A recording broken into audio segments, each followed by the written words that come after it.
I mean, that's what I do a lot of times. I just All all right, right, well, I everybody. my iPad, or I make it loud enough that I can hear you guys. But like you see me walk off camera and I'll come back with a buck. I mean, I'm hearing you all the time. I've seen you eat a full dinner. Come on. Yeah, oh, I You're know. not shy. No, I know. So the madness of the show has started, as everybody in chat will hear this. We are talking about Jack's pick. Yes, greatest movie of all time. Second greatest movie of all time, actually. Second movie, greatest movie of all time. Now, wait a minute. You need to go live, so we can get this as it comes out. No, this is live. This is live. We're live. It says scheduled. It doesn't say live yet. It says Oh, 40 mine is- seconds live on my end. Oh, okay. So never mind then. All right. Sorry. So, We're good. boy, we started off great with this one. Today we're reviewing 2002 Star Wars romantic comedy that is called Yes. Attack of the Clones. It is a high school drama with Principal Mace Windu, who was against our our prep, Anakin Skydrinker, and his love interest, the head cheerleader of the corporation of what the fuck was I just reading? Padme. And that is the show we're talking about. If you're confused by what I just said, it's okay. Go have another beer. It's 5:00 somewhere. But this was Jack's pick for the month of love and sci-fi and fantasy. His pick was Attack of the Clones, which was the second attempt of making sure that we all remember Jar Jar Binks. Yes. For better or worse. Jar Jar Binks isn't the worst thing in this movie. No. No, No, it wasn't. No, it wasn't. It really wasn't. This movie proves that E.T. from the movie E.T. His race are Jedi's. They are a Jedi race. Because the whole glowing. Jack, have you ever seen the movie E.T.? Yes. But I don't. Oh, you have? Yes, yeah, I have. I was at a friend's house. So when he makes those, would you say when E.T. made those bikes float up in the sky and they're flying across the night sky with the moon in the background, would you say he would be using his Jedi powers for that? Maybe. I don't know. Would one say that would be abusing his Jedi powers is a better question for that. Can I say something to Jack? As much as I hate this movie, I still like it better than E.T. Sorry, go ahead. Movies like this, Star Wars is a very fun. It can be very fun movies. A majority of the lightsaber fights in these movies are always been fun to watch with. I have few of them that I really enjoy. The one with the Phantom Menace, I thought was really cool. We'll talk about one of my favorite ones that's actually in this one with Christopher Lee later on. Then you got the one of my all-time favorites one is in Return of the Sith, where Obi-Wan Kenobi and Anakin are fighting. I think those are, but those are some of mine. But we're gonna talk about a star-crossed lover sci-fi movie called Attack of the Clones. That brought some really interesting actors to the fold, I have to say. But Multi-Gun Man, we're kind of waiting for Mark, so I don't know how far down the rabbit hole we want to get. So I'll ask Jack this first. Jack? Yes. Why? Why? Because I like the prequels, and I knew that you would hate it. I don't hate this movie per se. Well, Owen apparently does. I have issues with this movie. We all have issues with this movie. But remember, my favorite Spider-Man movie is Spider-Man 3. So my issues with this movie are probably the same as everyone else. But you're still. too young. You're way too young to have that teenage angst. Well, he doesn't have that angst. His whole thing is that he's at the stage of the Mystery Science 3000 movie. If anyone's ever watched that series. Yeah. You should have heard us. Yeah, we should have taped our watching of it because it was definitely a riff tracks worthy. Because we came up with some great one-liners while watching it. I'm I'm going sure. to say right off the bat, it's been a while since I've watched this. Few years, right, Jack? Yes, probably. Though I've And watched the movie several times. I definitely appreciate it a lot more, to the point that, honestly, I would put it up there in my top 3 favorite of the Star Wars movies. Obviously, Empire, New Hope, then this one in that particular order. Wow. Oh, That's more than even I would say. I probably put this somewhere around. To be fair, I've only seen 6 of the movies. This would probably be in the top 5 of those 6. Huh. That's pretty I generous. feel that's weird because even I, with the exception of maybe The Return of the Jedi, this might still technically be my second least favorite of all of them. Yeah, Return of the Jedi was so good at the beginning. It's like half of a stellar movie and half of an absolute crap movie. Well, I love the space battle. Go ahead. There was just so much in this movie. It was, I'm not saying it was too long or anything like that, but there was so much packed into this movie. Oh, I would say so. It was just was so much better than I remembered. What was the length of this movie? 2 hours and change? 2 hours and 24 minutes. I would say it was 2 hours too long. I'm gonna put it this way: is I think that they could have probably, and this is what Connell and I were saying, they could have probably cut 30 minutes of it off. Like the very beginning part where they show her thing blow up on, they could have just put that up on the little scroll thing as they went over, and I would have, rather than have started Obi-Wan Kenobi.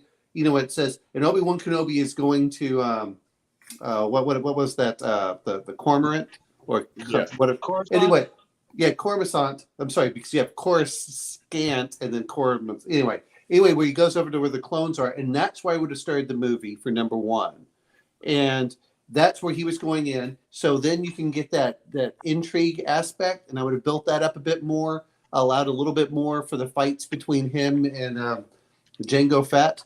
That part was awesome. And then I would have cut a lot of the romance aspect of in there and said a budding romance between Padme and Anakin has been occurring, and do that. And then I would have, whatever I cut out, I would have just put in more Count Dooku and done more of the Senate stuff with the political, where we can get some great acting in there. What's that? Sorry, go ahead, Jack. I agree that there should have been more Count Dooku and more politics. I do agree with that statement. Of course, that's no surprise to anyone. To be honest, I actually really thought the romance scenes were actually really charming. Wow! As unbelievable as they were, I thought it was really well done. I find them to be the most ridiculous thing I've ever seen. It's like, you're smoothing the sand, lady. Oh, let's kiss now. Oh, never mind. Oh, I killed a bunch of villagers in the sand. Never mind. Let's get married anyways. Yeah, that part was a little weird. I'm glad Jackie brought that up. But everything prior to that, and especially the scene right before they go into the arena, that was one of my favorite scenes. No, the battle scenes I think were pretty awesome. I think that the little right before they go into the arena in the chariot, that I really like that. No, I don't mind that aspect either. I just didn't like the whole thing where they're rolling around in the garden, that was the meadow. Awesome. That was awesome. Who wouldn't kill for that to be an actual memory of your own life? See, that whole scene kind of reminded me of a mixture between the Hills, was that Sound of Music? Oh yeah. Uh-huh. And the Hills Have Eyes.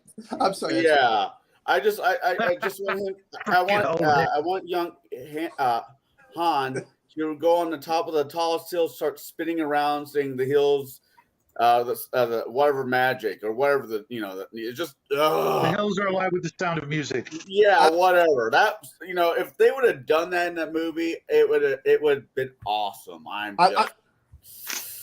going to say this Well, much. Mel Brooks passed away too young to do that one. I'm going to say this much is Mel Brooks is still around. yeah, Mel Brooks is still alive by my understanding. Oh, okay. Yeah. Well, But I'm going to say this much. This movie was hurt so much by the first movie that came out by making the kid too young. If they had made the kid the same age as Padme, you could have developed the romance aspect, which he kind of tried doing, but it was just creepy and weird. Weird. In the first movie, but if they'd been the same age, then in the scroll, you could have said, oh, yeah, there is a budding romance, and they could have just kind of moved through it, and then they could have just shown like little snippets, like him holding his hand or them glancing at each other, that something's going on without having to make it like in your face kind of thing. Very similar. The age gap was a little weird. I mean, I did date a couple of seniors when I was a freshman, so I know it's not out of the realm 10. of possibility. He was was 9. maybe 9 or 8 when they met. He was 9. She was 14. 9. 14. I'm sorry, but that may be what it was. Just go by that Weird Al song, right, bud? Yeah, that's all I'm going off of. If he was wrong, he was wrong. 14. No, there was an 8-year difference between, and it showed you can't do something when there's that much of a difference between the two of them. I think that was part of it. But it hurt the movie because going into this, where he's like, oh, that one kiss, like, ew, God, you were like a 10-year-old. Get over it. That's all I can say. If they had made them the same age, and I think the problem really comes down to George Lucas does not know how to direct any romance scenes, and because of that, he was afraid of putting them the same age, and yet it was critical for his story. So anyway, that's part of the thing I'm saying is I think that's one of the things I was kind of I mentioned to Jackie that the Han Solo Princess Leia romance was like microscopic in comparison, and really should have been played up a little more. Whereas this movie, I think I think the Han Solo and Princess Leia affair played out appropriately behind the scenes from all the stories I heard about Harrison Ford and Carrie. No. But the romance really developed in Empire Strikes Back. That was the whole point. That's like the only place it existed. Really, Return of the Jedi. It was. I'm okay with that. I don't want to see more damn romance. Get it out. No, I'm not a. No, I agree. It's not that. It's once you've established that relationship between the characters, I'm okay with it. They did have a little bit here and there, but let's get on with the damn story. I don't come in to watch space fantasy. Or I'm sorry, what is it? What is that called? Harlequin romance in Star Wars. I'm just not there. I want to see spaceships. I know. Sorry. Well, you gotta understand that. We were talking a little bit about this kind of before the show. Women probably appreciated that part of the entire story more than we did, and maybe you kind of have to, cater to it. That's why there were so many problems with The Lord of the Rings, because Tolkien just couldn't do it for some reason. Maybe it was his generational, kind of style of writing or whatever, but there was like, it was completely devoid of anything like that, except for in the just periphery. There was just, let's face it, it was a sausage fest. And this movie, I think, I know if I made a movie, I would include such things, drawing from my own experiences at the very least, and using some of those memories and some of those details. So that can be entirely what was going through Lucas's mind. He has kids, therefore he's, been in at least one romance, and maybe, between him and his wife or something like that, maybe we saw a little glimpse of, their private life or something like that. He was divorced at this time. No, I'm going to bring up one other thing, though, is his wife saved Star Wars. His wife saved Star Wars. There's a reason she got the Academy Award for editing in the original New Hope. Right. Because if you watch how it was originally cut, they're like, yeah, this would have failed. That's part of it, and I think that's anyway. So back to the movie here. I think this movie needed like 3 different directors to fire all the writers and burn it and then retry. I don't know. I think the romance of it was forced. I think it was a very forced romance. I don't think the actors had that natural. The whole story couldn't have existed without it. No. I think what he's referring to is it was bad writing and there was no chemistry between the 2 characters. That's my issue with that too. Yeah, I kind of thought there was. I mean, I saw it. No, I was looking at the whole thing. Is it wouldn't have bothered me if there had been a little bit more. But like I said, it was ruined by the first movie because he didn't bring them where he was developing a romance in movie 1. So in movie 2, we can have a full blown romance. He kind of tried drawing it, but it was so weird and creepy watching this little kid. I love you and I'm going to marry you. It's like, ooh. You know what? That's the thing that happens all the freaking time. there are. Really, I mean, Star Wars. If you've ever had a babysitter, trust me. I had multiple babysitters. No. No. Here's the problem. I think you're just messed up. No. Here's the problem that I Yeah. have with it is it's not reciprocated, and because it's not reciprocated, it doesn't work as well. That's the problem that I have with it. And there was a huge age gap between the two. They were like, the whole point. 4 years. No, it was 8 years, I believe, is what it was supposed to be. She was. Well, Weird Al said it was only 5, so. What was? No, I think it was 4. 5 years. You I think mean, Weird Al said it was only 5. it's a difference. No, it was because 13, not 14, Sport.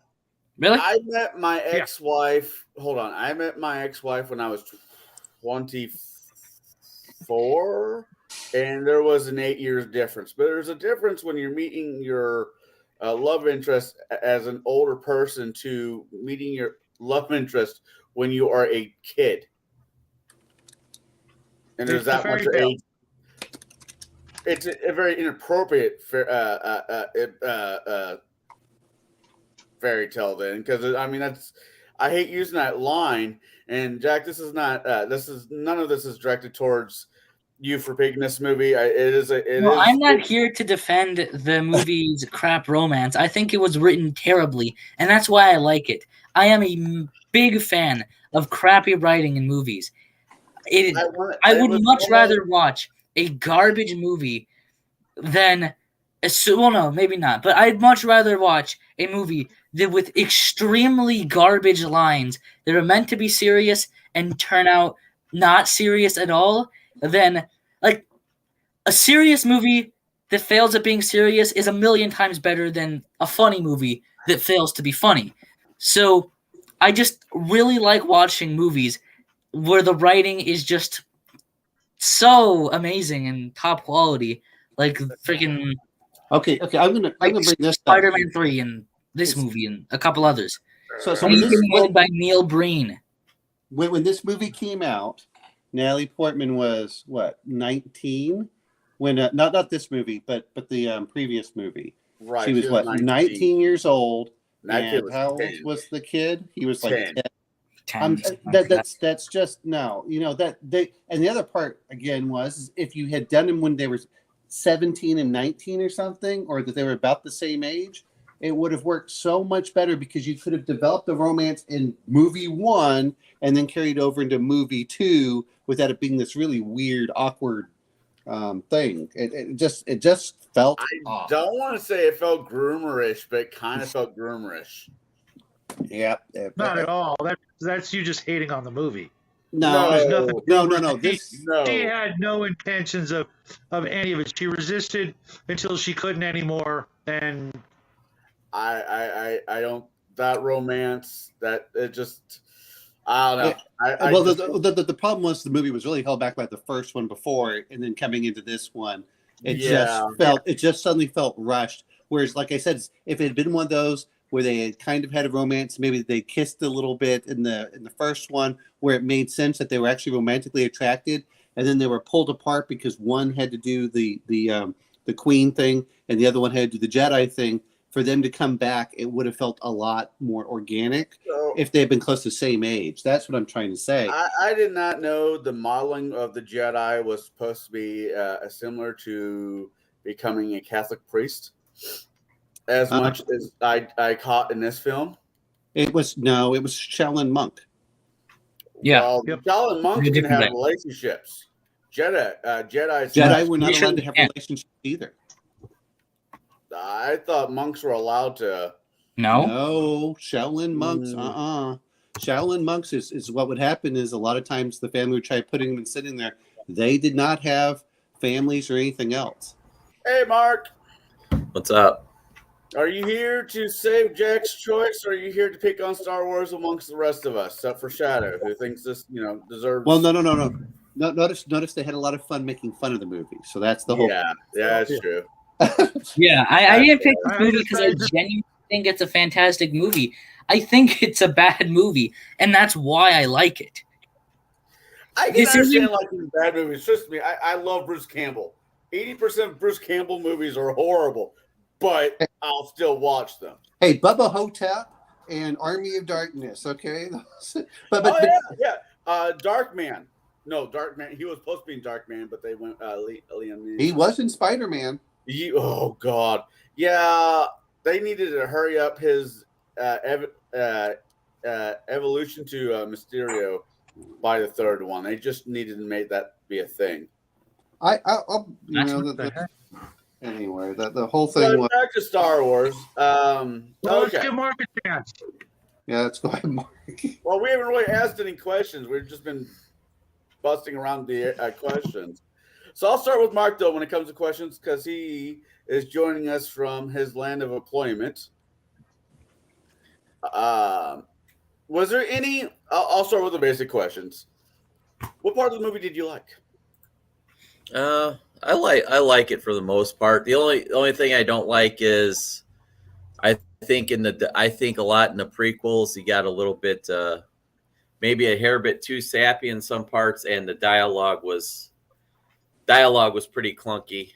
But that's been argued that he lost when he divorced his wife. I believe his wife, like when he did the original movies, was his editor.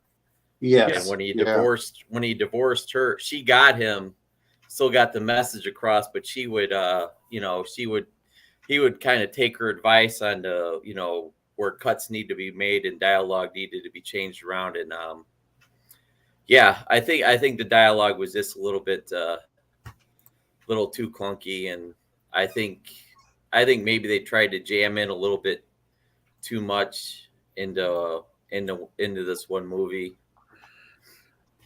I think he My would have opinion. done very well to have a second. Apparently, he did have a second writer, but to have a writer that does a better job with interpersonal talk is like, hey, what do you want? Okay, George, let me go through this. Because Natalie Portman, and I'd seen her in other stuff, was actually a pretty decent actress. In this one, she really felt flat. Yes, she did. So I blame the writing and the directing more than anything else in this. Yeah.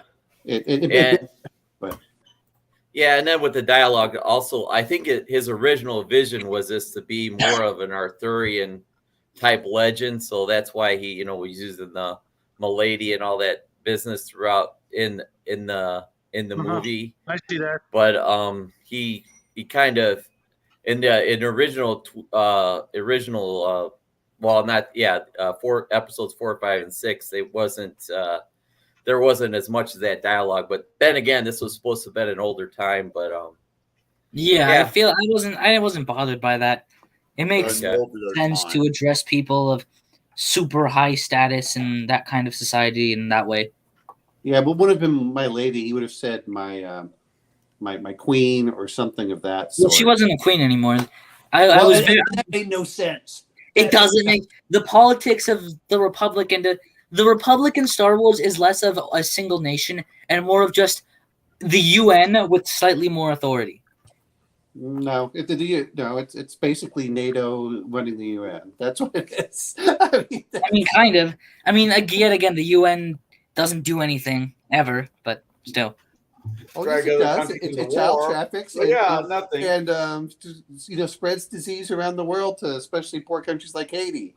True. They do spread disease. Anyway, sorry.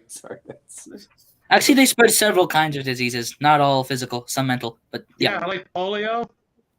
No, I don't. I was So, thinking cholera. I get just to see the direction this conversation is going to go. So moving it along. Now, was there any part of this movie you liked? Actually, you know what I really enjoyed, and I wish that they had done some more of it, is when once they got to the arena, I enjoyed that pretty much the rest of the movie from that standpoint. It moved very quickly. There were a couple parts. There were two of them I enjoyed, and I wish that they had fleshed them out a bit more. One is when he goes to Coruscant, and he's talking to the cloners. I wish there had been a bit more there. And then the other part I love is when they get to the arena, through pretty much the entire battle with Dooku and everything else.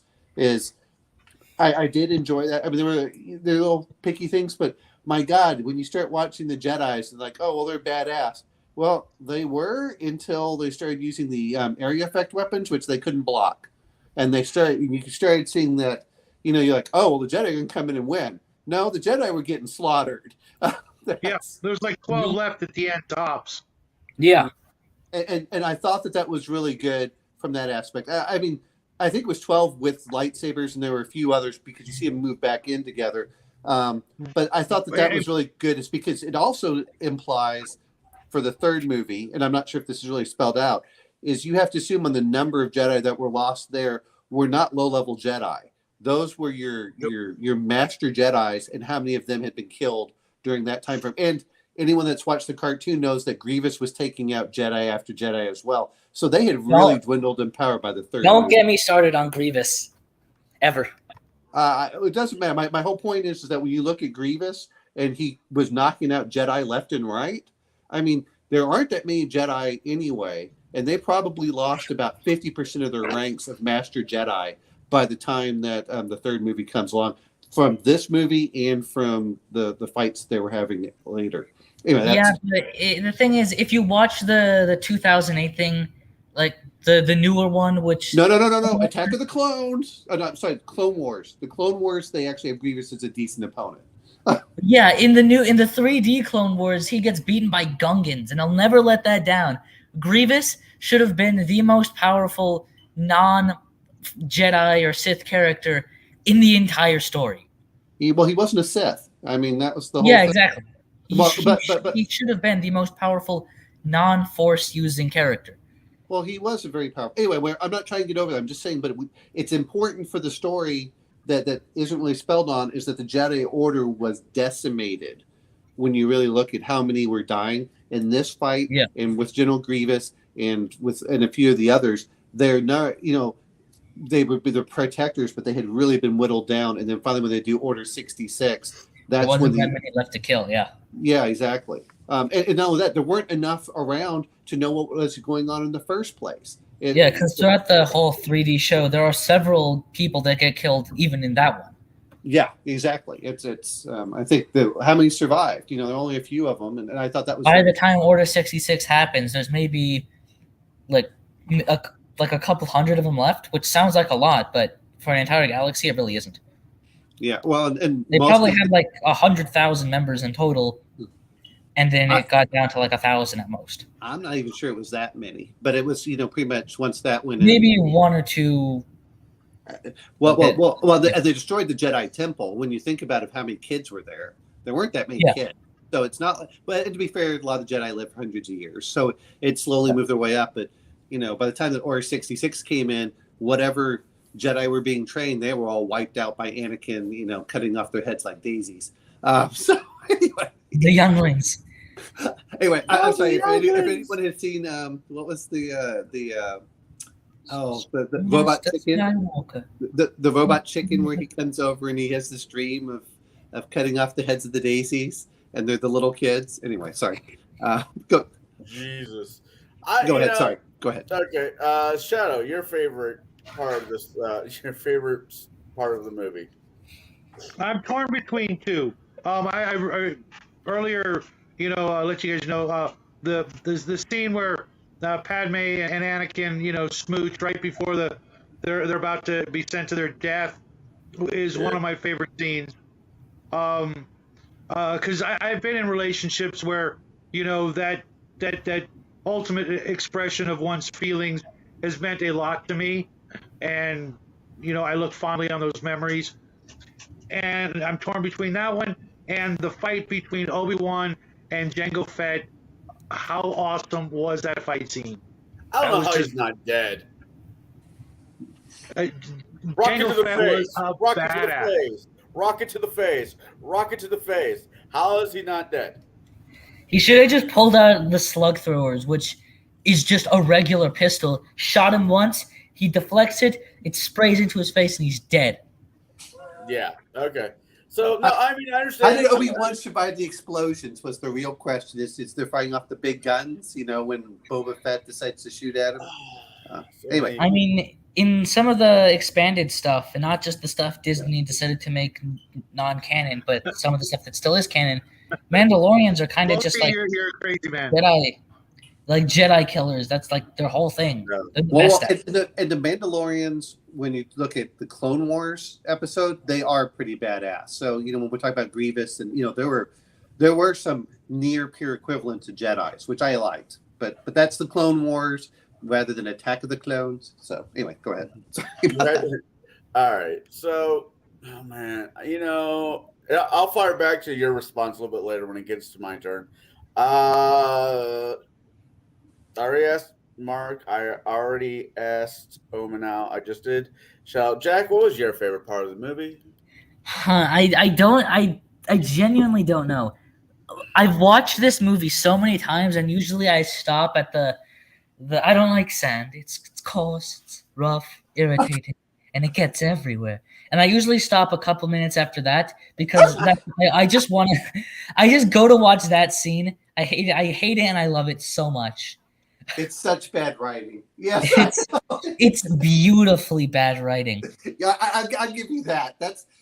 And to be fair, Jack, if I had someone that I could sit down and make fun of the movie with popcorn, I would probably love this movie a lot more, only from that aspect. But I would never totally take wish we would have made popcorn, but it was right after breakfast. Yeah. Oh, okay. I'll say, like, my guilty pleasure is Spaced Invaders. I love Spaced Invaders, but I'm not going to force anyone to watch. Space Invaders. Is that the Dennis Quaid movie? No, Space. Well, maybe it is the Dennis Quaid, but what here's it's the point where Martians come down into a different small movie. town during Halloween, and they're trying to take over the earth. Oh, I don't know if I've seen that one. And the one of the little girls for Halloween is dressed up as alien.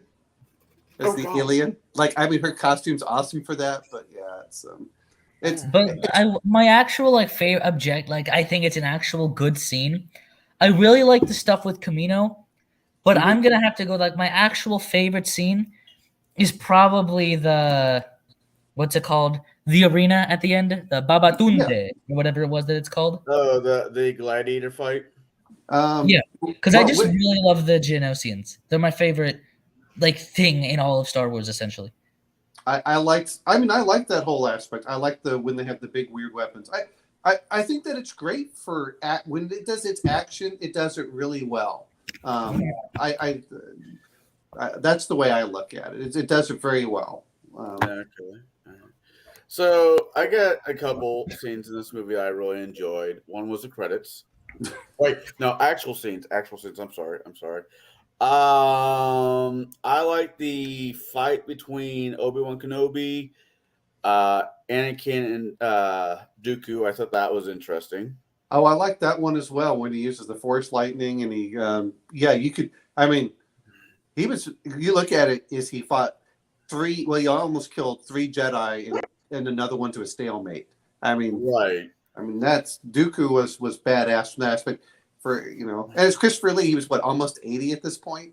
Yeah, but Christopher Lee was also a accomplished fencer. I mean, the guy was badass across the board. There's not much you can say about Christopher Lee that badassery is not included. I like that. I thought that was very interesting. I actually like Christopher Lee's character. I like the concept of a. I know it doesn't exist; it's not canon. Blah blah blah. But the idea of a gray Jedi. I like the fact that he, if you start reading the lore behind him, he's a much better character than what was in this movie. And I wish that they had, that beginning scene where they're flying around, Right. and doing that, chasing the whole thing. I thought if they cut that and they just put it, which is what we talked about, more Dooku. If they had done some more of the background and talking about it, I think that fleshed him out a lot more. It would have been a much, he would have been a more interesting character from that aspect. I was thinking about Dooku. I was really surprised when he was doing the scenes, the fight scene, not the lightsaber fight scenes, but the whole Jedi lightning thing. It was so hammy and corny. I'm really surprised he didn't just, with all the phenomenal things he's done in the past, just went, "You're kidding me, right?" Who wrote this shit? Actually, I didn't think it was that bad. It was a little hammy. I get that, but he was basically doing the same thing in Lord of the Rings: Return of the Tower. Roar my power! I mean, I knew you were going to say that. It's just with this, it just seemed a little. The dialogue in that was just a little weaker than with Lord of the Rings, and he absolutely grew up loving the Lord of the Rings. So there's that. He also did the weird little finger thing when he played Dracula. I think that was just his go-to move. No. To be fair, we're talking about the writing. We all have to blame that on George Lucas, okay? And we all right. The writing's pretty bad. It's there's some great things in there that if he just had someone write better lines and if you read what I think it's canon, I think it doesn't really matter if it's canon or not. But the only reason why Count Dooku went to the dark side is because how the council screwed the guy from Qui-Gon? Qui-Gon, yeah. How he's like, well, they just screwed my best friend, screwed them, and that's why he bounced to the other side. It was basically the way they put it. I'm sure there's always more to it. He was already That losing. sounds about right, though. He was already losing faith with the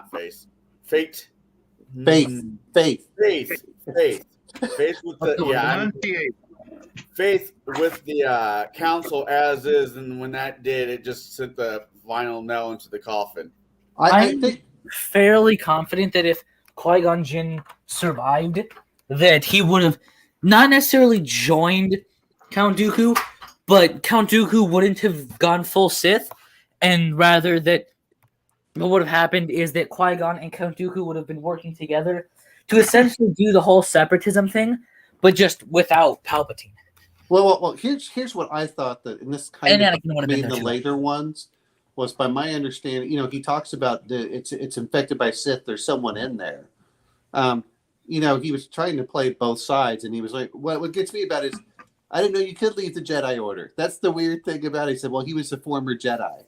Well, I thought that you're either a Jedi or you're not. That's the... You can leave. It's just... I'm not entirely sure. I think it's partially because he did actually know his previous family, because his family was super, super rich. Like, not royalty, but maybe royalty. He was a count. Dooku, Count? That's kind of royalty. Yeah. But I mean, he wasn't like the king of any planet, but I guess like the count of a planet.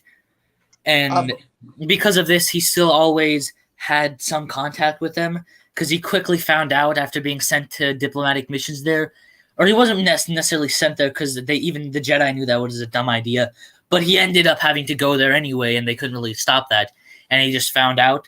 So his connection was loosened very quickly. Well, I think some of it comes down. I don't know. I'm reading the background. That's what gets me. Is if you read a lot of the background stuff, was he was an idealist, and the Republic was not what it was pretending to be, which is what he hints at it in this movie. But a lot of this stuff assumes this is the unfortunate part. A lot of it assumes that we had read a lot of the background literature that had occurred over the last, 15 or 16 years between Return of the Jedi And it's yeah, not. yeah. Well, you can watch them without knowing that. It's just this back because all that background knowledge was written after this anyway. No. Well, no, it was written after Return of the Jedi.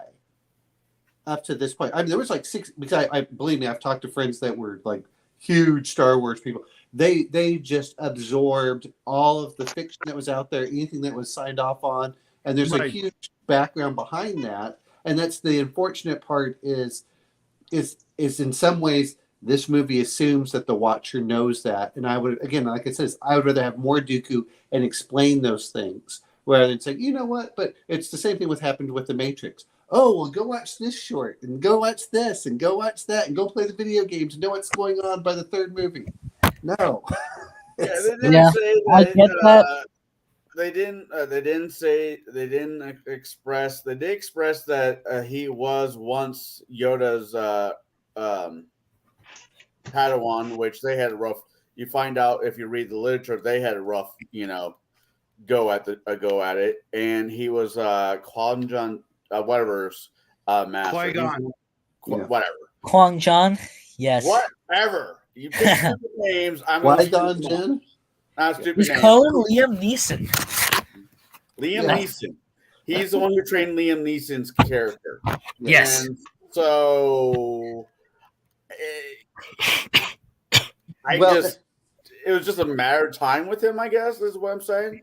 Well, I think the other part is, while we're looking at it, there were things going on in the Jedi Council that's, growing up, it's like, oh, the Jedi are all good, but you start realizing that they have their own agenda that doesn't necessarily apply. That's good, and that's where Count Dooku became disillusioned with all of it, and said, well, but he knew about Palpatine, and it sounded like he was getting ready to take, hey, if you join me, we can go fight the Sith Lord. I mean, he says the Which he Sith probably would have actually done. Lord. He probably would Exactly. have taken Obi-Wan, went up to Palpatine, and they would have just killed him. I mean, they probably wouldn't have been entirely successful, but the chance they would have both survived it and killed Palpatine was probably moderately likely.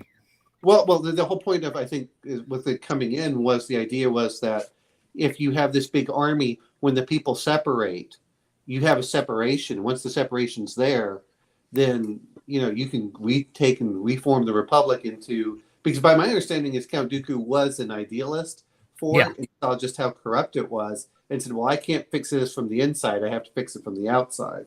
But anyway, And his solution to fixing it was less of actually fixing it and more of the outer rim planets they're not getting anything out of the Republic, but they still need to pay taxes and all this other stuff, and we're just gonna form our own country because well, and the other part I think that comes into some of this is, and I don't understand this. Again, these are people who probably have read all the literature. I don't like having to read all the literature to understand what's going on in a movie.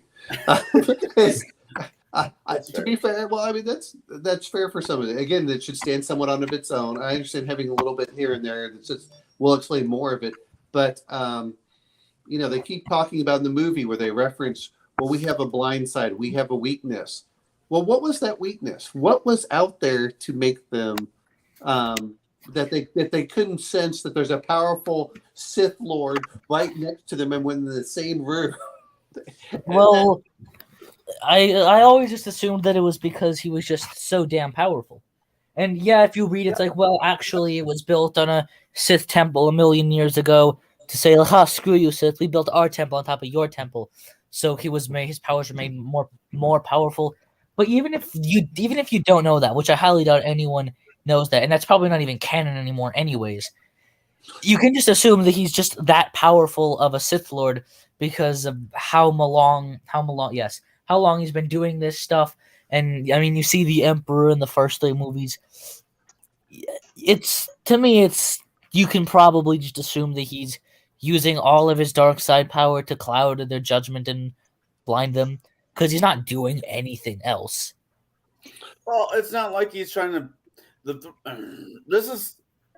was the rule of 2 that the Sith Order has to compare to the rule of go find children that can do the Force and bring them back to the temple theory. If you only have 2 of the buggers out there, the committee meetings are a whole lot easier to deal with. I want to do this. What do you say, Padawan? Yes, Master. We can go destroy that planet. To compare to us, the Council of Jedi, decide not to do this. All in favor? And nothing gets done. Well, no, Well, go ahead. go ahead, Alman. Well, I was saying, so I remember the Sith. The whole point was that you would have the mentor and the Padawan, and the Padawan only became the Master Sith Lord when he killed the previous one. Which to me went, well, then how do they survive? How did that? It never made sense to me. The reason they survive is because it's like you get some guy and you train him to be as powerful as you, and then he kills you, becomes even more powerful than you were, and trains someone else. So it's like each time a new person gets trained, they become more powerful than the last guy. So eventually you have one guy who is all powerful, the most powerful Force user ever. But then the guy he trains becomes even more powerful than him.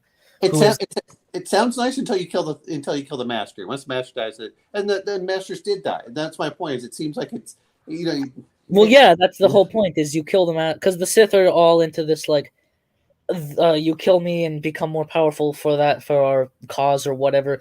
They're dumb. I guess I don't know. Well, my real it point occurs to me. Go ahead. Go ahead.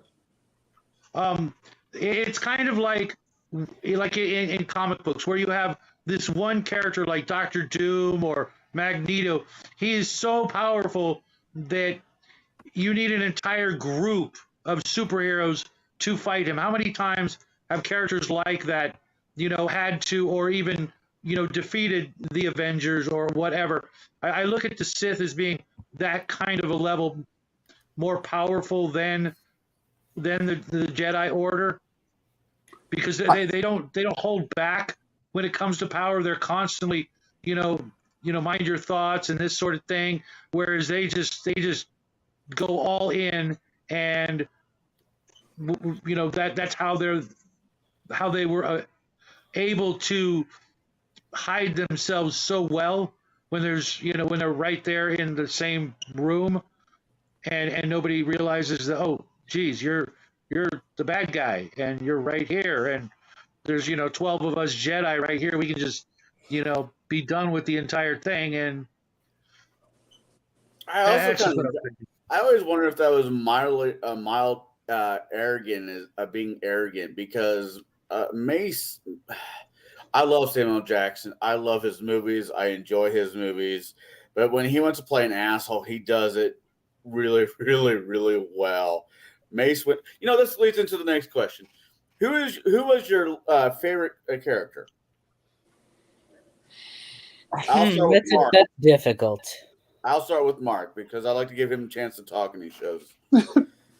My favorite throughout all of them, even through 4 through 6, is probably Obi-Wan.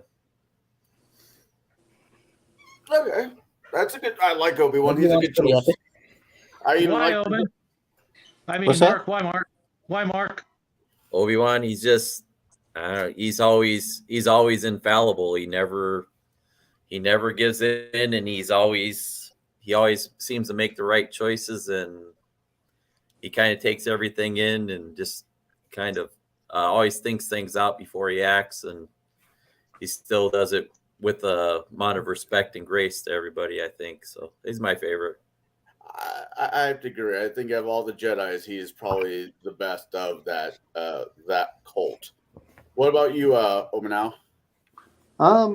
Okay, other than Dooku, which I've said over and over again. Really? I've said why, because I like that because he's a more morally nuanced character. He's not all good. He's not all evil. It's one of these things that comes in there. However, I think from my standpoint, and I'll bring someone that's really minor that you have to dig into like the other lore, was the third member of the Jedi Council that no one remembers, that alien.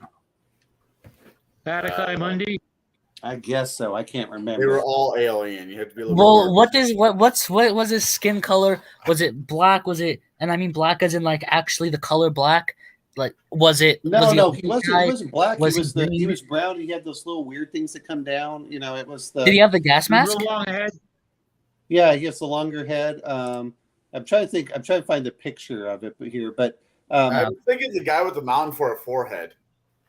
well, I'm trying to think of. That guy was like, if you're Yeah, thinking the no, Conjuring guy, So when you look at him, he's the one that's it's the one that kind of has the, he has a little thing up here, and when you look at it, he's not even physically in the building. Oh, he's a hologram guy. Yeah, he was one of the hologram guys, because I'm looking at a picture right now of it. I liked that. I liked him because I think he does some other stuff. I think, does Grievous kill him? I can't remember. Anyway, it was one of those that real minor. The problem I have with Samuel L. Jackson is Samuel L. Jackson's really good at playing Samuel L. Jackson and nothing else. That's fair. Yeah, I know Yeah. too much about his private life to comment here, so he's one of my least well- favorite human beings on the planet. Well, to me, that's not much of an acting to play yourself over and over and over again in every Right, film. right. It Yeah, doesn't mean that I can't enjoy you. It just means it's That character got gunned down by the clones when they sent out Order 66 and the third episode 3. Yeah, yeah. if you're talking about Ki-Adi-Mundi, that guy was interesting. But I liked some of the others on there for the Jedi Council, and I just like the look of him on some of it.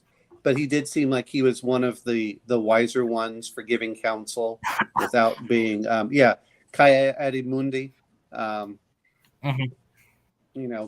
yeah, it's I just probably just like the look of him for that. Not that he adds too much. But that's part of that comes down to everyone loves Yoda. I liked Yoda when he was just the little old man that was pretending to be an idiot. Yeah, Which- I know. How Yeah. classic was that the first time? I've never actually liked Yoda. But obviously, he wouldn't be that same type of character in the prequel movies. Why That not? should be expected. Well, I mean, part Well, of the- because he's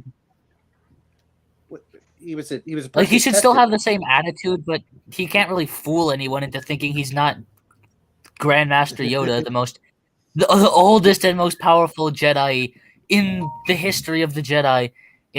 He'd have a hard time fooling people into thinking he's anyone else when he's also just happens to be the last of his species, other than one woman who died 5 years ago or something. I don't know. Well, the whole point of a lot of it is all the Jedi fled and disappeared, and so Well, I You mean, know, in episode 1, there was a female Yoda.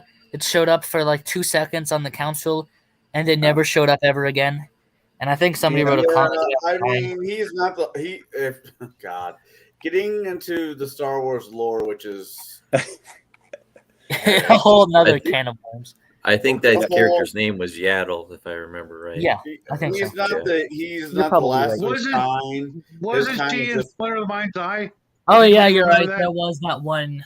There's baby Yoda. I forgot about that. well, I think there are others out there. The thing is that his race was more Fair. force It's a sensitive. mystery, yeah. Yeah, Yeah, but the very whole little point- of them. But that's what some of it comes into it. Well, that's what happens when Miss Piggy gets her way with Kermit. You get Yodas. Wow, that's gross. I want to look, create. just because some people have a hand up their butt doesn't mean that they're that way. All right. Anyway, all right, sorry. That's All right. So, Shadow, who's your favorite characters? A character, I should say. I got two characters, maybe three. I really, since I was a little tiny kid, younger than Jack, Boba Fett and Jango Fett, the whole Mandalorian thing, absolutely loved. He was such a badass, and he, I was thinking about it tonight, this morning, why he would want, to be father to himself, in raising Boba Fett. That always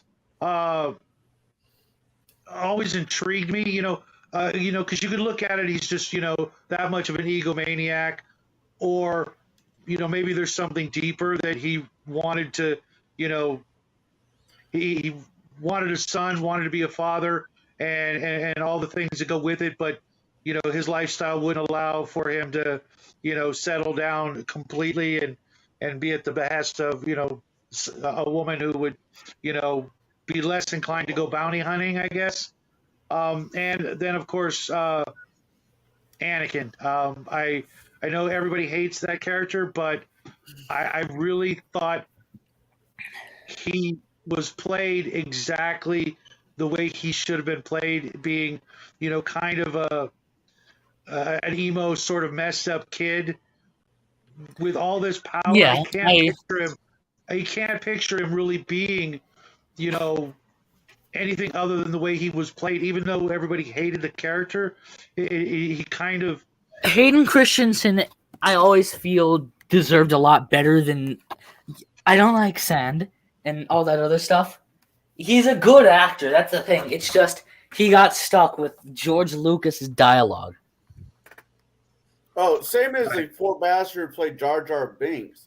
I mean, that guy got paid to play a role that he did well for what it was given to him. And, I mean, he was getting death threats in real life. He almost committed suicide because of Jar Jar Binks.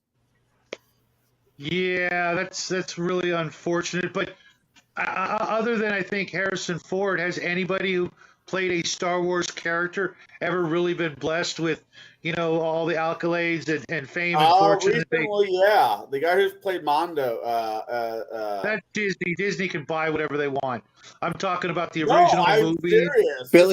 Billy D. Williams, I enjoyed. Let's see, who are some other ones I But like. didn't he kind of disappear after the Star Wars movies for quite a while? He did a lot of good stuff prior, and that's why he was picked. But I can't honestly think of too much that he did afterwards. Alec was Guinness, your of course, I liked a lot. Of course, he had. But did he do anything after Star Wars? The problem is every time I watched a movie, I watched it because it had Alec Guinness, and I liked him as an actor. And to be fair, from my age, I'm looking back at his old movies and saying, "Oh, cool, it has Alec Guinness in it." So yeah. No, I was just trying to imply that there's a bit of a curse on the actors in the Star Wars movies.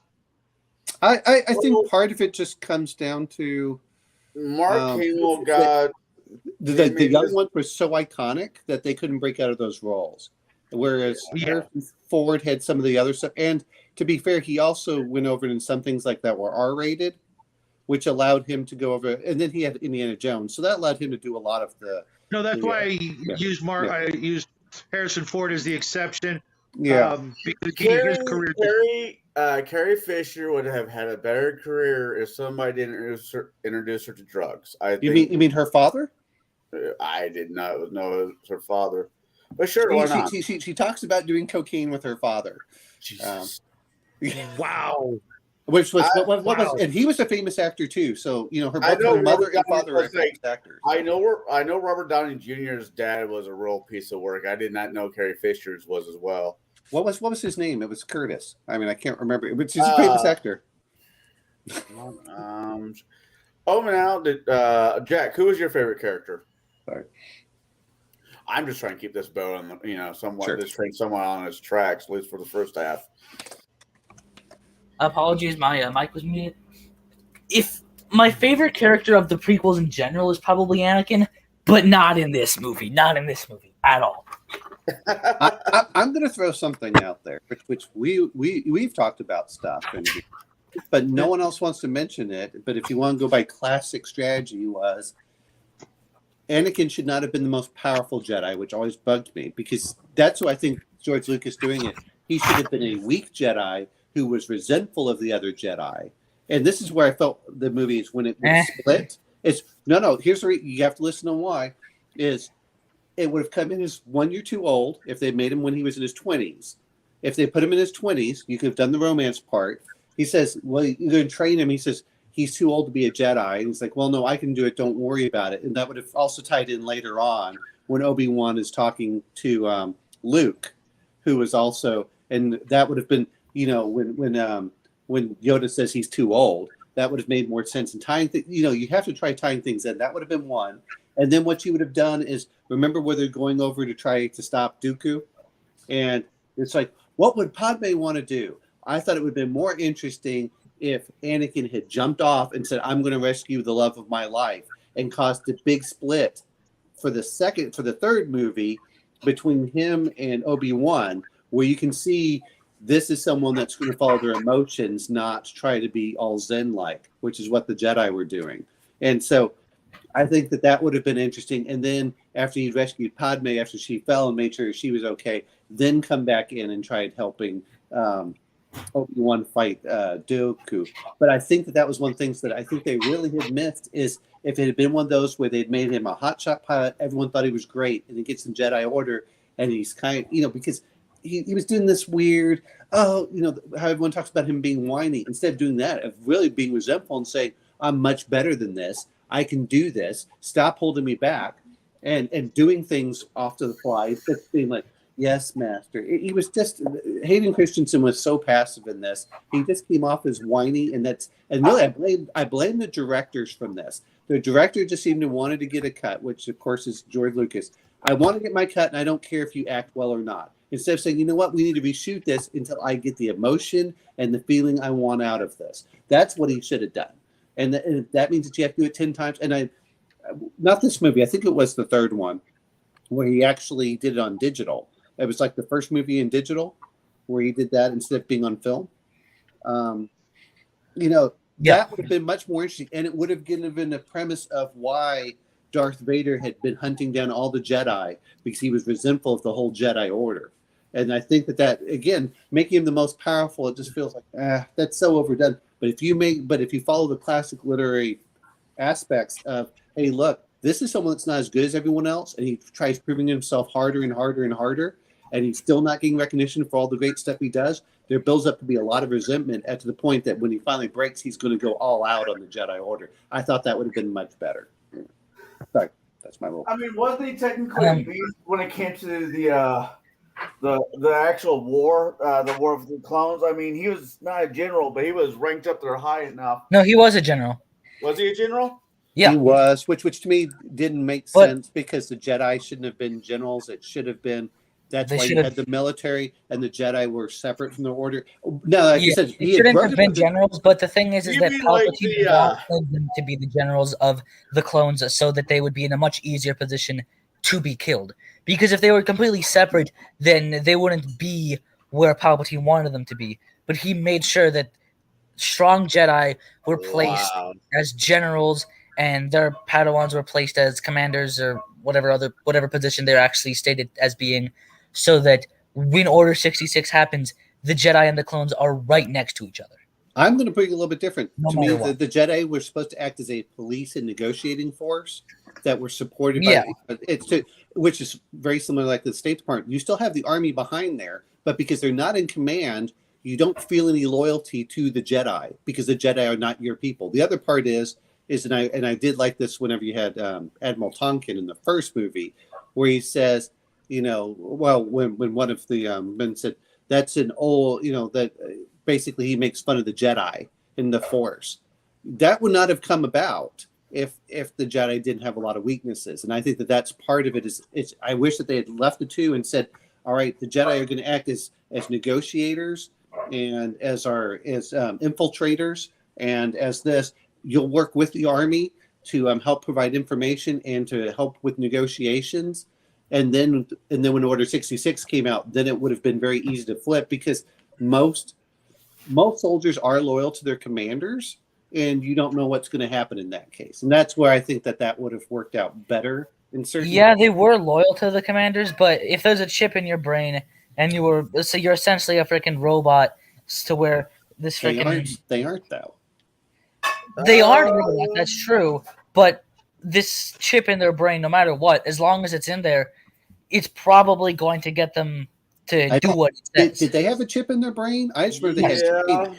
When Order 66 was executed, they couldn't.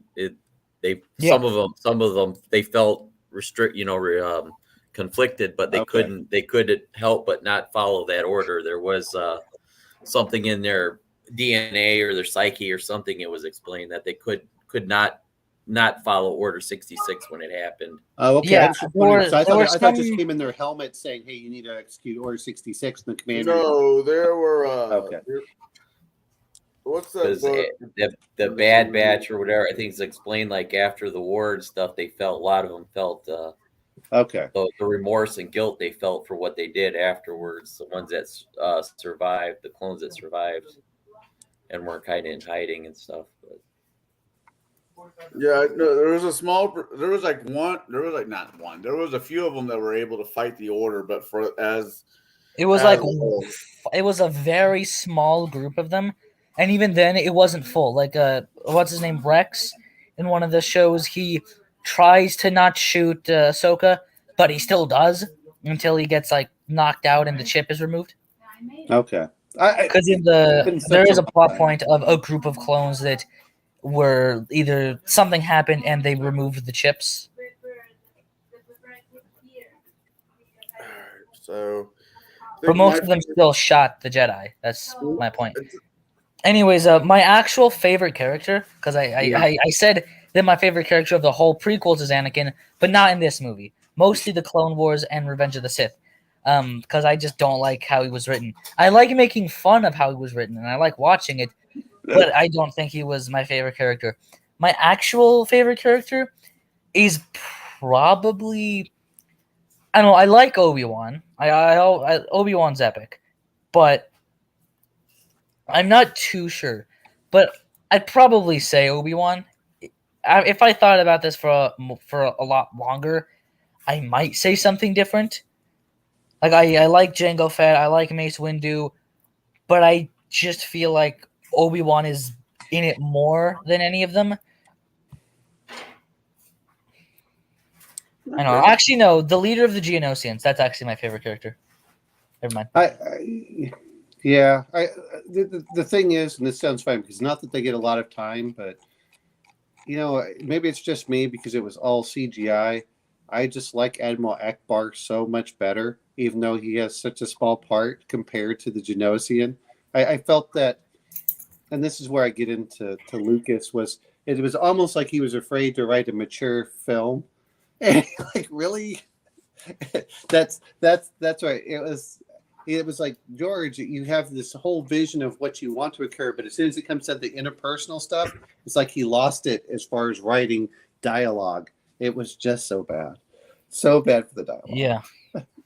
What he should have done is he should have been like directing the universe and the general plot points, but when it comes down to writing dialogue, he should have hired someone else to do that, or gotten someone he knew who was in the industry, who was like renowned for writing good dialogue, and they've been like, I can't write this dialogue to make sense.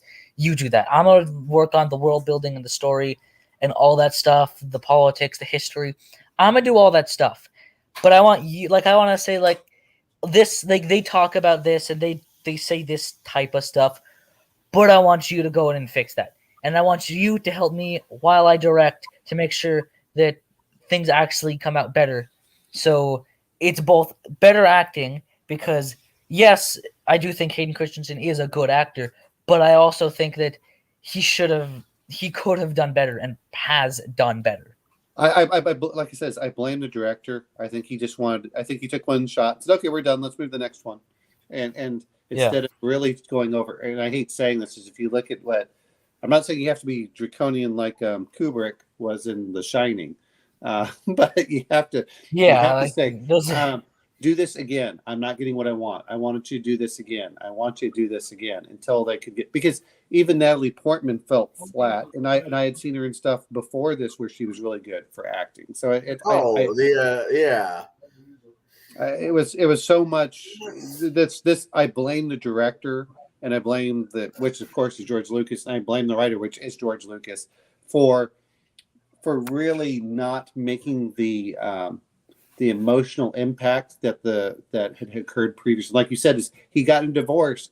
Well, he lost that rock from his wife, both in the editing and to keep him. You know what, George? Assuming that when you live together, she probably looked over his scripts and everything else and said, "Hey, George, let's do it this way, and this way it moves." And that's after hearing what she did with the editing for The New Hope, you could tell that was a huge thing. And then George Lucas didn't do the other two films, did he? For directing, he did most of the background stuff for ILM from the special effects standpoint. But Well, if I remember correctly, even the first three movies had similar problems when it comes to acting, especially the first movie. It's Oh, been a while yeah. since I've seen them, but the acting was not that good because George Yeah, Lucas just you're isn't a good right. director. There was some pretty bad flat parts in some of the acting in episode 4. Yeah, there were some great parts, but yeah, there were some pretty Yeah, it Pretty wasn't all bad bad, ones. but even this movie, it wasn't all bad. Some of the acting was good.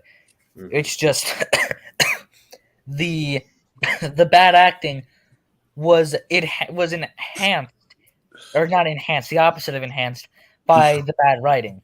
While yeah. I mean, I when there know was that. bad acting, there was probably still decent or passable writing instead of sand.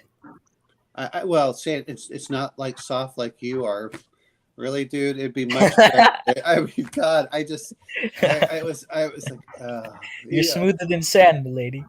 uh, It's so painful. So Well, I I mean, mean, I- think about. I mean, it's the very first time he's ever hit, on a woman after puberty set in. I guarantee it's not the worst pickup line ever used. no. I'm not saying it is. I'm sure I've said much worse, but what I'm saying is that to really make Anakin a likable character, I wish they'd started him older and they'd made him a lot more cocky. And if he winked at her and said it's not, just a lot more flirtatiousness between her and him would have made the romance feeling a lot better. Instead of like, oh, we're just so sweet, we're so like God, no, it just felt so flat. When it comes to Yeah, romance, but I mean, it's not like she'd been around either. She had one micro romance with that artist kid, and that obviously went nowhere, and they both because lived Anakin's killed him. kind of sheltered lives. It's almost like kind of like a reverse psychology thing played upon us as the viewing audience, to get us to feel certain ways, knowing Yeah, that, it's just at the end, yeah, what's I gonna know. happen. It just didn't feel that way. Honestly, the best romantic scene he's ever written in any of the movies,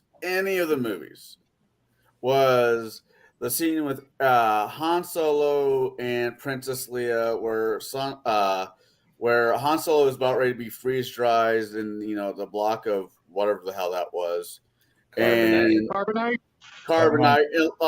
Princess Leia is like, "I love you," and he looks at her and says, "I know." Best romantic scene in the entire series. No. I mean, for a true romantic That scene, explains so much.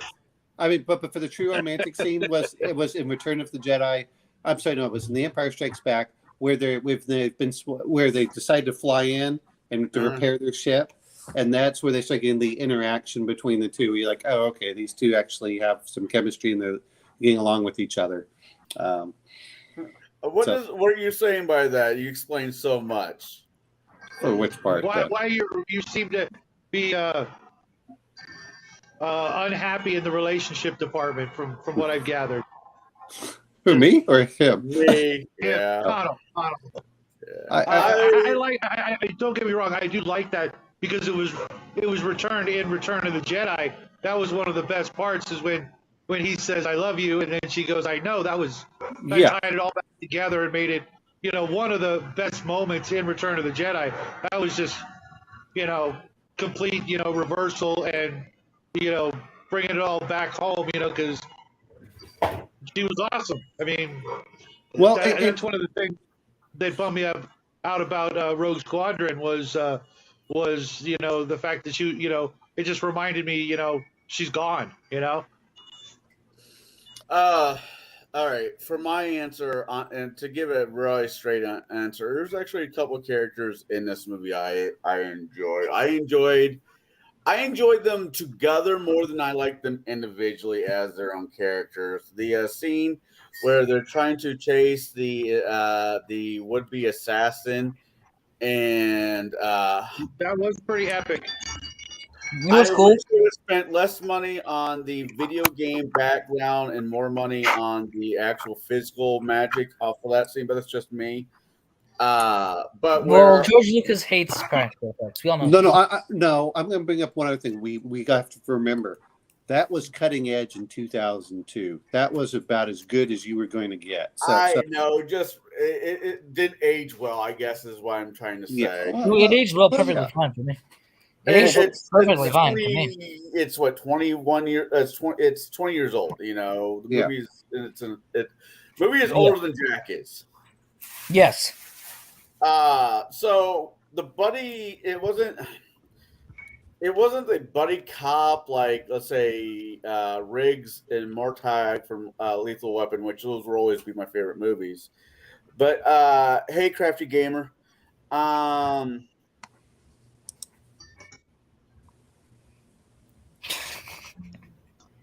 everybody, what does it say? Hey everybody, I changed my name. I was a fat gamer. I didn't like where it took you on. That was us. That was us. Actually, I'm going to say something that he's probably going to hit me for. Why did it keep taking you to Monk Bangs, or did it keep taking you to like fitness channels? I am 2 steps ahead. I was always 2 steps ahead. But no, the whole scene where he jumps out of the car and lands perfectly on the assassin's vehicle, and Obi-Wan's like, I hate when he does. I'm like, in the back of my head, it's like, so does he do that often? Is that Yes, he does. He likes jumping off of tall buildings in tall heights.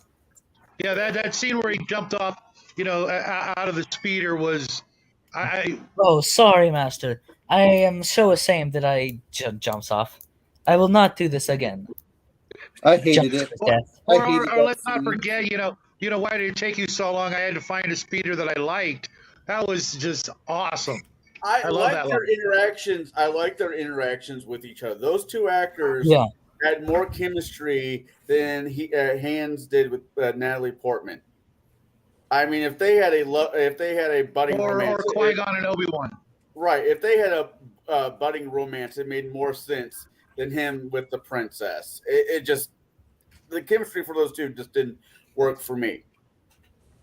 I like his interactions. Shadow's preparing the suicide pills as we speak. Was it just me? But when I saw that, all I could think was, I enjoyed the Fifth Element version much better. Trust me, I had that thought too. I think that they could have cut that out. I don't think it really added that much to the movie, and that's where I came in again. I think my favorite character is Obi-Wan Kenobi. I recently saw the Obi-Wan Kenobi TV show that's on Disney, and it was done very well, in my opinion. I have a bunch of other people who are big Star Wars. I heard that show was when it was bad, it was very bad, but when it was good, it was really good. That's what I heard. I'm not a big Star Wars fan. I mean, it's no secret that I make fun of it a lot. I mean, before we started the show, I was watching like the first 20 minutes of a Kevin Smith movie called Chasing Amy, where it basically calls out Darth Vader. You mean when Kevin Smith actually was funny and he used to make good movies, and he always just like the whole thing when they were talking about the in Clerks about the contractors and about the poor contractors that were killed in the I said, okay, look, I enjoy some of those aspects, but if anyone has watched Jack, you're right at that age where it's probably okay for you to watch these now.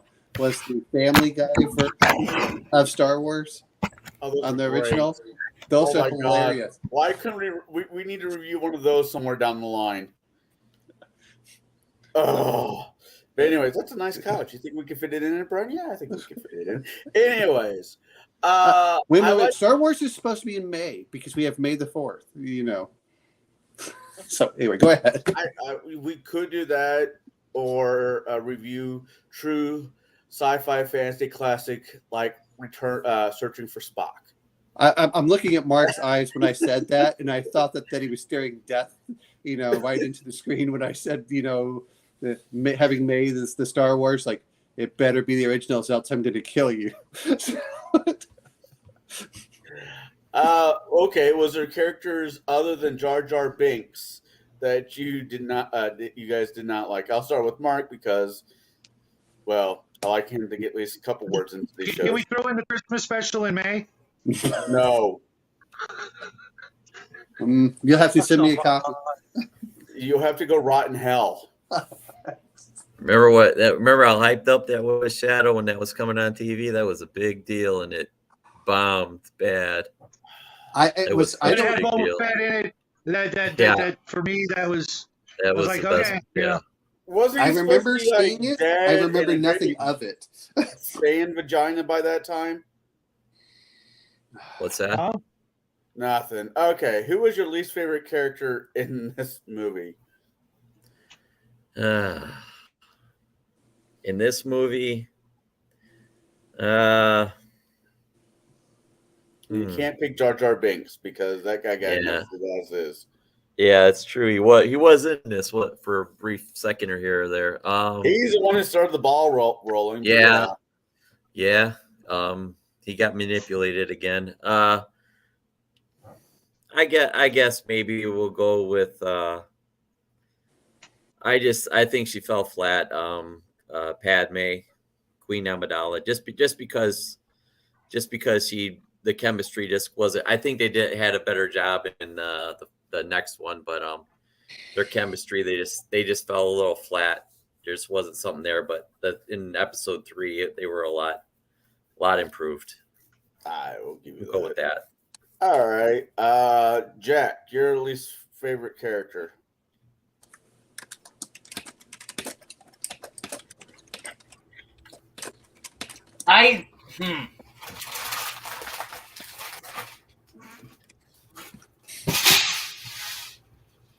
Sorry about that. Technical difficulties.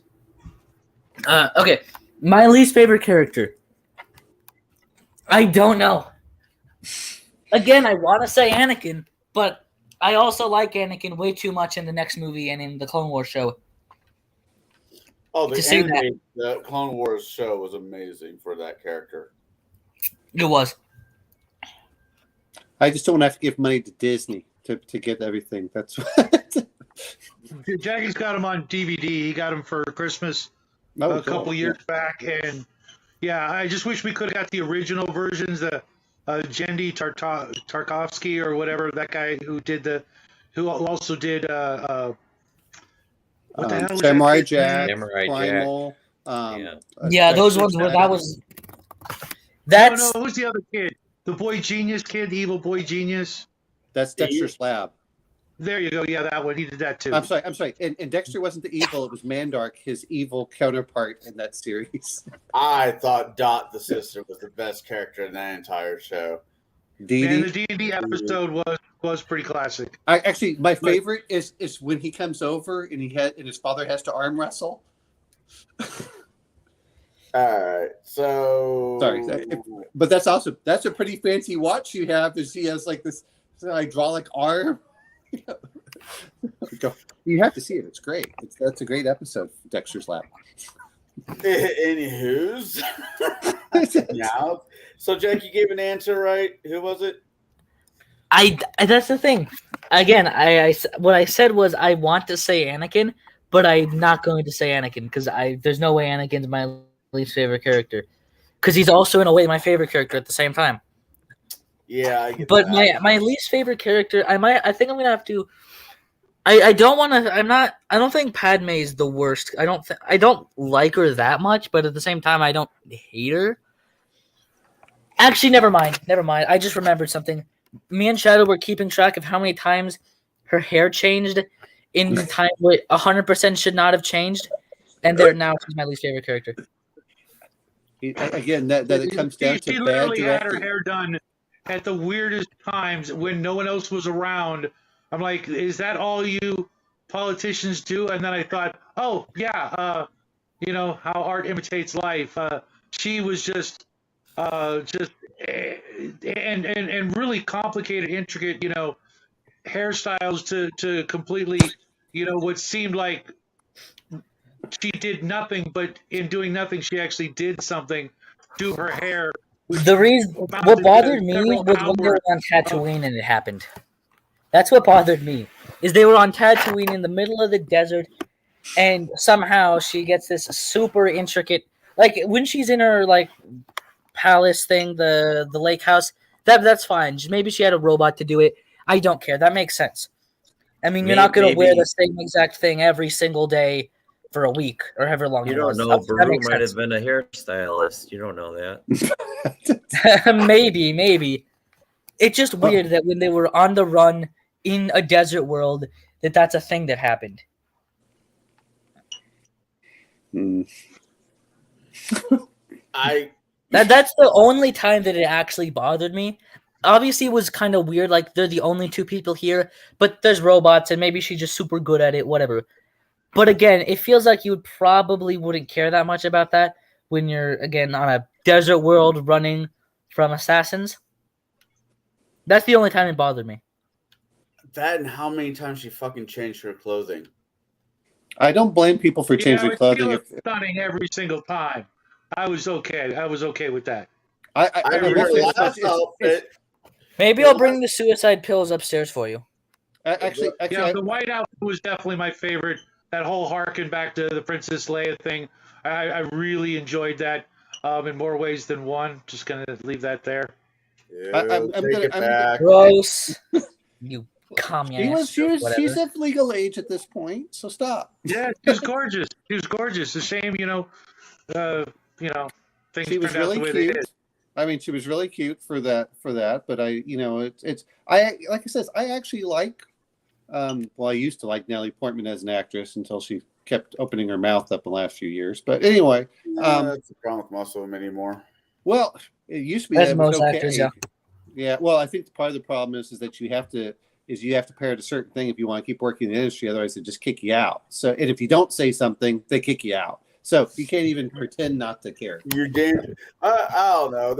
I think you have to be an actor of a certain way to be able to keep your damn mouth shut. Kevin Costner's And one yet of them. they don't. Well, Kevin Costner keeps his damn mouth shut for the most part. Well, I think that I think part of the problem also is that they're so isolated from everyone else, especially during COVID, when they just hid out in their mansions and act like nothing happened. That you really got to singing Imagine. Yeah, they can all burn in hell.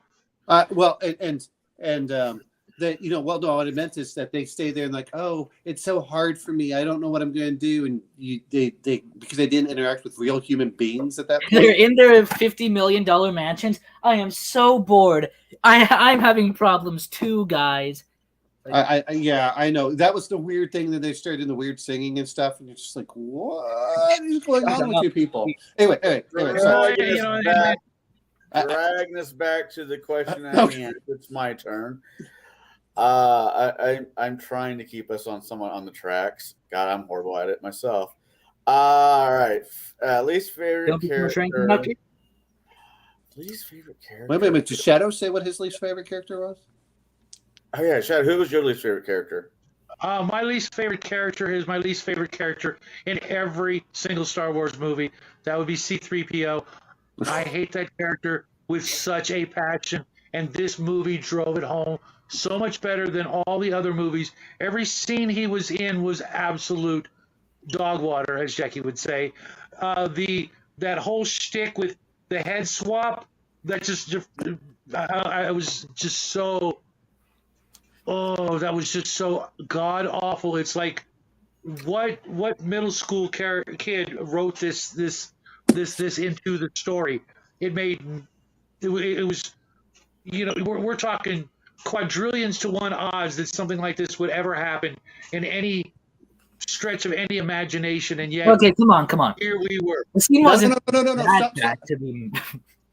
Shadow, I agree with you almost. It was pretty bad. Because the two scenes are ours there. I have to go for the R2D2 and the flying. Bugged the hell out of me as well. That was. Really? I loved it, but I was angry that it never happened again later on when it so could have just like come in handy. I know, just it hate was that- only Really had into the movie. one fuel cell in there, and he ran it out, and no one ever thought to refill No, it he up. used it in Or, the third movie. In the He beginning, did. Oh, okay. Yep. Yep.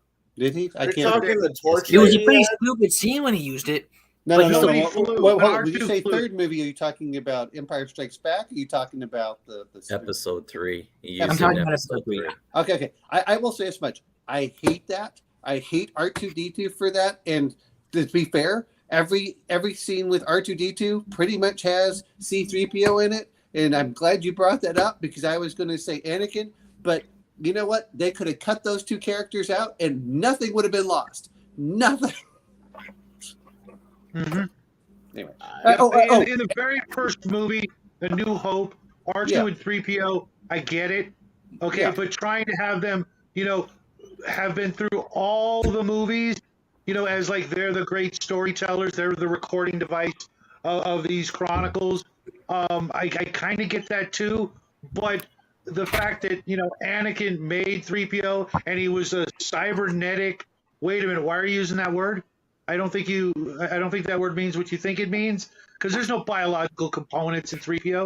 He's a freaking machine. If you're telling me Anakin put a freaking living brain in 3PO, that changes everything. Well, no. What, It does. well, no. Hold it. I'm going to say this much. Going back to the first movie, there was so much callback member berries that that was one of the things that actually turned me off. Let it just start up, and then you can just the whole idea of like, well, we got to intertwine every character through here. No, you don't.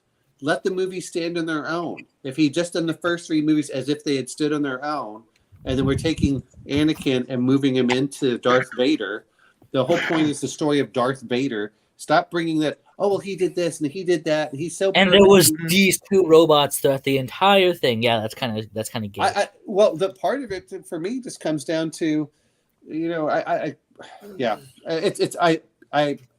did not like the C3PO. I didn't like the flying R2D2. The C3PO with the head. And this is what aggravated me about the first movie too. Why can't you have droids that are somewhat competent? Yeah. You don't have to make them dumb. Like, why do they have to have a person? Oh, what are you doing? Stop making them the comedy aspect. I don't need the comedy aspect. And when C3PO pulls off, when R2D2 pulls off C3PO's head, and you have that, and what happens there is that it's you say, "Oh, I just feel like I'm being dragged along," or whatever it is. Such a drag. I went. It's That was a painful thing to listen to. it was it was so cringe and horrible. And I'm going to tell you this much, Jack. If I get another film like this, I'm just going to bow out for the week so you guys can have it all. I'm just take this one. That's just. Or when he said he was beside himself, I'm like, really? How far did you have to dig at the bottom of the barrel to find that one?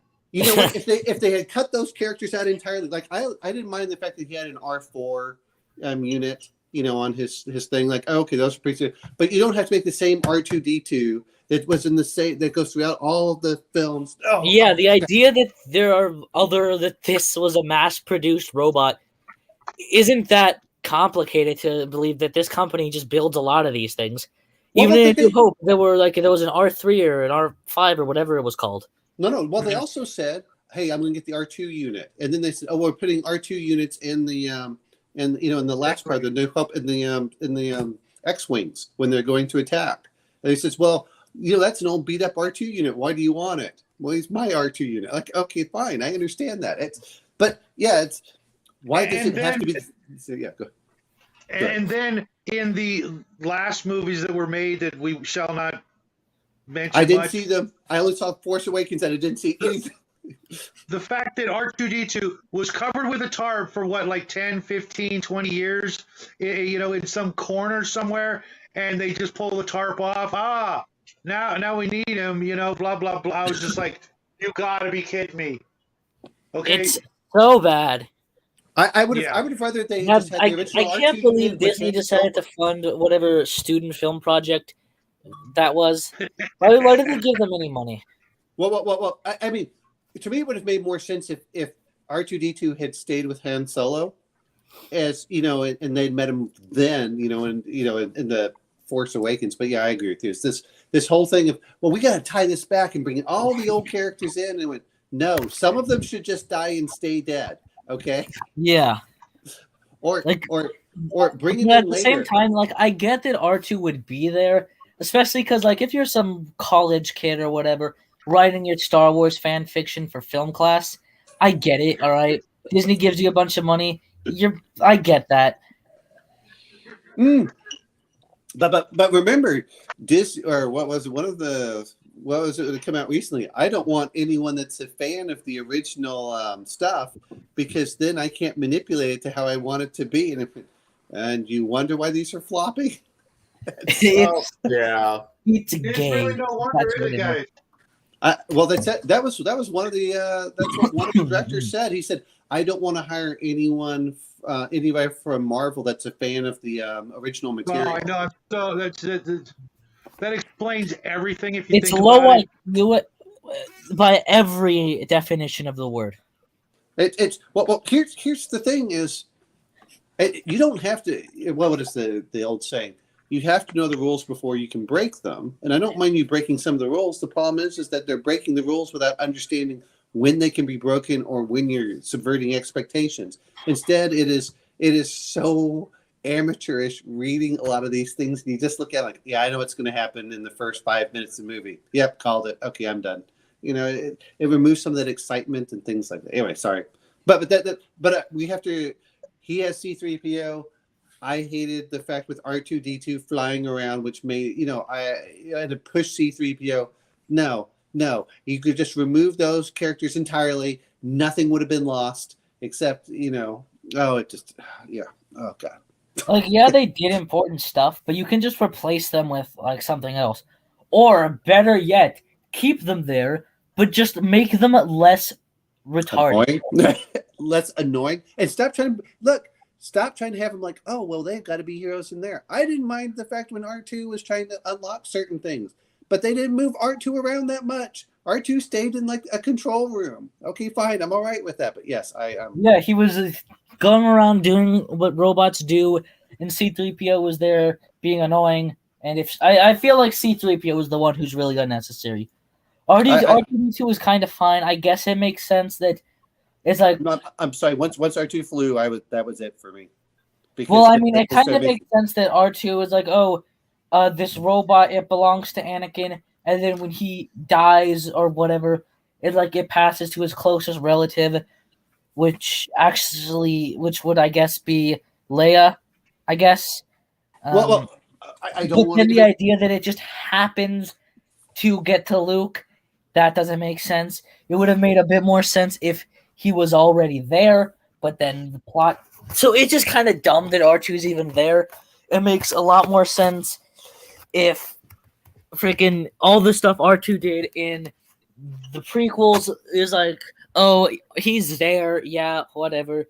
There's a robot. I would have rather them just use R4. From Anakin's, why the hell didn't he take him out of his little thing and have him escape? The thing is I agree with the Crafting Gamer saying that I like that he likes them being there. I have no problem with them being there. It's just if you think about it, it doesn't make sense.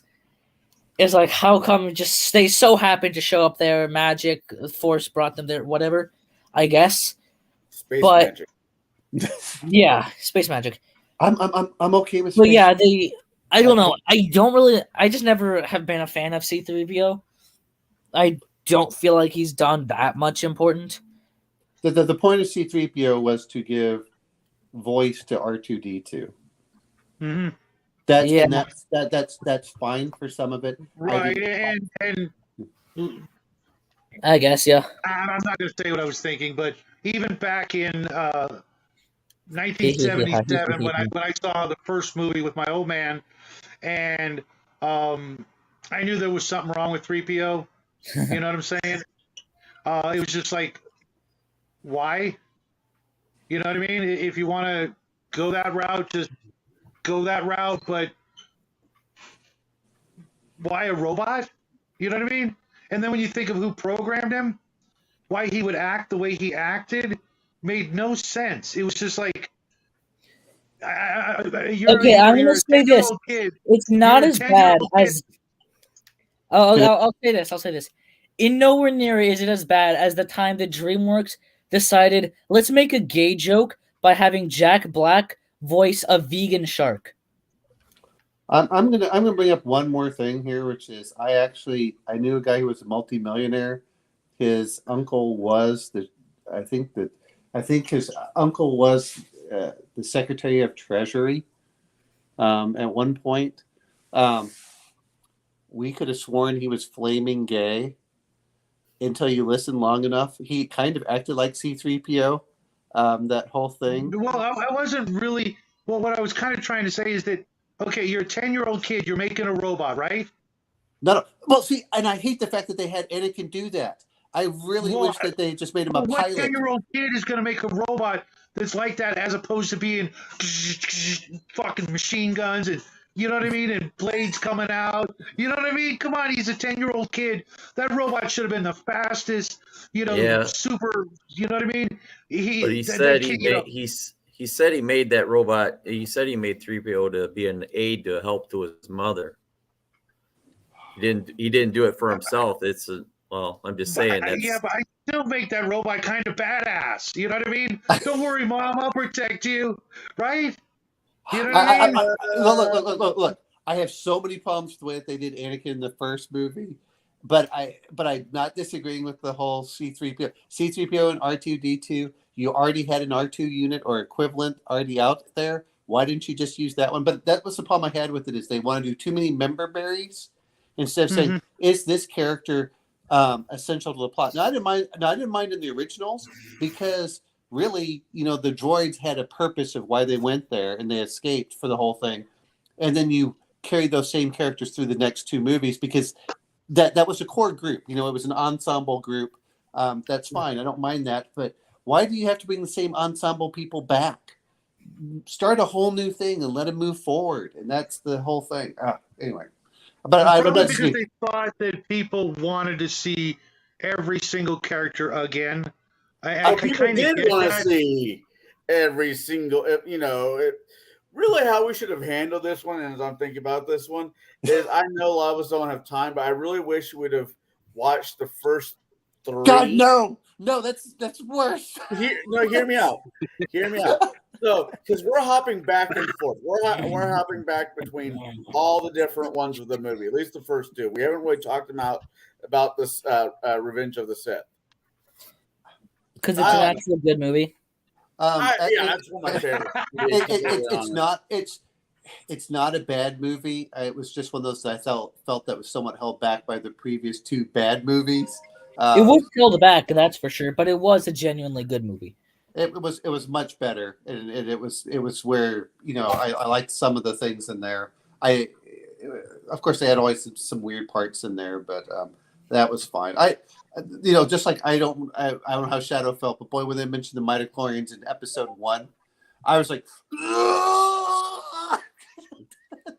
the midichlorians never bothered me, but I guess that's what they've always been. In my point of view. Go ahead, Jack.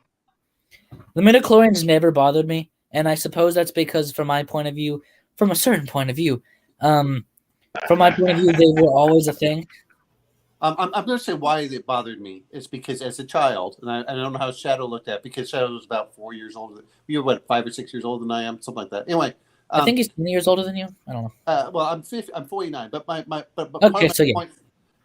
my point for it was as growing up as a kid and playing D&D and having all this other stuff. The idea was like if you were just like Batman, if you did enough training and everything, you could reach that level and become a Jedi. That was part of the appeal of it. And when he did the midichlorians, all of a sudden it shut it out and said, well, you know what? Only certain people are allowed to do this and the rest of you can't. And I felt like that really cheated the whole Shaolin Zen monk aspect, especially playing D&D where the monk had all the abilities in there. I felt that it really did hurt the series because of that. And George Lucas' expense was, well, kids wouldn't believe that. Part of it is the idea that if you're willing to spend that time in training You know, maybe you too can become a Jedi, and that's what made it so universally appealing. Well, then how come everyone wasn't signing their kids up to become Jedi? At least Because one of their kids. okay, so Shadow, and I don't know how because I don't want to lose my son and not Yeah. know him. I mean, that was the other part is, you know, if you look at like the Shaolin monks, when did they do it? Generally, even then, they made sure that the kids had to do the mental aspect. If you ever remember watching the old kung fu films or the old kung fu, where TV show, yeah. at the very beginning, there's a bunch of kids all standing outside the monastery, and one by one, they just start leaving until finally there's only the David Carradine young character that left. And only then do they accept that one person that was willing to do it. And that was just like that Fight was Club. yeah. It's Or the, interviewing for Saturday Night Live. yeah, only certain people that have the mental and the mental aspects of it, are they willing to go through and suffer and everything else would actually make it through. And that's why I thought that was much better. Instead, it was like, we'll just test all the kids in the universe, and the ones that are force sensitive for this. Yeah. No. Yeah, what I always wondered about that whole thing is why they didn't like extract the midichlorians and transfer them into other bodies. Because I don't think that would have Because worked. it sounds like, something that could work. You It know what I mean? doesn't. If that's the way it It works, sounds like something that could I work. want my kid to be a and then Jedi. try Yeah, it. give him a booster. Hey, Did I say that? it's It plastic. sounds like something that sounds like something that could work. But then you try it and it fails miserably, and you're like, what do you mean I tried to extract them in a clone? No, why would I do that? It's such a bad idea. Why would anyone do that? Actually, it sounds like a fantastic idea, like Shadow does. But then what you could do is you can start finding out, like, General Grievous, I need you to get all these Jedi so we can distill their midichlorians and inject my child. And you're like, okay, just start lopping off Jedi It's heads. what it sounds like is like someone is like, oh, let's try this, and then they try and it fails miserably, and then they're like, let's pretend that never happened because it didn't. It just failed so badly. If you Not can because like somebody died or whatever. It was just embarrassing. Like we spent $1,000 on all the stuff trying to do this, and literally nothing came of it. I mean, it wasn't that bad, but like, what a waste of time. Why would you clone more force sensitive kids? I mean, that's the other thing. I mean, Because I don't think I feel like I know there was that one thing where like one of the clones was force sensitive, or one of they cloned a force sensitive guy in Star Wars: The Force Unleashed. Okay, that's not canon anymore, and I think they changed it. Like, oh, you can't actually do that, or whatever. Well, I'm going to bring this up is when you start looking at the whole thing of that was, in the very first film, and I always look at the first films because those set the tone for what comes back later. Was even Obi-Wan, or they talk about the Force surrounds us; it inhabits everyone and everything else. It was a force, like the old D&D, where you learned how to shape it and manipulate it. And if you have a strong enough will and willing to do the effort and training to do so, you can become a Jedi. That was the whole part. So yeah. I don't know. I Go ahead. Sorry there. And Connell, you didn't quite grow up in that same thing, but that's the way yeah. that I mean, I was never a big fan of Star Wars at all. I mean, across the board, I think just thought the movie was just kind of wasn't my bag. Even that with the original three, I thought it was a whiny kid who became an orphan that got taken in by some weird dude. Okay, I'm going to bring this much, and this is why, going back to the original, as a young kid, I said, oh yeah, that's what I want to do is I want to leave home and go on big space adventures. Okay, that's how I looked at it as a young kid. And when I was older, I looked back and said, I remember being that age and wanting to get away from home and being stuck doing chores and saying, I can't wait till I leave home and do a big adventure. So yeah, I remember looking at both, but. All right, who didn't answer the question? We got Mark's answer, we got your answer, we got Jack's answer. Shadow, did you? What's your answer? Yes, C-3PO. That was the answer. He said C-3PO, and I said R2-D2. Okay, so who was my least favorite? I really did not like Mace. Really? Yeah. Like just because of that, I'm changing my favorite character to Mace because I thought you were going to say Mace Windu was your favorite character. The only thing his outfit was missing was I'm not going to even say that's not even nice. Fuck it. Only thing He his looks like everybody else. only thing his outfit missing was an SS pin, because how I just his no, that's not right. What are you talking about? The only thing that he's missing is like the blue belt, so he can go fight like a Steven Seagal. Go ahead, sorry. Go ahead. Was he? Yeah, he was the Steven Seagal of this movie. I mean, just Mace Windu, the guy with the purple lightsaber. yes. And the one that was wearing white, and he was wearing other. He reminds me of the typical. That was the other thing with the Jedi. When we start looking at him, they reminded me so much of the old 1950s Akira Kurosawa films on how they would dress. That's why I always looked at him as felon monks or Zen monks. As much as people want to blame Jar Jar Binks for what happened, I think Mace is also on the line, because if he would have at least been more understanding towards Anakin, and not so much a freaking dick to Anakin, I think it had a different relationship. So when he asked Anakin to help him, take out the counselor, it wouldn't have been, well, you've been a dick to me, and you've been like a father figure to me. Which of the two? Well, I think you're missing the fact, though, that Palpatine had been telling Anakin about the stories of the Sith Lord who could bring people back from the dead or keep them from dying. I'm not missing that. His greatest fear was losing Padme, and that's what was that's what was Mace. Now I get where you're coming from, but Mace was a dick to Anakin from day 2. You will sit on the council, but I want you to know you will not be one of us.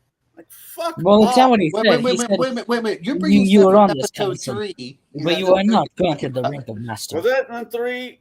That was 3. He was a dick. Yeah, he in was 3 a dick he to says Anakin. you are on this council, but you are not granted the rank of master. What more Because did they didn't Anakin want him on the fucking council. do? He won The only reason war. they put him there was because Palpatine forced them to. He basically said, "I have emergency powers. Shut up. You're putting him on the council." I don't but care what you guys say. As the leader of the galaxy, you have to do it. All right, I have emergency powers. Remember? By that point, Anakin, if it wasn't for their Mace's prejudices and a few other ones, he should have been already a master at that point. I think they were doing it to protect That's them, arguable, though. yeah, but Yeah, he wasn't. I really, that's really kind of shocking, actually, coming from you, Connell, because I really, not shocking, but surprising. I thought Mace was just, the character was just, one of the more strict Jedi in a place where they needed someone who was going to be a little strict in that sort of a role. Everybody else seemed kind of milquetoast and, all peace and love sort of thing. And he was kind of a little more of a, just a tougher authority figure. And, he had, disobeyed orders and, proven himself insolent and things like that.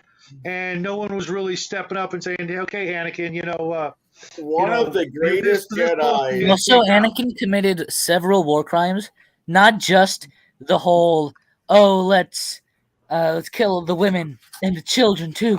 The men, not just the men, but the women and the children too. That's not the only war crime he committed. He also did several, we surrender. Actually, just kidding, we don't surrender. And let's ram our ship into yours.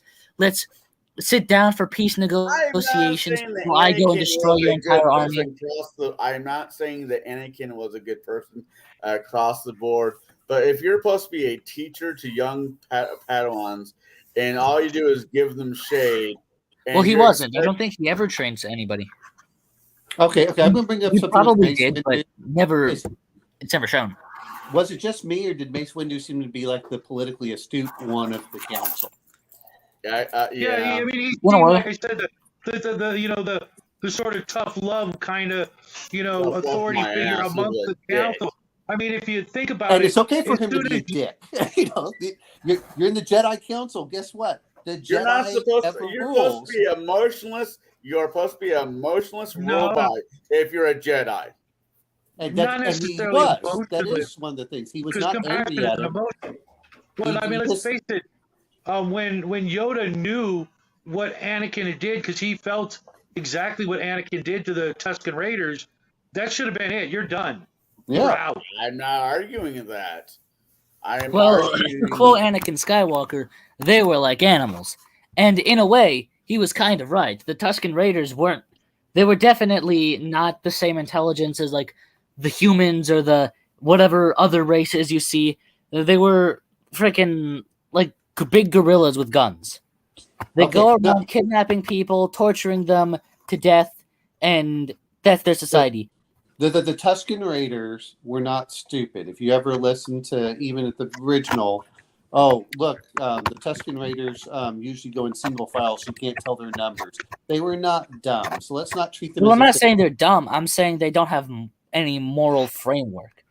They go around kidnapping people, eating them, torturing them, doing whatever other unimaginable things to them you can think of, and that's their society. I mean, I can argue morals. I mean, we force our morals in other cultures because we think we're right and they're wrong, even though Well, something tells me that historically that's not been the taking- case. I know what you're saying, and I'm just going to counter that by saying a society that thinks that taking women and throwing them into volcanoes and taking newborn babies, ripping out their hearts and eating them in public for everyone to see, a society that thinks that is wrong is probably in the right. I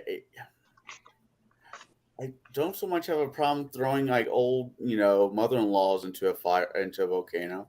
Well, no, they specifically chose young I know. virgins I to live in was making a volcanoes joke. so that freaking the snake god would give them rain and whatever. Well, And by the way, this is coming from someone who's a descendant of that culture, so you can't call me racist, Connell. I don't think you're racist. Hey, Connell, here's the thing: is you look at it as you don't like authority. Okay, that's fine. I understand that, but Yeah, I look at it as very similar to if you were in any kind of order like this, and go, look, you're in the Jedi Order. The Jedi Order are like the Shaolin monks. If you don't like it, you get kicked out. Or if it was like always, Doku.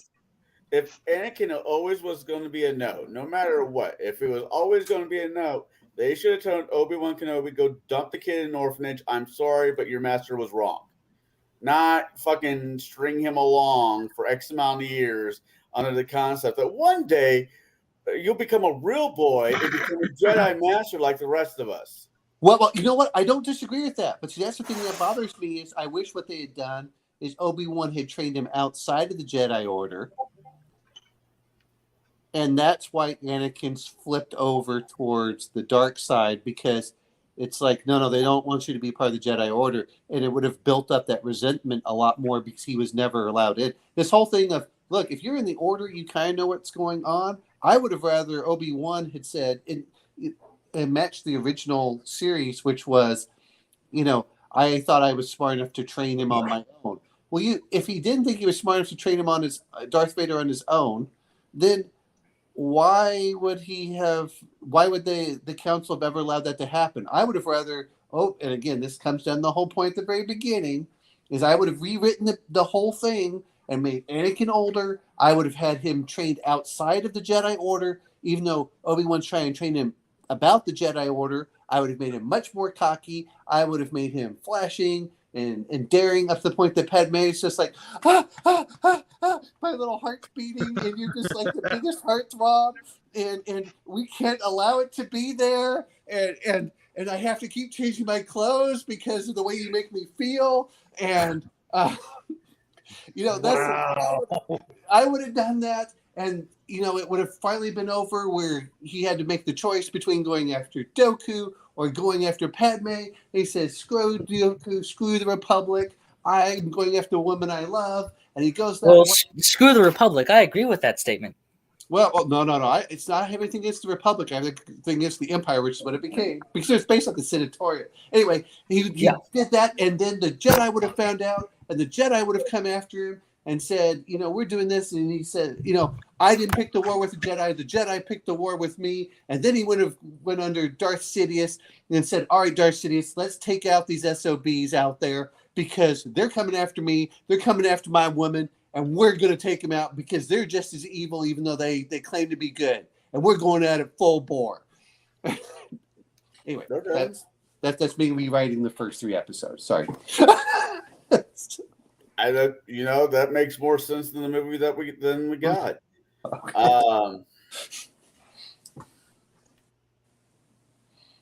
Anyway, there's a reason I never watched this. I have never saw this one in the theater. I watched this because someone had downloaded it as a pirated copy with the old shaky cam.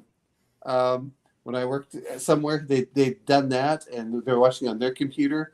And I watched and I said, wait a minute, there's nothing new. Why do they call it Attack of the Clones? And it was so bad on that little shaky thing, I said, I can't go watch it in the film theater.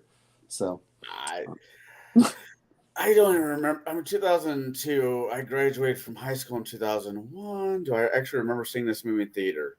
I don't think I actually did see this movie in theater. I did. It was a Star Wars movie. I had absolutely no fucking interest. All right. So we barely got through the questions I normally ask, but that's fine. Everybody looked like they had somewhat of a good time, and that's what matters today. So anyway, sorry for my little rant there. No, it's fine. It is at the 2-hour mark. Who's in line for the next one? Who's doing it next? Who's picked? Real quick, I got a question. Crafting Gamer, I was looking for your channel just a moment ago, and I can't find it. I could have swore I subbed to you when you were under the previous name, but I can't find that either. So if you're still there, can you give us like a exact spelling of your channel so we can all sub to you and get you up where you should be with the rest of us? Okay, It's I'm in the gonna, chat.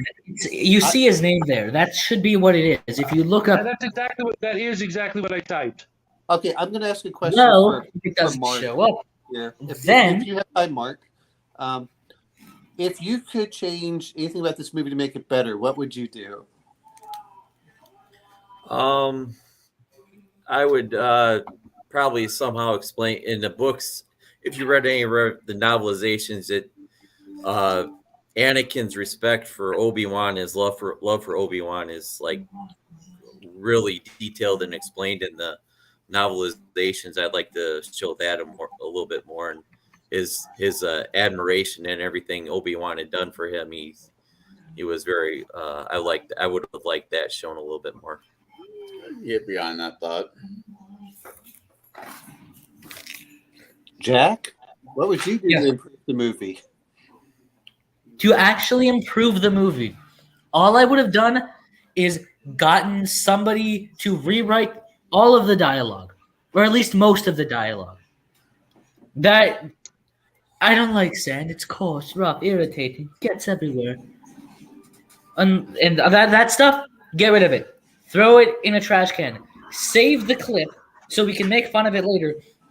But replace it with something that makes a bit more sense. That sounds like something that wouldn't make anybody who wants to listen to it want to grab the nearest gun and shoot themselves in the head, and get someone else to write the entire movie.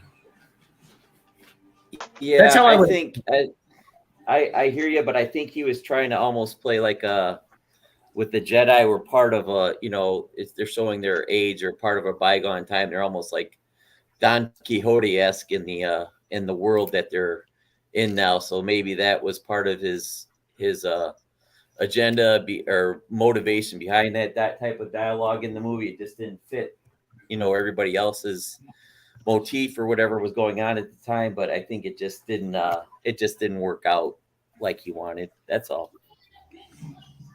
Okay. So, Shadow, how would you do to improve this movie? Honestly, I don't have that many. The few complaints that I've already made, 3PO, just changing everything having to do with him, and more Jango Fett. I agree. It would have been nice with the Jango. I Fett really above enjoyed it. this movie a lot more than I thought I was gonna. Uh, you know, because I've only seen it a couple of times, and I guess I'm just in a better space now mentally, so I can take a lot more, uh, maybe things with a grain of salt and not take it too personally. I mean, I literally didn't work on the movie, so you know I can choose to not watch it or I can choose to watch it. Did you and just say enjoy. Did you just say I literally did not work on the movies? Yeah, So did you figuratively not work on the movies? I didn't do that either. Always taking your freaking father to the woodshed. Well, Every I don't know. Sunday. I don't know if Shadow worked on the previous ones, so he might. No, have been I didn't. No, surprisingly, they didn't ask me for my opinion on any of it. I just, I enjoyed it. It wasn't perfect, but it's definitely not the worst movie I've seen hanging out with you guys this last year. So I'm just gonna, enjoy it for what it was, and I'm going to say this. hopefully I'll get to watch it with my grandkid. I will say this much. I wanted to shoot myself for about the first hour, and if I could go in and just cut out several scenes, I would be much happier with it. But once it finally got to the last part, once they got to the arena, I enjoyed it much more than Timeline. Anyway, Connell, what would you do to improve this movie? Fire the director and the writers. The same guy? Yeah. What would I do? I would cut out. What would I do? What would I do to save this movie? Other than make sure it never got to production. I would have cast, not to have anything against the guy who played Anakin, because I don't think this is his fault. I just think this is crappy writing. But I would have tried to find a couple who had better natural chemistry, so it didn't feel so damn, in my opinion, forced. I like the guy who played. I like most of the actors that they picked for the roles that they took. I think. I think I would have took Portman's character out for majority of the movie. That after Assassin's Attack, she went to an undisclosed area, and her and Anakin were writing emails back and forth, like back in ancient time, how ladies would send their favorite knights letters of whatever. I would have kind of went that direction. Admiration. I think I would have went that direction with it. I'm just thinking modern day now. It's like Tinder. Yes. Yeah. No. Yes. Yeah. No. Yes. Yes. Yes. Oh, wait a minute. How many Jedi? Wait, you've matched with 6 Jedi? What the hell, woman? Right. Wait till we review Logan's Run. I love Logan's Run. I really do. I do actually enjoy Logan's Run. There's just so much. Of course, we'd all be dead. Just annoyed the hell out of me. The forced romance, what felt like a forced romance between the two actors, actress and actress, not because they're horrible. They're horrible at their career. They just didn't work naturally. I think Christopher Lee should have got more of a serious role than just being the bad guy for the movie, the James Bond villain routine. I think I would have introduced him in the first one, kept around in the second one, and General Grievous. Well, the thing is the first, all the 3 I watched a video essay about this a while back, and the 3 prequels, their villains are kind of meant to, like, how good of a job they did is debatable, but 3 villains are meant to show an aspect of what Anakin becomes. You have Darth Maul, who is like the pure anger that he has. But Yeah, that but- wasn't for Anakin. That was for Obi-Wan Kenobi. What? Anakin No, I'm never talking- fought Well, yeah, Anakin never fought Darth Maul, but Anakin never fought General Grievous either. It was I would have put those. I would have. See, that's the thing. I would have saved him for Anakin. well, the thing is, Count Dooku and Anakin. If you look at like some of the other stuff, they were like rivals for the majority of the Clone Wars, and then General Grievous and Obi-Wan were, in theory, rivals. Though what actually happened was General Grievous would show up, Obi-Wan would force push him, and that was the end. But no, what I'm saying is that the three villains of the prequels were meant to show an aspect of what Anakin becomes. Yeah, they never interacted that much, but that doesn't matter. Darth Maul is that's a good point, Jack. Rage. I never looked at it that way, but yeah, that's a very good observation. Yeah, Count Dooku is like his mastery of like lightsabers, his big brain element of him, if you were to put it simply. And then General Grievous is the fact that he's now essentially more machine than man. I did like the fact that, talking about just the scene, I like the fact that Dooku took off his arm.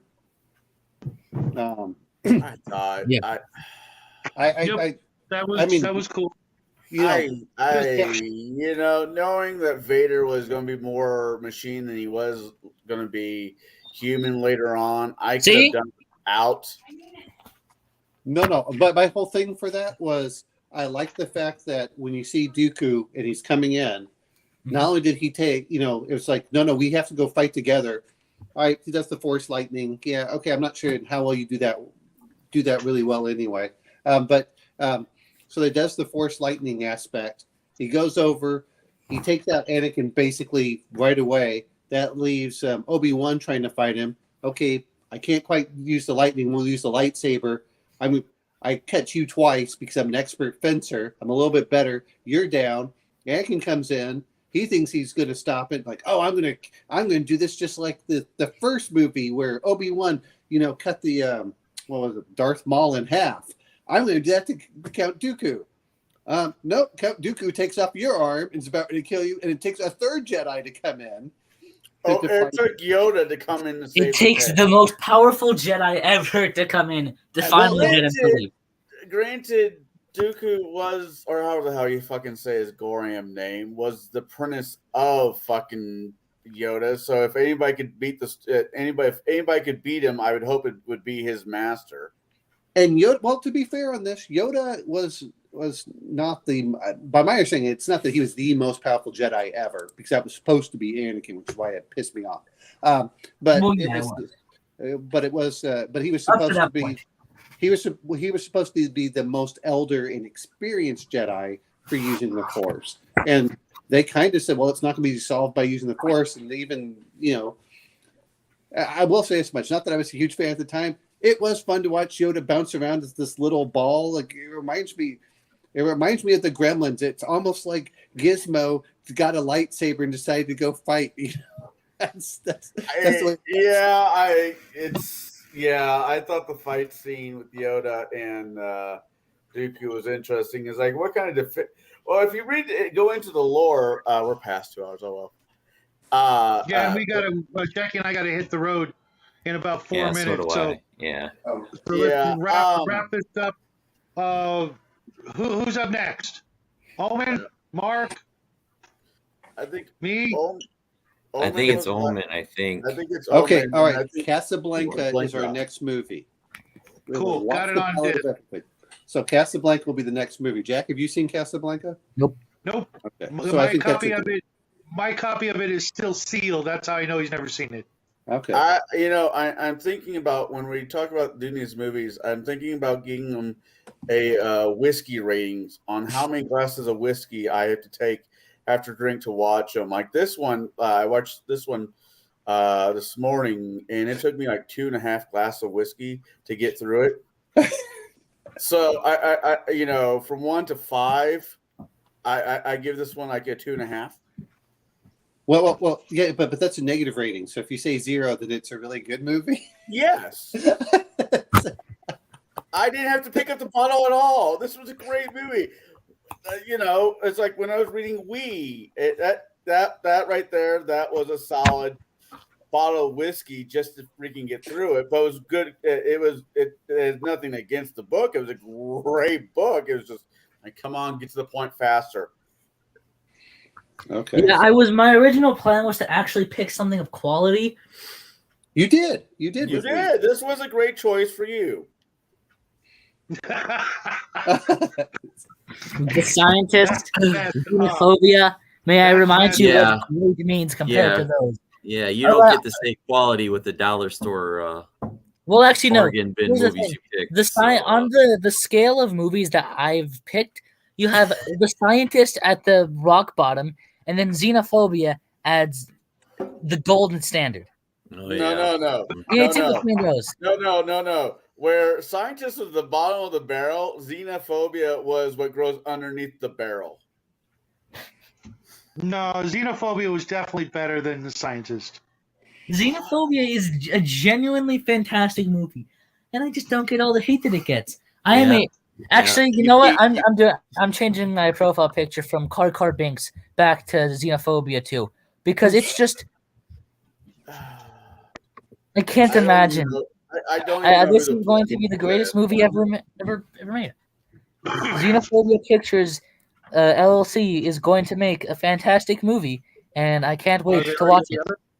Okay, All right. taco time for us, guys. All right, Yeah, I'll talk to you a guys lot of fun later. as always. Have a great week, everybody. I don't know if Jackie and I are going to do a painting video or not. That's generally up to him if he's got time for it. Otherwise, I'll just be painting miniatures anyways, because it's Sunday night. He's got to go back to school tomorrow. But I'm actually really looking forward to watching Casablanca. It's been a long time, and I know Jackie will like it. I liked it. And I was surprised. I liked it. I had heard so much about it when I was 19. And I was watching a 13-year-old kid so while I was over at his house, I went, "Oh, the parents have Casablanca. Oh, let me pop this in." It's like, this is an awesome movie. Why didn't I ever watch this? Because I kept hearing romance. Like, I don't want to ever watch a romance. Stab me in the eyes. All right. Well, Shadow, it's good having you on the show. Go eat your tacos, even though you're eating them on the long real day. quick, Mark, are you joining Bo's game Friday nights? Yeah, I talked to him about it. I didn't know we were supposed to be gaming on this past Friday, but yeah, I've talked to him. Hey, Mark, Okay. no one did.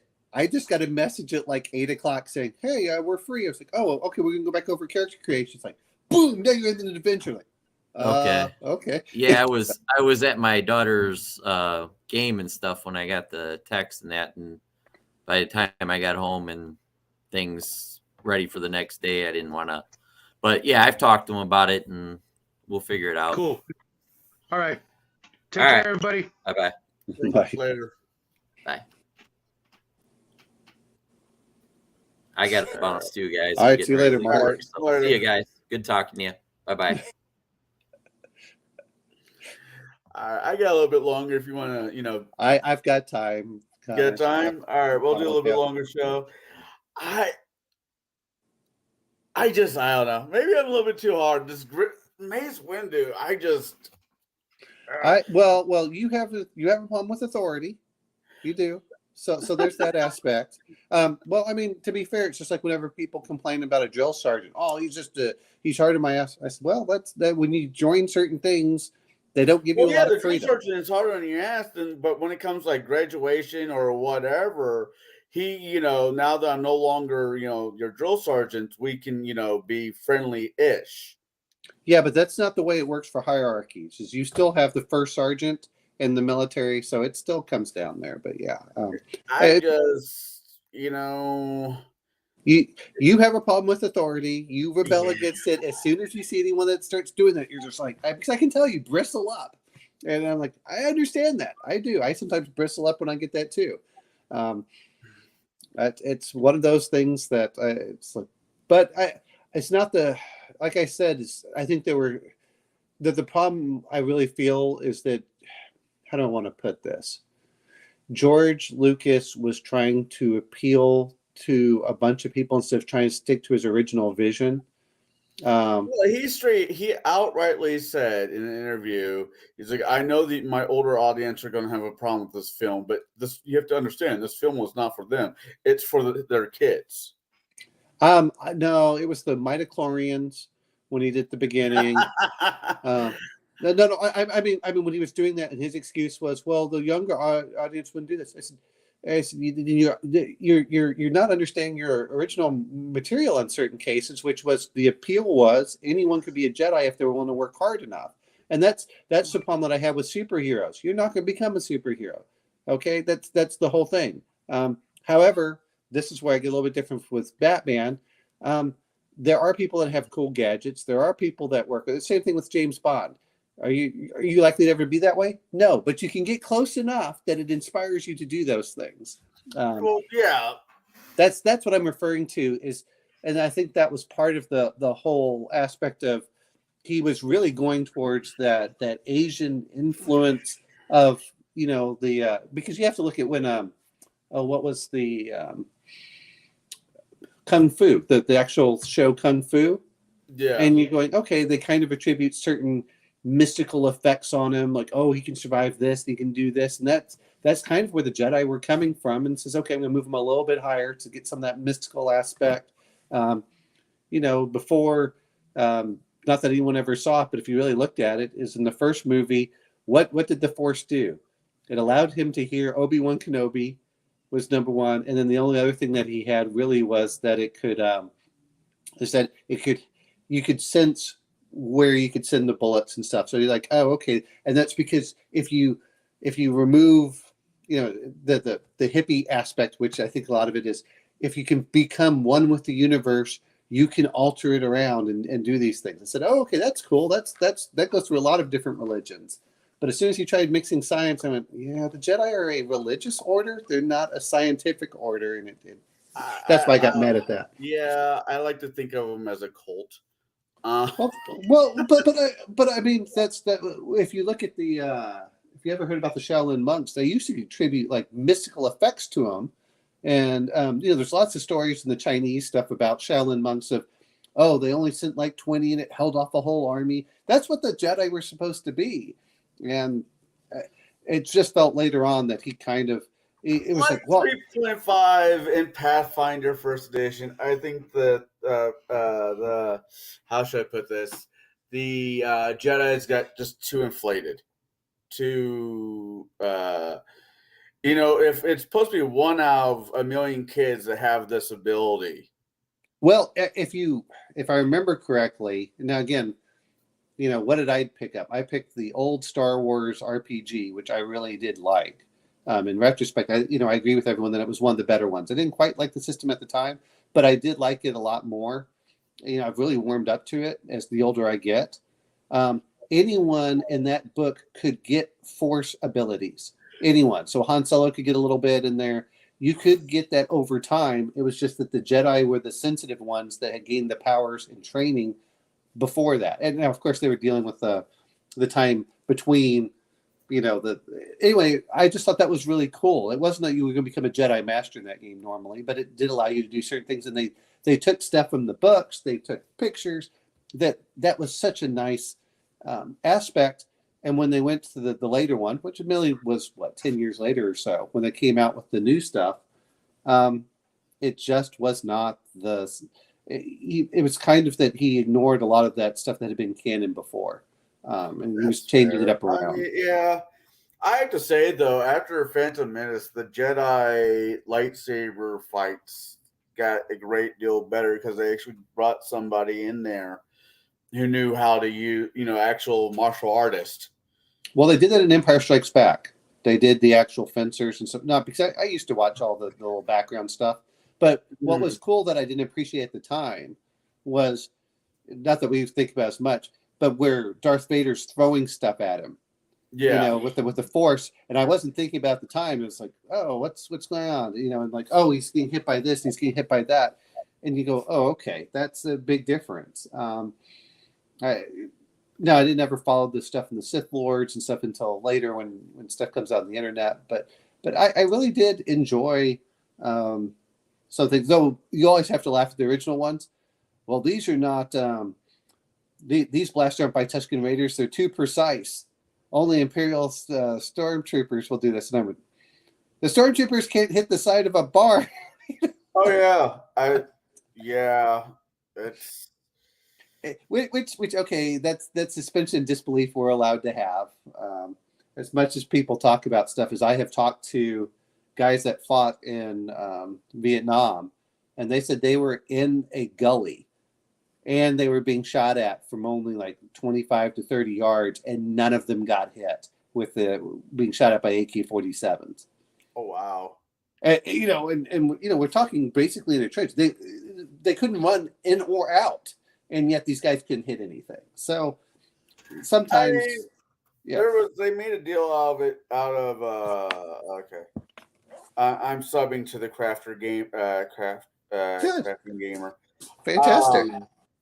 Well, he's been doing the stuff on Palladium pretty well, so I don't know. I don't know how accurate it was, but I remember hearing that, like, even during the Vietnam era, that 60% of new recruits, when caught in a firestorm, would aim up instead of actually at its target, because the concept is of killing somebody, even after boot camp, is so abhorrent to their nature. It really needed to be hammered out by the misery of it. Before they fully accepted what they had to do. Well, there's a lot of things in there, but when you start doing the psychology of combat, it's not unusual for people to shoot above the heads because they want to keep them down, but they don't want to kill anyone. Right. And as much as everyone talks about it, I think it's 80% of all casualties are caused by artillery. It's not even. That's why they call it the god of battle, or it's the king of battle. Artillery was part of that aspect. It's and yet people still have nightmares and things of for the PTSD but I don't. There are a few people out there, but there aren't very many people. Like my grandfather said, he was quite happy to know that he never shot a German. Now he said he might have, but he never knew.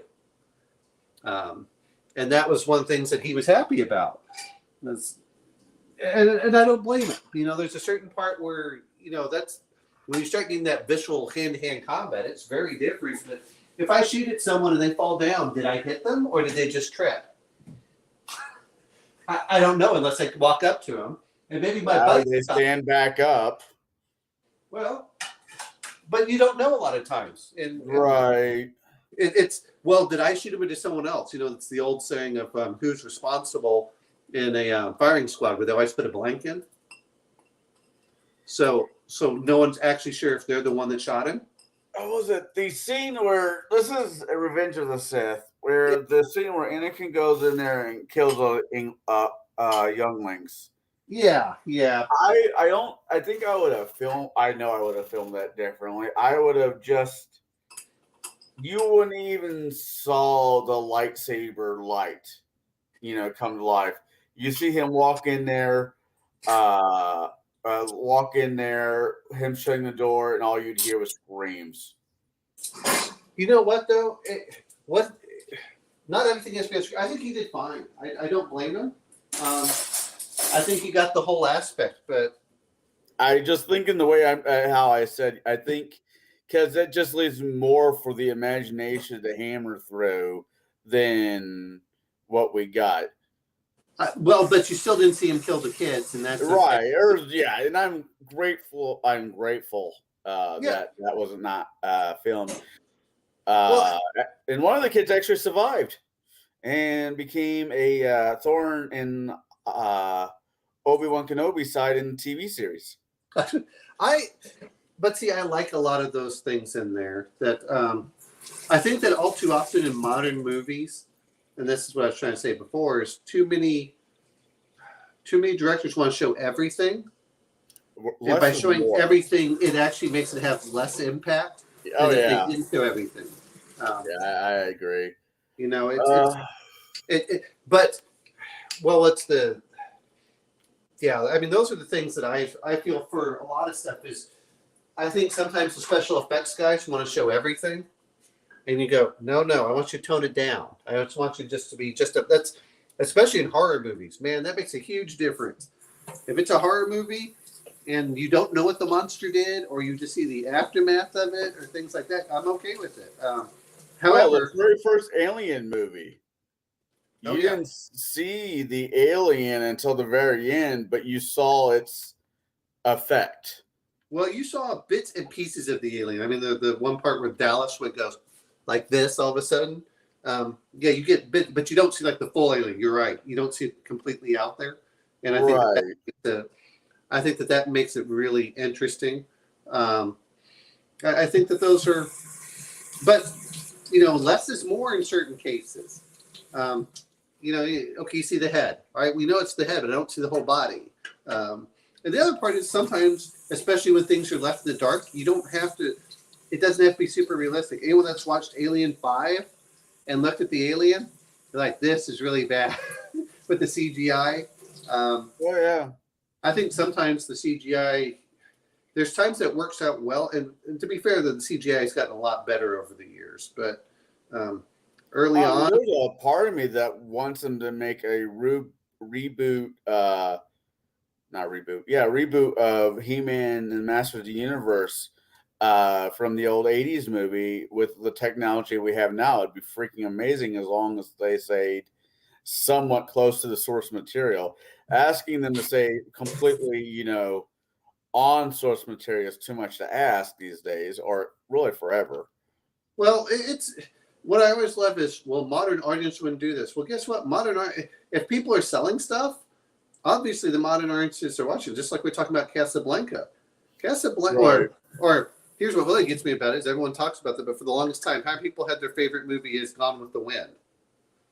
Even though Gone with the Wind was before their parents were born. It's some of these old classic movies are the Seven Samurai. Okay, I love the Seven Samurai. I watched this. My son enjoyed Dr. Strangelove. That was before I was born. That was, of course, that's well before he was born. And what's it? He loved Ghostbusters. There's a lot of old films that I think are out there, and I think that's the problem with Hollywood, is I think that they have to remake everything, ignoring the fact that there's so many great films out there that we don't have to go see all of the new films. We can just see all of the old stuff to catch up on things we love. I'm actually kind of surprised as of yet no one's picked Ghostbusters, now that I think about it. Well, I think that Ghostbusters is one of those that would be really good to have during Halloween. Yeah. You might have to pick that one. I like Ghostbusters. I think it's an excellent, fun one. It's been. I've enjoyed all three of the movies. I haven't. No. Ghostbusters Afterlife. Yeah. That's the one I was thinking that you were referring to. Yeah. I enjoyed it for what it is. I mean, they brought the old cast back together for the next generation. I'm fine with that. I don't mind them doing it as cameos. I don't mind doing it if it's a callback and you're going to do this. What I don't like is when they, and this is what it seems to be that they're doing, when they destroy the old characters instead of making them iconic. Right. A perfect example is, when, of course, it's a cartoon, and I actually prefer cartoons for some of these things over the CGI live action. I don't need to see CGI live action. I'm quite happy watching the cartoons of Batman, and some of his stuff. But what was the Batman Beyond? Oh God, yeah. You have an old Bruce. Now he's acting as a mentor rather than as Batman, and it feels. But they don't make him stupid. They don't tear that character down. It's just okay. This character is too old to perform what he used to do. And how much of that series did you watch? I think all of it. What was it on that one? You find out Terry was actually a clone of Bruce Wayne because of Amber White or Amber, not Amber White, Amanda White or Amanda, whatever her fucking name was. Maybe I missed that because I thought that is. I don't think that was it. I think that might have been on the Justice League Unlimited show. I think that might have been like one of the last couple episodes on that one. But you find out, you find out that Terry is a clone of Bruce because Amanda, whatever her name was, thought that the world needed a new Batman because she knew Batman was eventually going to die. Yeah. Well, but I think that that's what makes some of those characters interesting is because they can come back, but they act as an advisory role. Right. I mean, last Ghostbuster movie, you know, he found out that Spengler or whatever his name was, the scientist they were all scientists. Sure. Not Dan Aykroyd, not Bill Murray's, but the other white guy, the Harold Ramis. Yeah, Harold Ramis had a family, and you know, you just find out stuff about him. It's like, wow, he actually settled down. Sorta. Wait, no, he abandoned his family. What an ass! But then you find out why. Well, and I think that's the problem that you have with the modern writers is they think that they have to destroy a character to build up a new one, instead of making a really. It's the same thing that they do with women. Well, we have to make the men incompetent to make the women look good. Like, no, actually, if you have a competent woman around with competent men, it actually makes it feel much better that she's not. That I think that's part of the problem. Yeah, I can see where you're coming from with that one. I'm not opposed. I'm not, maybe it's because I have a daughter, but I've never been opposed to the concept that a Red Sonja character exists out there. You know, No. But my point is that if you make the perfect example is Valeria in Conan. Do you think that she was an incompetent character? No, I think she held her own. But because she held her own, did you have to tear down the men? No. That's what I'm saying. That's what I'm referring to. Is okay, because I know. I mean, even people that we talk to, they're basically no, a woman should never be able to do that. They're supposed to be this. This is like says who? Well, part of it is look, we're dealing with fantasy, but yeah. What I'm going to say is I don't like the modern era where you have to tear someone down to make this other person good. Right. At the same time, you know, men are idiots. Well, look, but you still make men. Well, a perfect example is, in Aliens. Yeah. And even in Alien, they're not. They're good at their jobs. They're not assumed to be incompetent. That's what I'm referring to. They don't come off as as a comic book idiot. And it's, why would you ever do that? That's what I'm trying to say is. Why would you ever degrade a male character to boost female? I think it actually was handled well with Alien, the first one with Ripley. It wasn't so much that she was better than the rest of her crewmates. She was just, I don't want to say luckier. No, well, there was some luck, but I think that there was also the fact of, that she was the third person in charge. And when the guy with Hurt got his face in there and it opens it up, she was following protocol. At no point did she, but she didn't come off as stupid. And the other part was, and I think sometimes this is what's going on, women are still women. If women are relatable as women, you can make them strong. That's what I think made, what was it called? That's what made Ripley so empathetic in Aliens. She's not the badass fighter. I mean, she does at the end, when she's going to go rescue someone. But when you look at it, she panics. She's scared. She needs help from the men, especially when she gets trapped in there.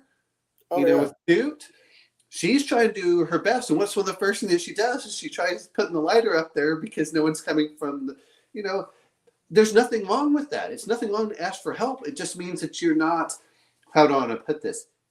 I don't like characters being incompetent. She's not an incompetent woman. That's one of the things I used to hate, even for women, when they're like, oh, they're putting in there, she's the damsel in distress who can't do anything useful. Then why the hell is she on your team? You know, that's even in a sequel where she's like, I feel like a fifth wheel. You got something around here I can do? I don't know. Yeah. Is there something around here I can do? It's like, why? But class something. I can go move that. I use the caterpillar mech suit because that's really what it was. Sure. And then the both, the sergeant. I think it was sergeant. Yeah. A poem. Yeah. I was like, all right. Yeah. And they just kind of laughed, and business went back to business. And like I said, I don't know if it's because I have a daughter, but I tend to try to find movies that have a strong female role in it for my daughter compared to a strong male role when the women are just a dumb bimbo. It just happens to be there. Well, but again, my point being is that I like to see strong, competent women. Right. But I want women that are well. A perfect example is if you ever watched anything with Katharine Hepburn. Oh God, yeah. No, I get you. And the same thing with what was the other one? That's one that in our ideal prime was, what was her name? Not Katharine Hepburn, the other one that was out there with the redhead. Oh, God, I could see her. Well, I can't think of her name, but I could see her. I'm getting bad with names nowadays. I was always bad with names. Well, there was a Katharine Hepburn movie she did, the John Wayne, called The Iron Man. Not Iron Man, The Quiet Man. Yeah. And it wasn't that she was a damsel in distress. She held her own personality-wise with, the Duke. And I thought that was a great role. That shows that, also Ireland is completely different than America in a lot of different ways. And I'm going to bring someone up that everyone keeps forgetting about is for an actress that I love because she can hold her own. Not that she has to be physically fit. Is Judi Dench on screen? Which I know the name. I'm not placing. So Judi Dench was the most recent James Bond films. She was the one that plays. I can never. Is it M? Oh, she's the older. Yeah. She played Queen Victoria in Mrs. Brown. I don't pick her because everything I've seen her, she's been in her, I guess, 50s or older. She holds her own on screen and wherever she is, and she's one of the few actresses I think that can do so. And I think that's part of, but I enjoy watching. I don't mind strong female characters that still remain feminine. Ripley in the original remained feminine. If you look at Sarah Connor in the original, yeah, she was kind of the damsel in distress that really didn't do anything. For a movie, then her transformation into Terminator 2. Yeah. Holy crap! And because she did that work, you went, this woman has trauma, and she did have trauma. She was innately flawed, and she was paranoid, and but and it wasn't like 2 years later, and she's bouncing a 2-year-old on her hip. No, the boy was like 10, 11, 13, and she did a lot of behind the scene evolution. That's the word. Well, off-screen evolution for the character. I mean, the character had the character that you see in Terminator 1 is not the same character you see in Terminator 2. And even though it's the same person, but you look at it as she's completely transformed himself from being this waitress kind of figure to, when he talks about, mom would shack up with guys that could teach him what to do and weapons. And I mean, she was just like pure, I have to do this for the world. And Pure download, whatever. Yeah. No, she was. I really enjoyed her character. They actually did. She did one more Terminator movie, but it was weird. It was a weird timeline movie where her son dies. Carter, her son dies, and Destiny picked basically another person, and it just happened to be a woman. That didn't bother me whatsoever. oh, I mean, it bothered me to know, and it's not because it was a woman. It's because you basically are trying to. It to me, it was just bad for the whole thing that they did there. It was. I go with the same argument with Hitler, though. If Hitler got shot, if Hitler got into his art college that he wanted to, World War II would have still happened. It just wouldn't have been with the Germans. It might have been, well, it might not been with him, but it still might have been Germans, or it could have been with Stalin, with the Russians. Eventually, it was going to happen, one way or the other. Well, the whole thing that gets me into this thing is when you start doing alternate timelines, who are you getting? Are you getting the people who left the franchise by making it feel? Because I think I saw that one where it had Emilia Clarke in it. No, that was not the one I'm talking about. It's like Terminator Genesis, I think. Oh, was that the one with the? Yeah, was that the one with like the weird kind of female Terminator and that was protecting the girl or something? It was. I didn't want to go see it because, well, first off, is they pretty much killed the franchise by the previous movies, and that's the other thing. God, yeah, no. It's and now you're trying to bring back the old characters. That's what I have the problem with. Is at a certain point, the movies are fantastic for what they are, and you can't do that. I completely agree. I think. Me and my brother are both horrible in this way. If we start watching a movie series and we find out there's another one being made, we have to go see it. Fuck. You're completion in bad movies. Yeah, it's the only reason why I could say I dated this one girl who wanted to see Twilight. Then me and her were still together when the third one came out, or no, the second one came out. So I saw it with her. Then when I got married to my ex-wife, she's like, the third one come out. She's like, you want to see it? I'm like, fuck, I already saw the first two. Let's see how far this train goes downhill. And so, yeah, I'll watch. I'll complete anything I start watching, which is. I used to do that. I would watch an entire season, but then I just burned out. Said no. Some of them are great. Which makes me. I need to sit down there.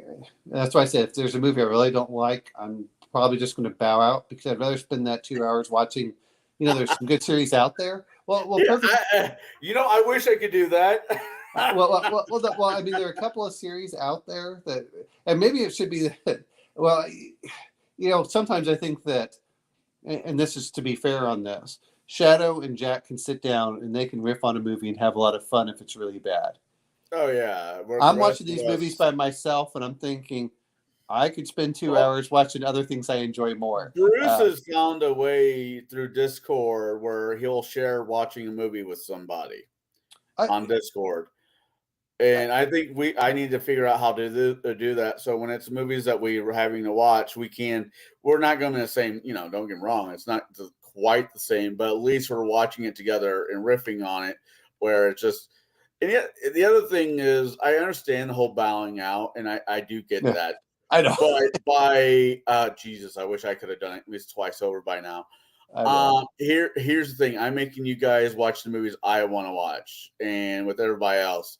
So it's kind of what's good for the goose is good for the gander kind of argument I have is if I don't make you guys watch a movie that most of you guys might not like.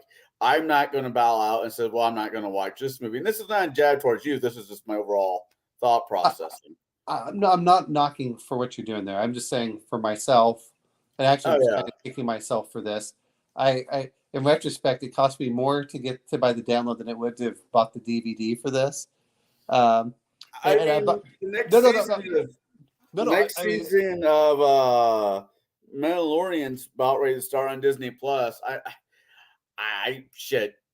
Whatever you think of Disney, and that's fine. I don't argue about people's opinions on companies. If they do produce some good shows, and that's one of them. Well, here's what Other- some of them are good, some of them are not. There's a lot of stuff I still need to watch. What is it?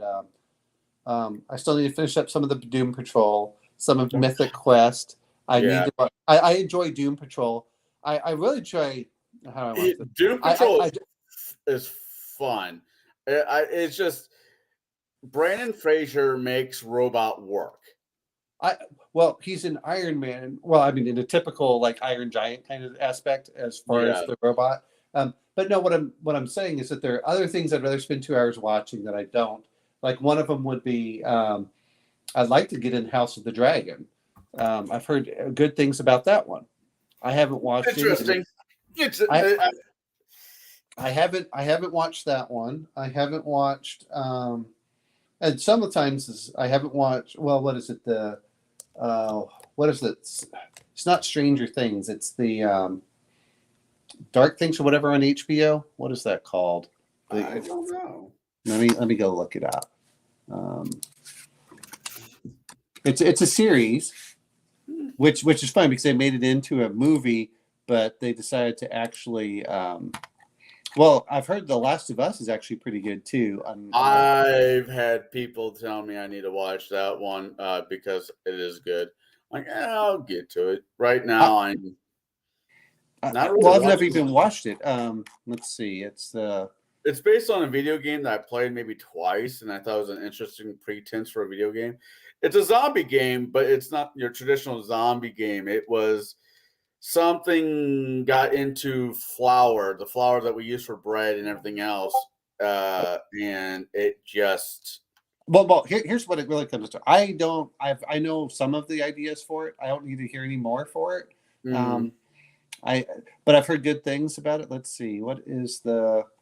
I'll tell you a series I enjoyed, which is kind of different. It's called The Head.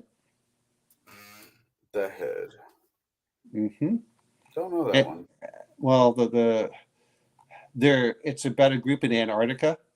And it's kind of a murder mystery on who done it. And so what happened? The basic thing that comes into it is there's a group that hasn't been there for they're going to be wintering overnight in Antarctica. I say overnight, but we're talking months during the winter of Antarctica, and so they just leave this small group behind. Right. And then what happens is they lose contact, and so it feels like a murder mystery from that aspect. His Dark Materials is what I was referring to. I think they're on season 3 now. I like historic TV shows. I really, really do. Unfortunately, trying to review them on this channel would be a nightmare because I'd run into some fight back on it. I'll tell you something. Have you watched for Carnival Row? No, I need to though. That show, and I need to watch second season of Vox Machina or whatever the hell it's called. And here's the reason I mentioned that one is Carnival Row is kind of World of Darkness set in the 1880s. In a So different, Victorian. it's around that time frame. It feels something like that, but it's not. How do I want to put it? It's in a fantasy world where you have fairies and stuff like that, and werewolves and things of that sort. And people see them, but they include satyrs and a few other things. I enjoyed it somewhat. I wish that they had leaned a little bit more. How do I want to put this? They went one direction, and then about 2 or 3 episodes in, they went a completely different direction, which kind of bugged me. But it's kind of a cool idea for it, if you like those. Yeah, I've been meaning to watch it. It's on my list. Well, now that I'm being not talked into, because I'm basically talking myself into running World of Darkness. Yeah. I've been I want to do the Dresden Files through the World of Darkness. So what are your players like? Is the big thing. It's a mixed boat. Okay, so and I'm not familiar with the Dresden Files. Does that deal with human investigators, or does it deal mostly as the players, or does it deal with them? The Dresden Files, the first book of Dresden Files. Dresden Files is about a wizard named Harry Dresden who is a private detective in modern day Chicago. Okay. The world as a whole believes that magic is not real. It's Okay. So that's World of Darkness right there. Okay, go ahead. And then you have him and a handful of other people basically trying to deal with vampires and all other kinds of So Bomb. the reason I'm asking in here, and this is just to give you a good feel for it, is and I like doing it,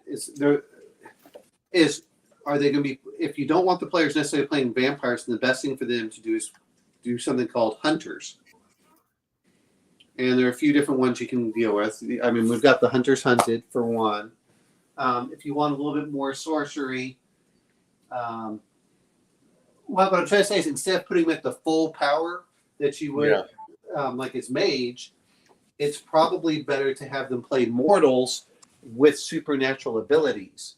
right. But they're not the same level as, because in mage, I mean, we're talking by the time you get to 3 dots and whatever skill you have, you are literally at D&D fireball level, and then once you get up to level 4, I mean, by the time you get to level 5, you're almost like a god. Right. So to keep some of that down, I always like them playing what's called Hunters Hunted, which could be the Arcana and stuff like that. And what they're doing is they're investigators trying to find this stuff out. And so if they face a vampire, you don't have to make them face a lot of vampires. One vampire is still plenty dangerous and very, and you have to be very careful on how you maneuver in there. And that's what I was trying to say is figure out which ones you like the best. Usually vampires work really well. And then later on you can add other stuff in there. But the Hunters Hunted works. There's a few others in there. And I think as a game system, I don't know how I feel Chronicles of Darkness because it was so different. This is a problem of when you wed yourself to a system.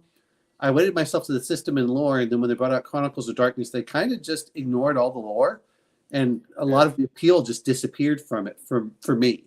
Gotcha.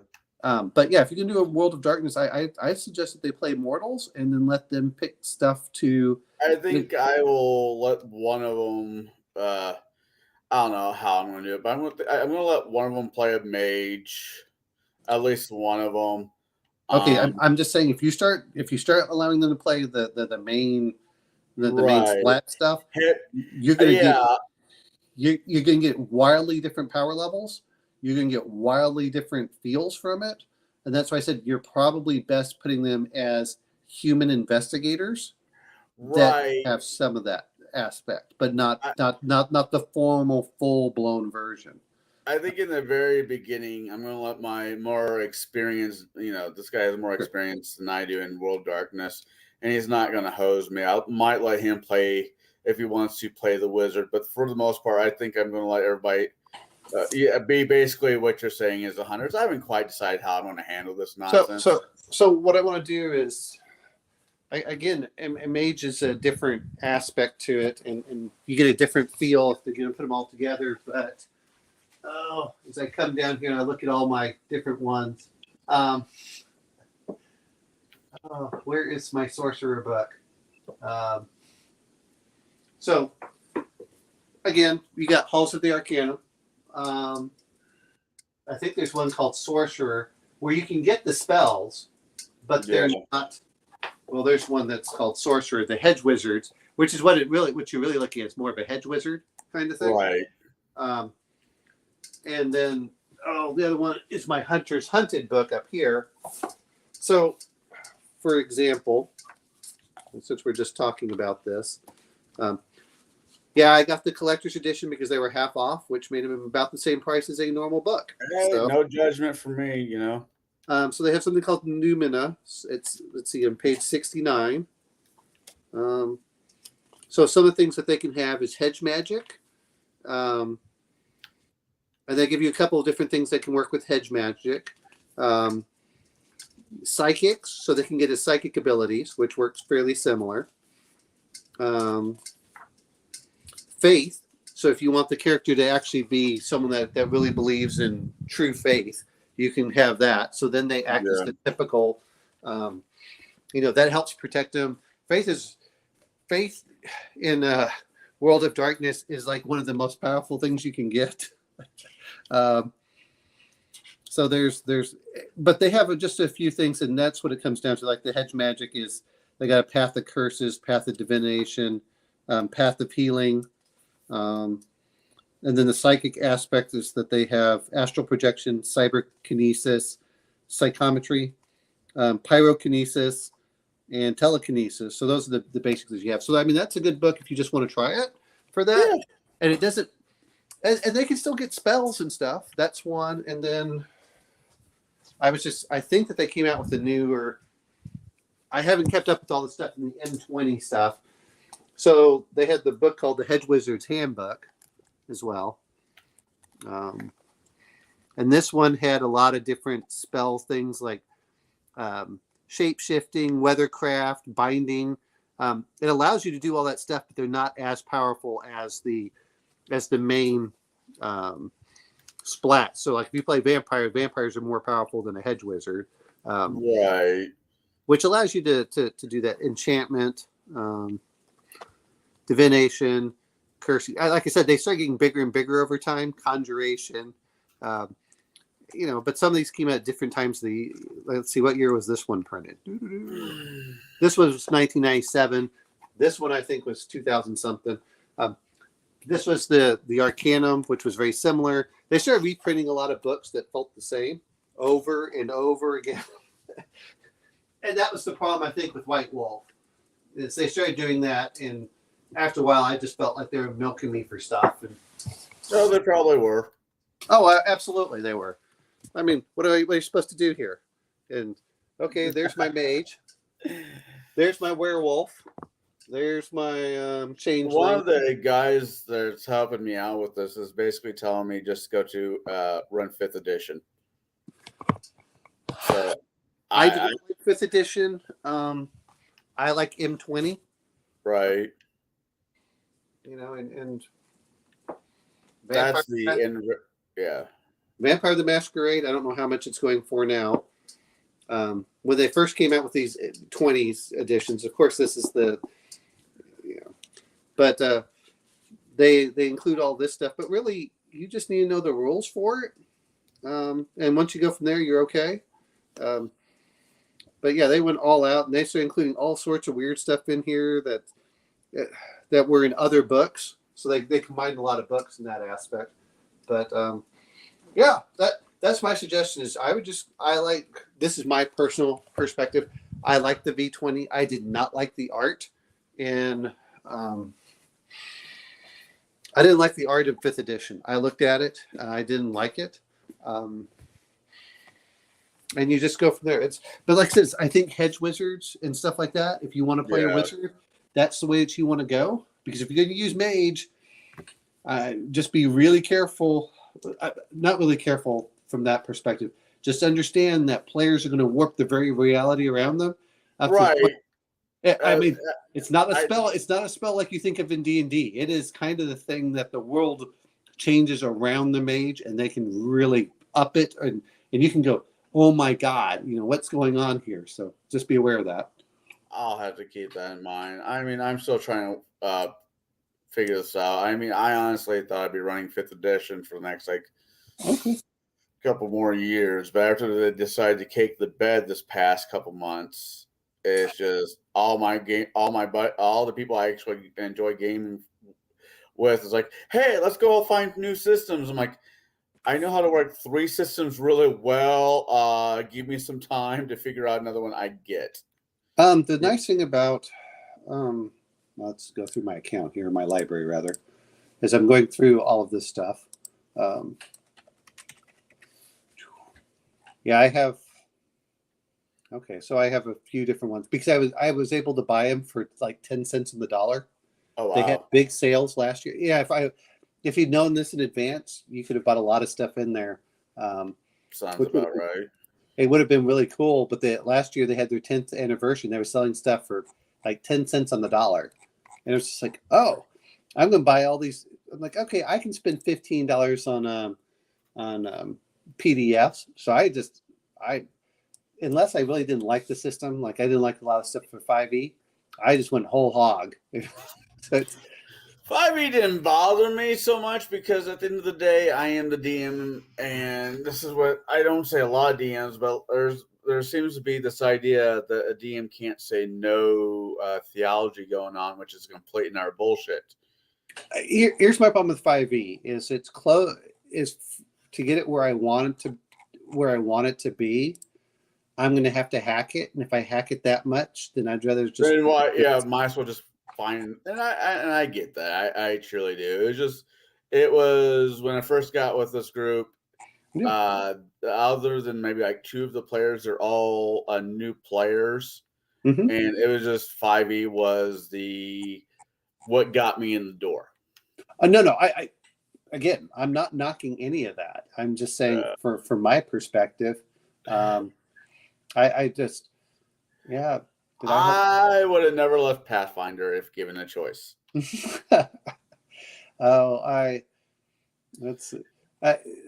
I got so many things in there for the V20. I'm trying to just look through it. I bought a lot of stuff for the Mage that was out there.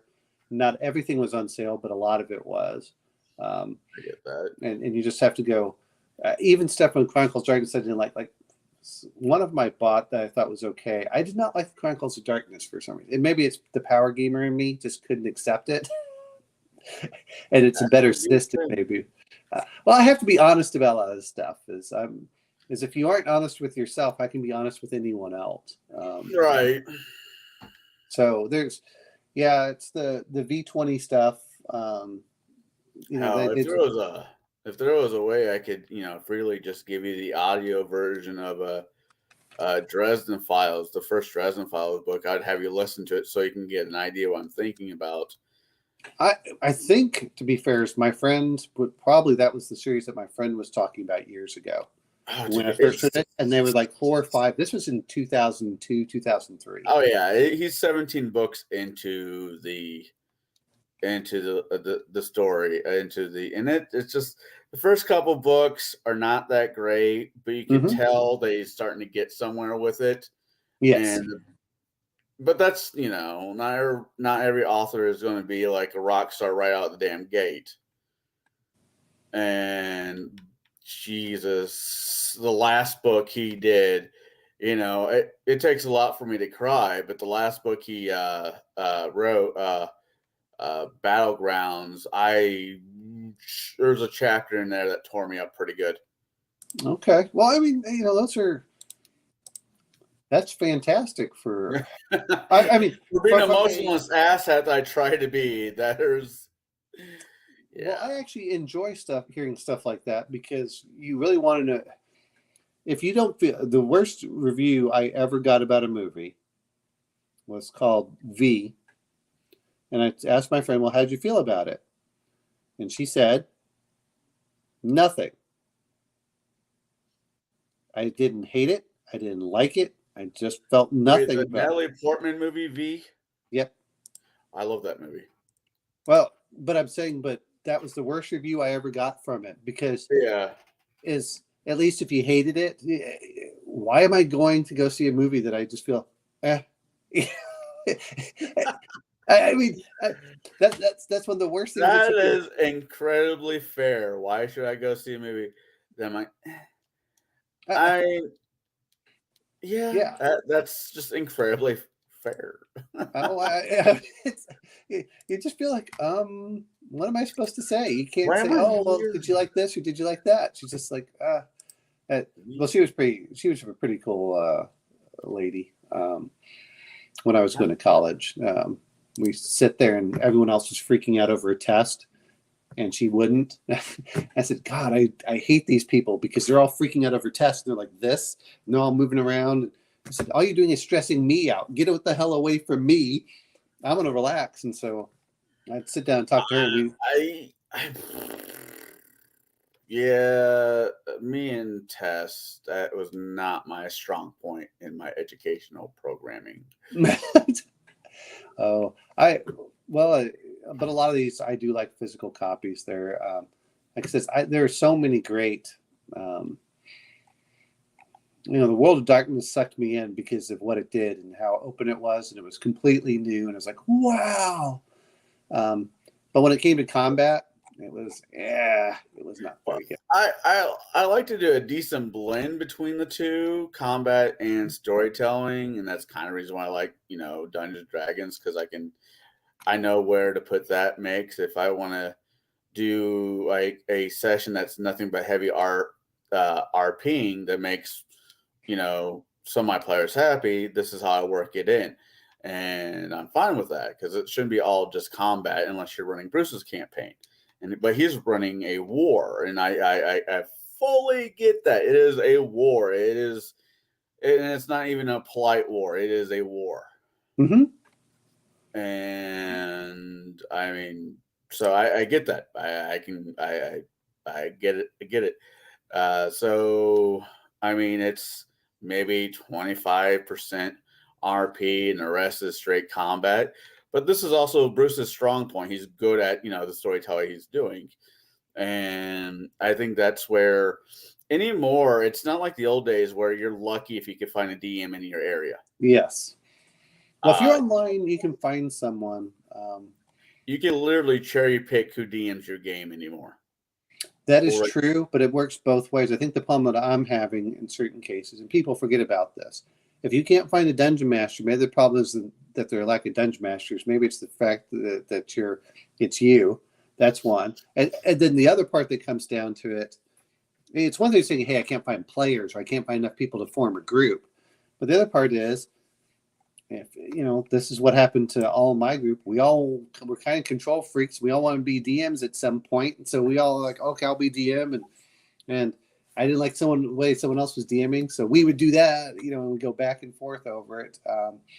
Again, it's not the best aspect, but I do enjoy a lot of these things.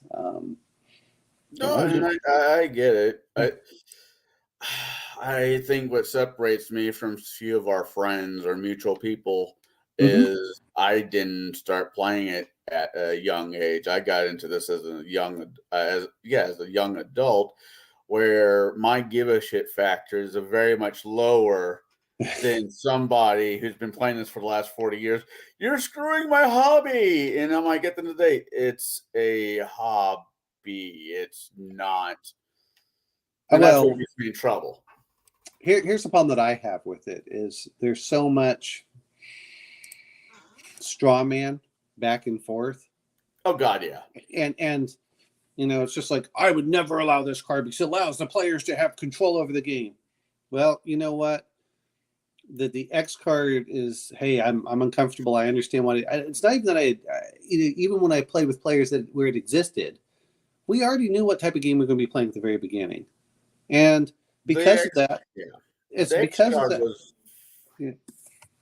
I'm not even against the idea of an X card, but let's be honest. If they're going to be playing it every time so they can control the game, I'm just going to stand up and say, you know what? We're not the right group for you. We suggest that you find a different group. And people forget about that. I don't have to be a dick about it, but if I'm saying I want to play Call of Cthulhu, and people say, oh, Call of Cthulhu, I don't want this, I don't want that, I don't want this. Well, guess what? It's a horror game. But if I'm playing Pugmire and I suddenly turn into a horror game and the players rebel, because that wasn't the agreement before, or a perfect one, and I'll admit it because a guy did it for his daughter, was if I'm playing My Little Pony or the Gummy Bears from, the Disney Gummy Bear cartoon, I expected to have that same feel. I just, what you're not wrong. Here's the thing: you're not wrong. I think, when it comes to the danger cards, I think the danger cards are awesome for in-shop games. I think it's one of those things that a lot of players want them as it's like having a safety vest when you know it won't do any good anyway. But once players have it, I think in some cases they're afraid that if they don't have that kind of safety aspect, then that means that this is going to be a complete gore fest, and that it's going to have all of the bad things that happen in the world. And you go, well, no, that's not the game we're going to play. But that's setting an expectation. But again, if you pull this crap off and people feel that you're doing it to be manipulative, you're going to be disinvited from a game. Your game's going to dry up. I mean, we don't, it's one thing where you don't want your players to rickshaw you the entire campaign. You want some kind of control. But here's the dirty secret. The players do kind of have control, because if they stop showing up, there's no game. Well, and that's the whole point. Just like, when Max said, well, I would never allow that, or Heathen Dog. Well, you know what? There's a certain thing where all the players stop showing up to your game, and all of a sudden, like, what are you doing? Well, I'm playing a different game. Or, that's happened a lot of times where all the players said, you know what? We don't really like the way that this game's going. We're going to play, we're going to switch systems.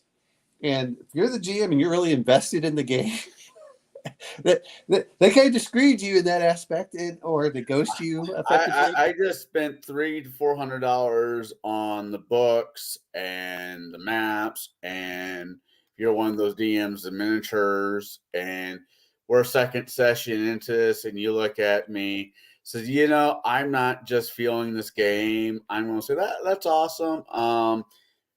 There's the door. Well, because it is an investment. It's an investment on the DM's part financially. Because it's not like, I'm lucky enough where I am a paid DM, but I am the rarity, not the norm. Well, yeah, I agree with you. Well, the whole thing is like, and this is one of the important things where I know, like Max was talking about with art. Oh, I don't really care about art. I'm just happy if it's just all text. Well, first off, I look at the art because that tells me what kind of setting and feel the game is going to go towards. Right. Whether people like it or not is, I'm not saying that we don't have dark, but if all of a sudden I see, how do I want to bring this up? Like the Wicked Ones, I look at the art. Okay, it's nothing. It gives. I'm trying to find. Of course, I can't find the pages where it has artwork, but I look at the artwork like this. Yeah. And I go, okay, it's kind of a cartoonish, I can feel that it's tongue in cheek. It's the way, you can make it really, really dark, but this does not inspire me to have a horror setting. No, that feels more comic booky. And that's the point. Okay, I'm glad we're not at a comic book level for this. If you picked up a Dark Heresy campaign, and you want to run it like a Milo Pony campaign, then you are screwed. This is not the system for you. Well, or better example, you pick up Dark Heresy and you love, and there's nothing wrong for loving, because I love it too, but sure. You want to run it like a Firefly campaign. That's not the right system for that story. No. Well, a perfect example is like this from Alien, which of course it's reflecting right now, but okay, if I haven't seen the movie before, I just flipping through the book, I know exactly the kind of game I'm looking at. Right. And that's what I'm trying to say. That's why I like having art in there, because it helps mesh me into it. And there's several books that are probably great systems I just never bought because I didn't like the aesthetics of them. And that's fair. And why should you? Rarely fair. I enjoy Max. Sure. I really do. I like I get some of his points of view on how he feels about the old tropes when it comes to D&D. And it kind of goes back to the whole George Lucas argument I sometimes say, where George Lucas says, well, the next 3 movies weren't meant for the adults. It was meant for their kids. So the audience, they were trying to drive it at a different audience. And I'm sorry if you're not that audience. Well, right or wrong, it's it's their business. They can do whatever they want. Well, I mean, there's certain ones like you're talking about. Rogue Trader. The artwork tells me, okay. It is a dark and miserable game. Well, okay, I understand what I'm looking at. That's to me that helps set the tone. If I pick my Exalted stuff up here, it's more of an anime style. Okay, I'm going more towards that aspect. Yeah, I'm doing If a the one artwork- shot rules. What's that? I still need to make figure out how to make a character for that, but I'm doing Exalted one shot. Baron is running it for Table Breakers. Do you which I'm want looking to? forward Okay, so Kyle, if you really want to, we can go over it right now on how to make an Exalted. I do not because A, I'm tired. B, I need Okay. to eat, and I need to go to the local library and print out a character sheet. Yeah. The reason I'm asking is that second edition? That may be third. I don't know what edition he's Ethan. That's the other argument. Is I don't offhand. I don't know what edition he's running. First, by my understanding, when I was, when I listened to you guys, I think he's Yeah. So I believe this is my first edition. These are my second editions. I think they all have to be solars or something like that. Solars are I'll be honest, Lunars are my favorite because I need to verify that with them. well, if you can, but now that said and this is where again sometimes you go through it. There's the how do I want to put it? I move stuff off. So this book is the Lunar book. It's blue. The Exalted one, the Dragon Blood, which is what I would have started you guys off with, is my red book here. And then the Solar one. These are all the collector's editions, but I got them for half off. That's a beast. That's a beast. But notice there's a gold. That one's a silver. That one's a silver inside. And then I bought the other two. I'm not even sure I like the system that much, but it's warming up to me. Well, this is the problem is I can become a completionist just as much as anybody else. And, that's why sometimes maybe it's better I don't have this, or I don't do this. So I have those, but I printed off, so that's the typical cover for the third edition. Yeah. Lunars are shapeshifters. They're Lunars. I think we're solars. Yeah, you're solars. Solars are kind of the most badass ones. Gotcha. Solars are but I would have started everyone off with as a Dragon Blooded because I think that's a good way of learning the world. And then only after you played the Dragon Blooded for a bit, I would have moved everyone up to the Solars because Solars become. The idea was is that you start off as little demigods. So the equivalent of a solar in this game would probably be the equivalent of a 10th or 15th level fighter or whatever, So you get this whole other power level. And I think that would be kind of cool. But yeah, I'm going to say this much. Exalted encourages you to go completely over the top. So don't hold back. Yeah. If you can think of something cool and you can describe it in a cool way, you get extra dice. Gotcha. Okay. Now, I know first edition and second edition had the problem where you might be rolling 20 or 30 dice in certain cases if you go way, way up there. Just lean into it. And this is the only problem I do have with first edition. One-shots. Is players have no concept of holding back because they know it won't matter. So that's not incredibly untrue either. So what the idea was is that you want to keep your demigodhood status fairly low because they have something called the Wild Hunt. The Wild Hunt is where you find the solar. They'll send out a pack of Exalted to come kill you, and they keep doing this along with so they do this over and over again. Well, what happens right now is that the realm is at war, so now everyone is helping their house out instead of going out on these expeditions to go kill solars.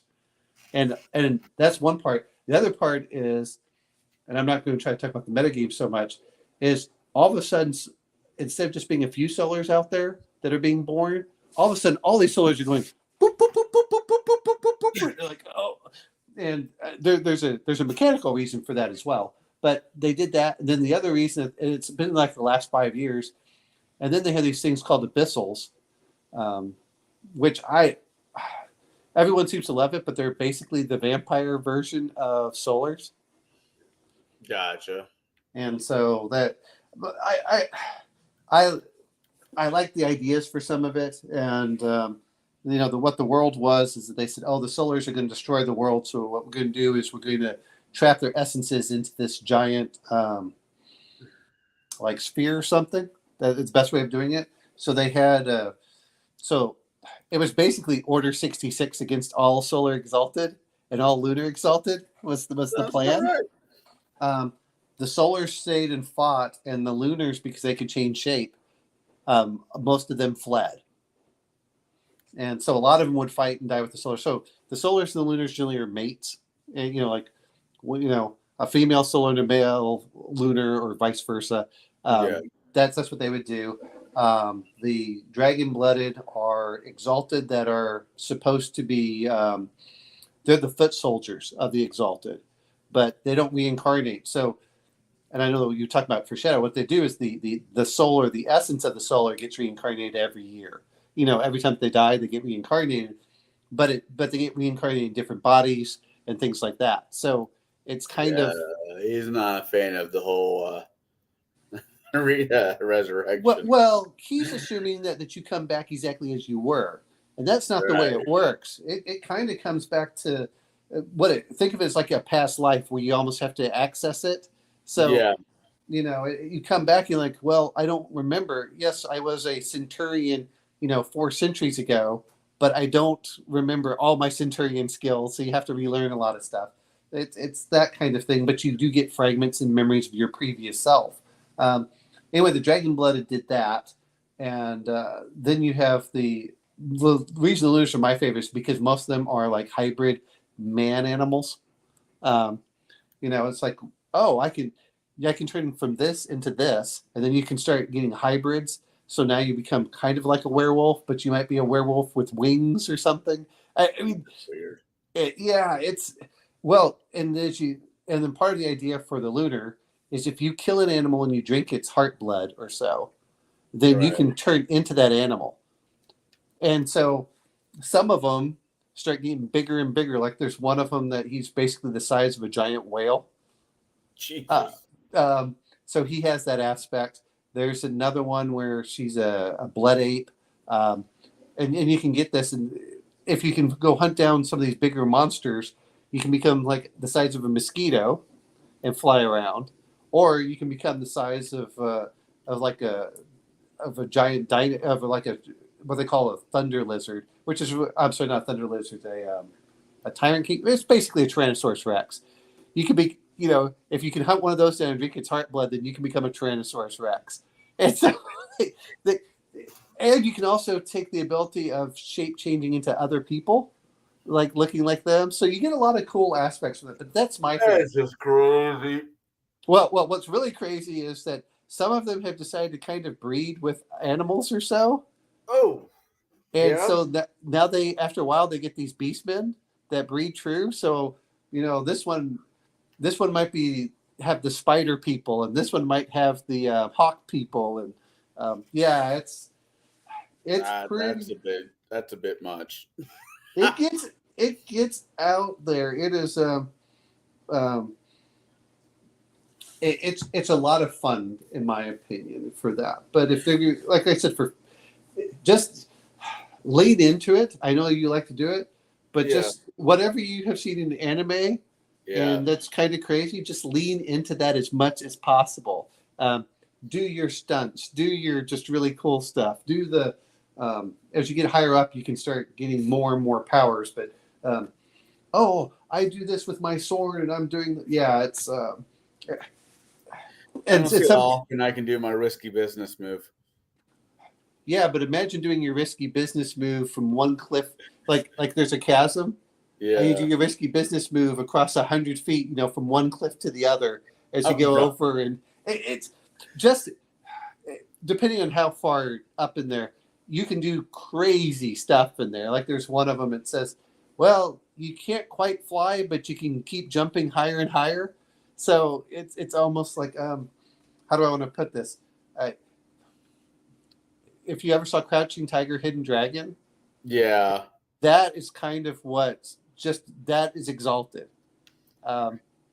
So just lean into that aspect. Is I walk across the treetops from this and this, and there may be some special abilities that they require, but as you start getting higher and higher in power, that's what starts occurring. But I like third edition better. I haven't run it. Second edition, I was better than first. So we'll see. I will say this much: if you ever have to get the rules for crafting, oh my God, guys, you had to do a better job for crafting. I was just the game I was asked to leave with Pathfinder Second Edition.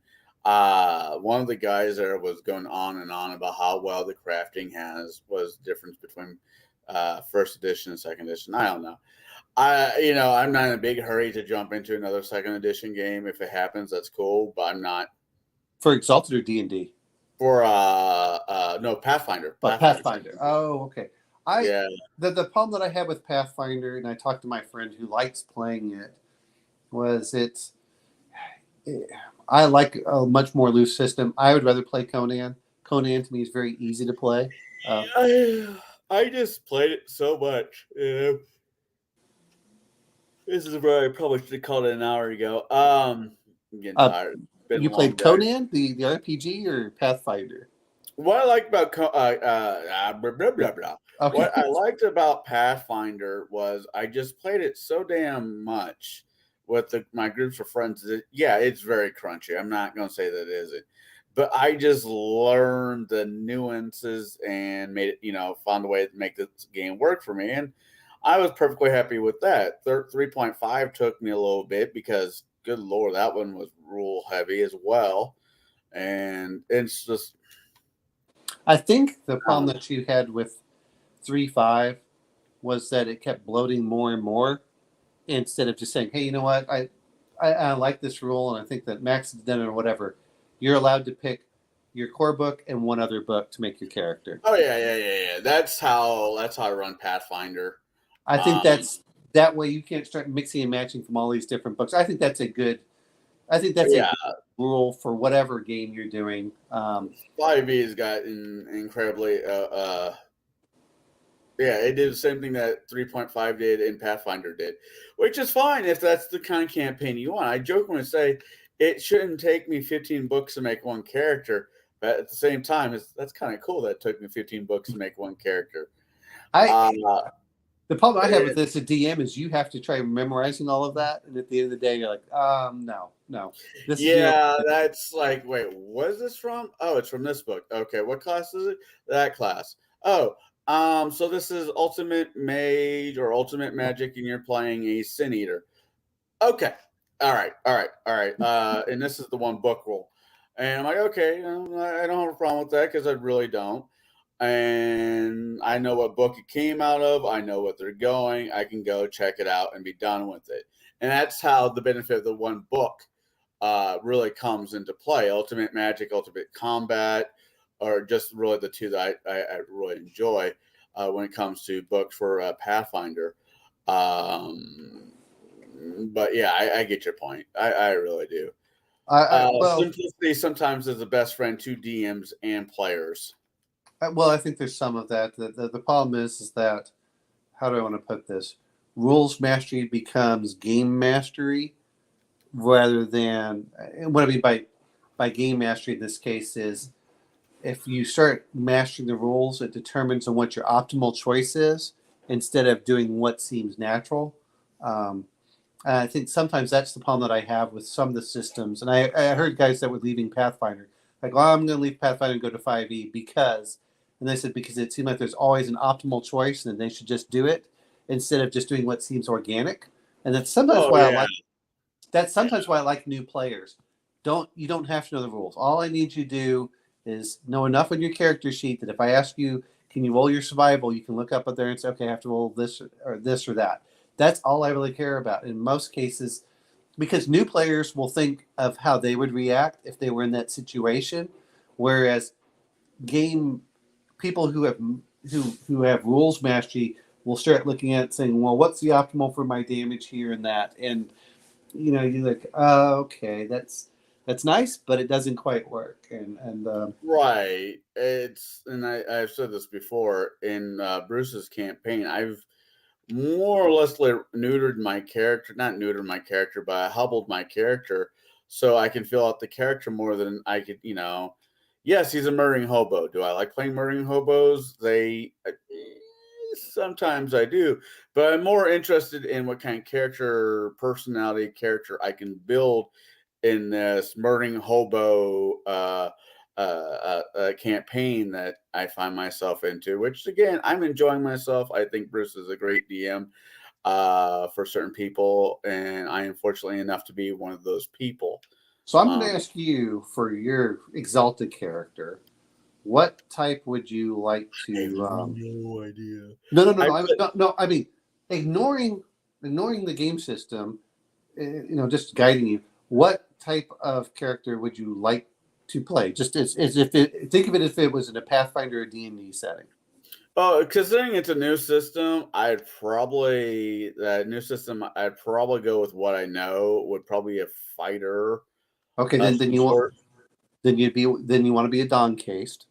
All right. So that's Dawn. They get special abilities of rallying people around them as they focus on combat skills. So generally, you have the Dawn. You have the I can never remember what all of the, which is funny because I used to remember what this was. But you had the Dawn ones, which were the warriors. You had the ones that were basically noon, and those were the ones that are your priest. Then you have your dusk, which are your magic users. Then you have your ones for the night. Those are your stealth assassins. And then you have your eclipse, which are your ambassador types. So that's what I was saying for that. And Gotcha.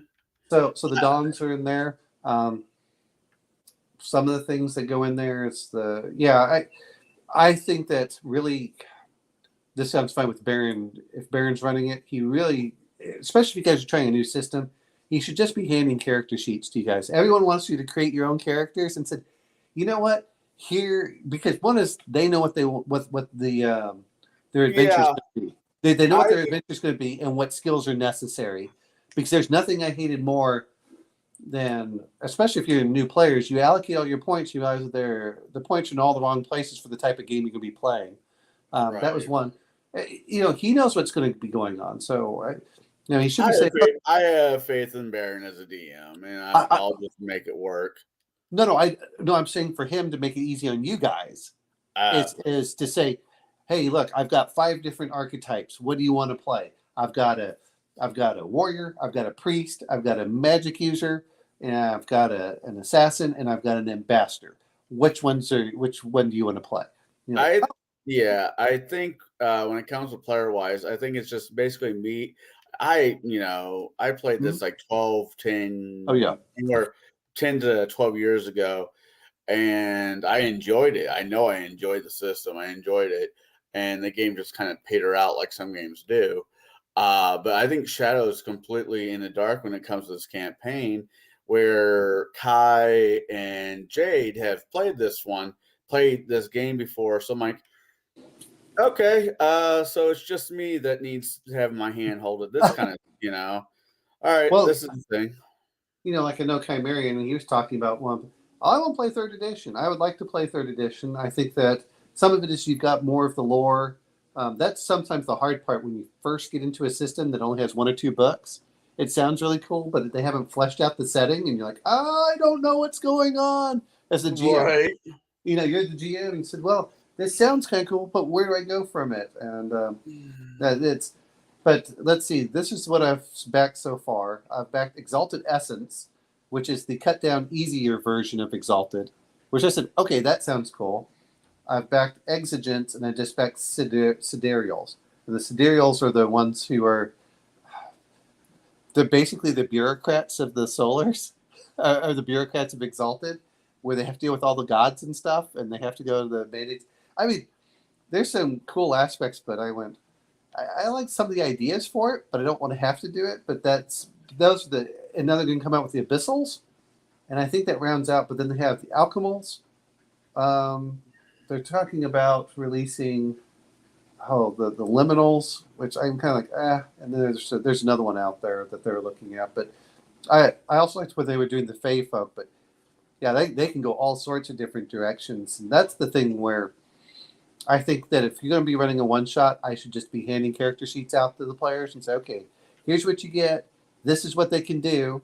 And you just tell me what type of character you want. Oh, you want to play an archer? All right, cool. I'll do an archery where you get the ability when you shoot out your bow that it creates this magical, like the old D&D, where you had the bow with the energy. Oh, the bow that had magic missile attached to it, more or less. Yes, they have that ability in Exalted to do some of that stuff. And now you have to use up your energy of your motes in there, but you can do that. You can another guy can do the sword that can block anything basically. Right. You can get a lot of cool stuff in there, but that way as the GM, you can say, okay, Connell, I'm going to make this character for you. He's going to be awesome at these things. Like, all right, cool. I'm all in. Right. I have the habit of jumping into most aspects of my life head first. Don't know why. Just don't you want to crawl in? No. I find that if at the moment I sit back and like, I should stop and think about this, it doesn't go my way. But if I say sure, why not? I normally have a better experience. Yeah. That's the way that I feel about them. But that's one thing. It's like for Conan, after playing it a couple times, I realized, you know what? I'm going to limit this, and this, just to keep it. Not that players can't get awesome. It may not seem like much, but there's a difference between keeping the players awesome and then putting the players where congratulations, there is nothing I can do to even challenge you anymore, and we're now 15th level.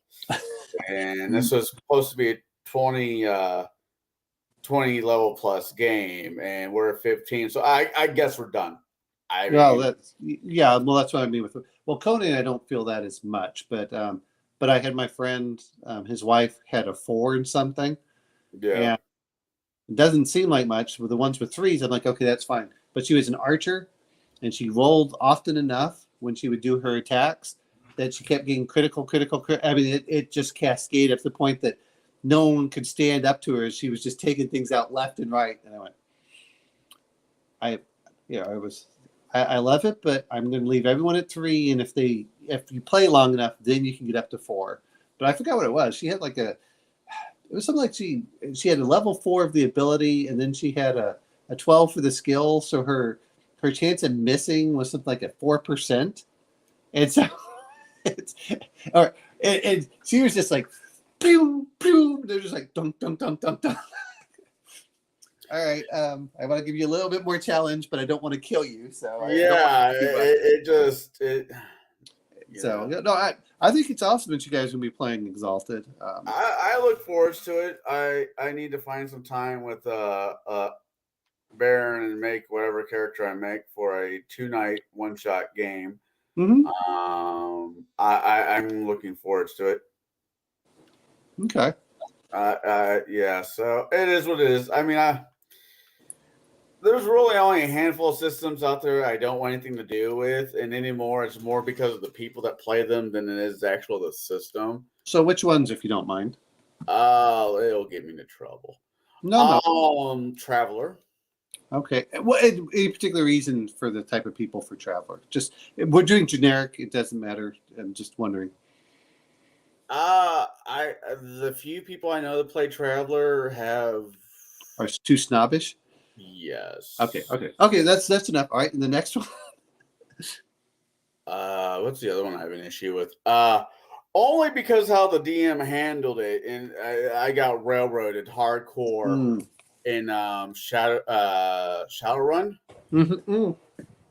where I'm like, it left such a bad taste in my mouth that I'm like, even if I had a great group that wants to run it Sure. and I trust the DM, I'm once bitten, twice shy. It's just like, nope, I'm good. I'm not saying you guys can't play it, but let me know when you guys decide to play something else.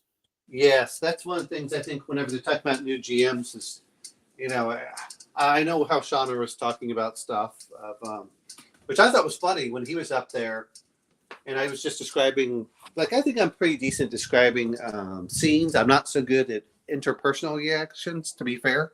But if I want to describe like movements and scenes, but he was like, yeah, but you read that in a book, didn't you? And I went, no, I didn't read that in a book. I lived it. You know, it's those are the things that I went to, which Right. which to me that's actually flattery, is for the whole thing of, oh, you do this. No, I just remember something I saw when I was a child, and then something when I lived up north, and then something where my parents lived, and I just combined the three, and boom, I came up with a scene.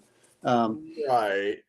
I mean, second edition D&D, you know, I've had the great and glorious D&D second edition shoved down my throat since I've become a YouTube personality. That's another edition I just have no fucking interest in. Thank you for possibly, not you per se, but thank you for ruining a possible edition for me that I might have liked. I'm this way with books and movies.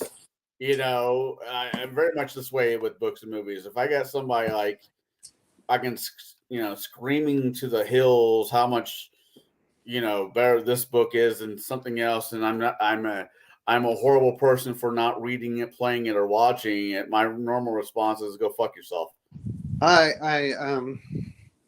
Yeah, as I get older, I'm just not that. But you're right. If whether it's a game or anything else, if the people turn me off of it, it can be the greatest one ever. But sometimes the exact opposite happens. I don't like a system, and if you're really excited about doing it, that's fine. But I also can tell that there's certain personalities that don't work as a DM for certain games. Yeah. You know, I enjoy listening because I think they do a good job. But they're talking about Mutant Chronicles, and Heathen Dog, and Max like, oh, I would never let a player be able to do that. Why not? And maybe it's just because as a DM, I want you to surprise me as much as I surprise you guys. So Yeah. if you come up with an awesome idea and I think it's a good idea, I'll let you run with it. That because it's awesome. I know the same thing like we were talking about last night with Bruce. Talking about stuff. Sometimes if you're fighting low level monsters and you're high level, I'm not going to try making it this. Oh well, they're going to do this, and no. Guess what? Sometimes it's just nice to let characters open up and be awesome and take out 20 goblins without worrying them, trying to make them like 5th level or whatever. Okay, they're 1st level goblins. They picked on the wrong people and you slaughtered them in like 2 rounds. And guess what? I've been catching, which is weird, because it's, I don't have a problem with what me and Rog did. About the portable hole, dropping a bag of holding into a portable hole. We nuked a site that was training giants, frost giants. I'm not talking about 1 or 2 frost giants. I'm talking about an army of frost giants. Yeah, you told me about it. The only problem that I had with it is I like to listen to how the story's going and what players are doing, and when it's in combat, I zone out because I don't really care that much because the combats take so. Like the last game you guys did, I popped in. Like if you'll notice, I'll pop in, listen for a few minutes, say something, then I'll pop right out. Yeah. It's. I just can't. It makes it too hard for me. Whereas, like for Conan, if you were fighting frost giants, guess how long it would probably take 2 rounds for you to take out a frost giant. I figured it'd take about 2 rounds for the frost giant to take out us, realistically. Well, no, I mean, as you as an individual, you could probably take out maybe 1 frost giant. If you really push yourself, you could probably take out 1 frost giant in a round. But guess what? He keeps getting more and more doom points, so he can use it so he can really smash you too. So, and yet at the same point, that's why I like Conan. At the same point, if I have enough doom, I can make a tiger, which doesn't seem like it's that tough, a really nasty monster. without Yeah, really yeah. upping its stats too much. I get it. I truly do get it. I don't know. It's just it falls back to what type of people you have at your table, what kind of DM you're looking for, and everything else. Not every game is suited for everybody. This is not a latchy of RPG where your parents are at work and you have to play whatever they're playing at the school because you're stuck there for X amount of hours. You can get up and walk away at any damn time. And my feelings when it comes to certain RPG games have been tainted. I'll tell you one game I don't want to play is Cult. Colt. Cult, Kult. It's a it's kind of, even when I listen to it, I like just looking at the artwork and looking at the some of the topics they get into. Like, Yeah. yep, not the game for me. And it's like World of Darkness, but a lot grittier and more. It's not uncommon to have. I just by the look of the art. That's why I say artwork is important to me. People who love it. I can tell it's not my game, and like, good luck. Yeah, that is fine. I mean, Yeah. that is good Lord. It is a hobby. None of us, well, most of us are not getting paid to play. I like I said, I am very much a rarity in this circumstance, which Well, and has yeah. is drawbacks. Trust me, there's been multiple games or multiple times I'm like, I just don't want to do this anymore. I think I'm done. But I put all my big boy pants on and I lace up my boots and I go forth and I make sure my players have a good time. And that's what it comes down to it. I know that sometimes when I hear like Crafty Gun, you're playing this wrong. If your players are having fun, you're playing it right. I mean, as much as, and I still tease everyone. It says, well, I play rules as written. That's the way it's supposed to be. I'll tell them they're playing wrong. And if someone says, well, I homebrew, well, you're playing it wrong too. At the end of the day, it's if you're having fun, why would you? Right. People need to forget is it's a community activity to have fun with it. I'm not, I know that, like Shauner listens to stuff like, well, I don't like this one or I don't like that one. Well, I can understand some mechanics, but I'll be honest, I tried sitting in on his stuff when he was doing a live play. I can't do it either. I can't do it. It's funny because if you're in the middle of a game, you're fine.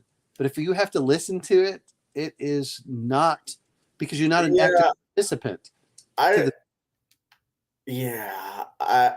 think it's a sin for the DM to get involved in the storyline, and I know that's he likes to play character in the stories for the evolution of the stories, and he does, and that works for him, I guess. I think it's a sin. I think the storyteller is there to tell a story, not to be part of said story. It's Shauner, and what the hell do I know? Well, Shauner says he plays one shot. So I said, okay, I don't have any problems with that. And that's fine by me. It's okay. Let's do the one shot. And I understand where he's coming from, which is we got to get good GMs. Some people like to roll dice. Like if you want to try a new system that's really fast to learn, go pick up Cypher. Cypher is a very you've pointed out that game before. I don't know. Well, no. I'm just saying for anyone out there, go pick up Cypher because it's really easy. You roll it.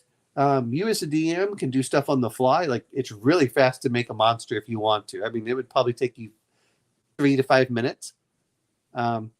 It's a default. You're going, okay, I'm going to do this. All right, just do this. And then they have some pretty good monsters in there, and everything's set on a difficulty level. So whatever the level of the monster is, you multiply that by 3, and that's what the characters need to do to hit it. So, and it goes generally from 1 to 10. There are some that are bigger, but if you're fighting a 7th level monster, you need a 21 to hit on a D20. No. And the only way that you can hit it is you have to do things to bring it down. Your attributes count as health. So if you want to, but they also act as a resource. So if you want to burn health, you can start bringing stuff down. Right. And when you get to really high levels, you can bring it down to an insane level where it's almost an automatic hit against the 7th level. But there's a lot of aspects that's free flowing, very quick. If you roll a natural 20, you get like a major effect that you get to pick on it. If you roll a 19, it's a minor effect. If you roll I think it's 17 and 18, you get a little extra damage. Damage is either 2, 4, or 6, depending if it's depending on the type of weapon. And then the other one that they have in there is if you roll a 1, there's something called a GM intrusion. A GM intrusion is where the GM can have something bad happen to you, or the GM can also, this is what it's also fun, the GM at any time can say, hey, you know what, I'm going to do a GM intrusion, and you as the player can either throw in an XP to stop them, or you can say, you know what, I want the GM intrusion, and he'll give you an XP, and then you get to pick which buddy of yours gets the other XP. And experience points are you don't get a lot of experience points in the game, but enough that you could advance every session or two. And you can either save them up to give you special rolls, but but some of it, his perfect example is okay, I get my axe and I attack the dragon and or I get my spear and I stab it into the dragon. And you're like, okay. And the GM can say, you know what?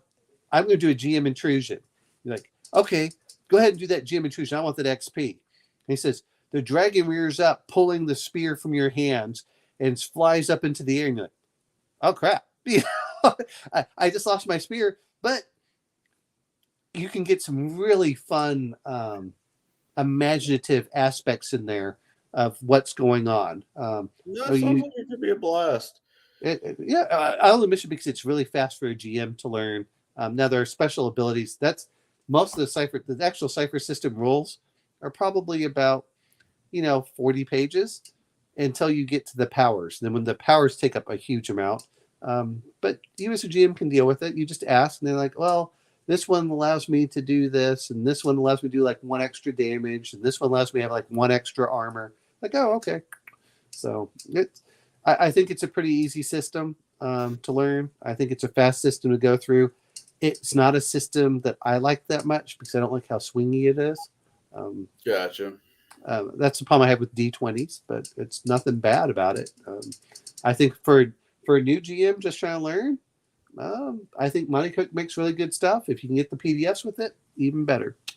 So, all right, Connor, I'm going to let you go because I didn't start getting ready for work tomorrow. Yeah, that's cool.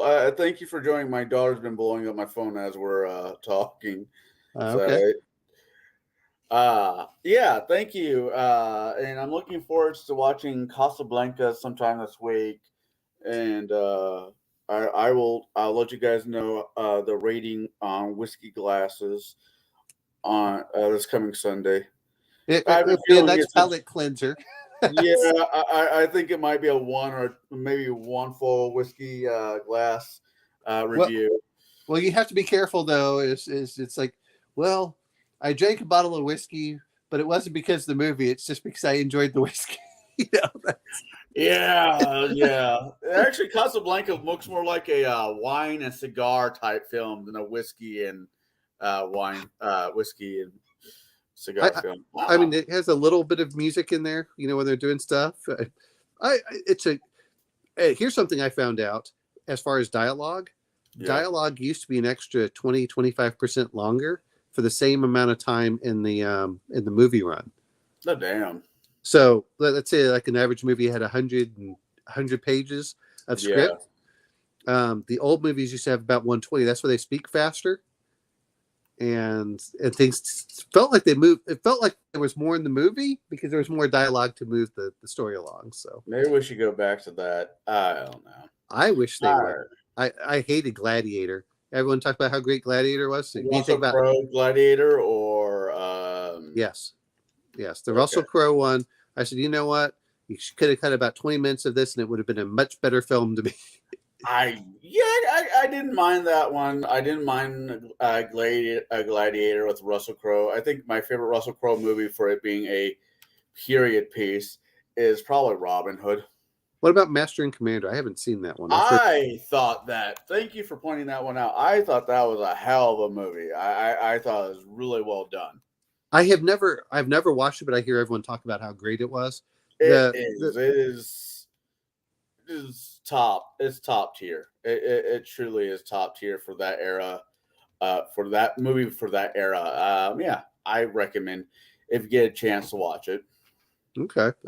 At some point, I may. There's a lot of stuff I should watch, and if it wasn't for you guys, I probably wouldn't watch any movies over the week anyway. So, Yeah, I get that. I mean, trust me, I was not in a big hurry to watch the one we did today, but I'm glad that we did it. Mainly, you saw what I did in there, which was, when I was sending the message in for all four of us. It's Yeah. so bad. yeah. Well, at the end, I did enjoy it. Timeline, I felt more blah.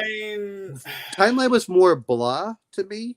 Yeah, and I get that. It's how do I want to put this? Is Attack of the Clones is an emotional roller coaster between me hating it and me saying, "Oh, I enjoy this part."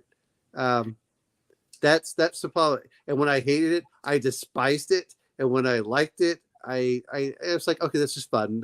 If it was up to me, I would have cut off the first 30 minutes of the movie or whatever until he goes to Coruscant, and I would have cut off the whole thing until just cut out all the parts with the romance and the other stuff, and then I really enjoy it. Let's watch the Jango Fett and stuff. Like, okay, but yeah. No, I get that. I mean, I have a friend who is a big Star Wars fan, and he's actually this is not his order, but this is the order of he's heard people say to watch the Star Wars movie. I have to ask him about it, but I know skipping Phantom Menace is one. You just outrightly skip that. Oh, I hated Phantom Menace. I rewatched it. The last 30 minutes of Phantom Menace. Oh, yeah. Whenever they didn't have the Anakin character in there, then I didn't mind it. As my friend jokingly put it, with the exception of probably Aliens, where I didn't mind it. What movie's been made better by having kids in it? Little kids. Hook. Oh, what book? Hook. The Robin Williams, Dustin Hart. Yeah, you know what? I enjoyed Hook. Hook. Yeah. I enjoyed Hook years ago. Because that movie let kids actually be kids. It wasn't forced. I don't know, but Hook was. For a kids movie, I will say Hook is probably. But I think that was aimed at a more general audience, just like Goonies. I don't mind if it's going to be kids with kids. Yeah. But I want, or Home Alone, if you're going to do some of those things, that's fine. But I'm thinking about an action movie or a horror movie. Nothing's actually, that's not true. There are some movies with little kids that work out okay, but yeah. Yeah. I mean, yeah. The Sixth Sense wasn't too bad with the little kid. That was fine. The first Chucky movie with Andy was pretty good for what it was. I'm not usually a big person into horror films. I do like psychological horror. Oh, so do I. I don't know. Sixth Sense. I knew what the gig was up within like the first 20 minutes of the film, and I'm like, okay, Bruce Willis's character is dead, and they're like, you don't know that, and at the end of the movie, it's like, how do you know? Like, it was just something about it. I don't know. Well, here's the funny thing is my mother said, oh, Luke and Leia are brother and sister, and Darth Vader is the father. She said that before the Empire Strikes Back came out. Oh no! And people were like, no, and my mother said, I've read enough classical fiction books. He said, it just fits right there. And she was right. I was like, oh, okay. She's not wrong. Yeah, I was about to say she's not wrong. No, but I some of it is you didn't grow up in that era. So you missed a lot of the, what else was out there at the same time. And Star Wars was, even if you look at the newer stuff, held up pretty well, even 20 years later, compared to a lot of things now. George Lucas was an actual genius in the concept of the film Well, pushing I thought- the special effects. Well, he did that. Well, he did what no one else had done. I like the fact he'd used models and everything else that really helped to me sell it. That's what created ILM. And Right. I still wish if we were going to watch something, if we're going to watch anything else with Star Wars, then we just have to watch the Family Guy version of Star Wars. I'm not opposed to that. I'm really not. I mean, I love the one where he says, "Would you trust?" When they're joking about Fox. Would you trust anyone that let this amount of money go over? Because he made millions and millions off of the toys from Kenner. And I remember trying to buy as many toys as I could. In fact, I remember, which apparently it's the one that's worth tons of money, but I don't know what. I remember buying the Jawa with the little fabric cape instead of the plastic weird cape. yeah. And apparently that Jawa figure goes for insane amounts of money. But of course, and I do this with my son too. Son, I'm giving you something. It's not to be a collector. I expect you to play with it. I think that's part of the problem is so many people getting the collector stuff. I know Shadow's like, well, I buy this, I buy that. Yeah, that's great. But at the end of the day, I buy things because I want to use them and play with them. And if they break, they break. I just feel sad about it. But I do when try. I was younger, when I was a kid, our Christmases were always kind of themed. Where remember when Aladdin came out? What 95? Okay, yeah. That Christmas, majority of our Christmas presents were Aladdin themed. And when another movie came out that me and my brothers enjoyed, it was that Christmas was themed. So, I mean, I get it. I really do get it. Sometimes these movies came out with really, really cool toys. Well, I think George Lucas was the first one to do it. I think scale. honestly, like, what was that movie? Men in Black. I wanted them to come out with the little, the thing that, short to memory. I can't think of that. Yeah. Oh, yeah. I'm like, wow. I mean, they have sunglasses, they have all the toys, the great big bug, but the little handhold thing that's supposed to make you lose your memory, they did not make that as a toy. Or Home Alone 2. Did you see Home Alone 2 in New York? I have never watched. I'll be honest with you. I have never once watched Home Alone. Just You're because I don't better for it. my son has watched them and he loves them. And There's a gadget that Culkin's character was using in the second one, where it was a recorder. It was a tape recorder, but yeah, it had really cool stuff. It wasn't real. It was a prop that they made for the movie. But because the demand for that particular thing was so damn strong, it forced it into production. There's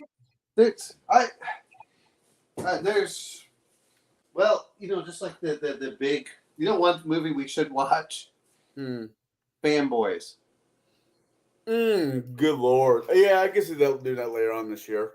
No, the reason I just mentioned that is anyone that's not familiar with it was the Fanboys being because you get the Star Wars geeks before the Phantom Menace comes out. No, I'm not saying you're wrong. And I love the part where they decide to go visit the homeland of Kirk, and you get the they have William Shatner in there, and I mean it's great for all the things. Like, why are you letting us know? And he comes out of the shadows. Yeah, it's just fun. Sometimes I think that's what's missing in movies nowadays is they want to be so preachy instead of just being fun and escapism. That I don't want to talk about the. I don't want everything. How do I want to put this? I don't want everything to be a super drama where I just don't care, and I don't want everything to be lecturing. Stop it. That was one of the reasons I did not like the ending, which I know Shadow loves happy endings. I don't. I'm quite happy. Scrooged. It was appropriate, but I don't laugh the last 20 minutes, and that's why I go in for a movie. This is one of the. Now, sometimes I want to feel that it's satisfying at the end, but that's one of the reasons I loved Army of Darkness. I kind of laughed through the whole thing, including at the end. And and when he says, "Well, did you say the 3 words?" Well, more or less. Less. And, you know, and all of a sudden, you know, the witch comes over and he takes out the gun and, you know, and, Yeah, no, And I'm he- right there with you. and it's very end. He's like, I like to think I'm the king of my own, you know, and the S mark. I'm like, okay, that's what I want to see. Is I want to laugh about all of that. I just Fat Gamer, to answer your question, no, I did not have a Nightmare Before Christmas theme. Christmas. That movie came out when I was about 14, 15. I think if it was around my 15th year of life, I couldn't tell you what Christmas was even like that year. That year was a complete just shit show all the way around. not that I'm against. You know, one of the highlights I loved about Christmas time. So I stopped when they started making it so you had to go pay for cable. Man, my favorite stuff is always for Christmas is the not the American Dad where he has to fight against Krampus, or sorry, for Santa, where he has this beef with Santa. Especially the last one, where not the last one, but the one where they're circling around and they have the arrows and everything else, and they have to fight in the cabin with against Santa, and they have like the abominable snowman and all these things. I said, this is awesome. That's the kind of stuff I want. I want to laugh during Christmas, and I don't want it to be. I used to hate it whenever I watched these Christmas television specials, and ugh, just turn them off. I hate you. I want to laugh my head off, and instead you try to make this, it's not real Christmas, or they like, all of a sudden the tear comes and they're like, oh, it's snowing during Christmas. I live in the South. I don't want to see snow during Christmas. All it means is I can't go anywhere or do anything. I got so freaking bent on, I don't know, Christmas movies. Ooh, that's a movie we should throw in there. Role models. Okay. Paul Rudman and the guy from Watch American Pie. But anyways, yeah, no, I'm right. Oh crap, I'm right there with you.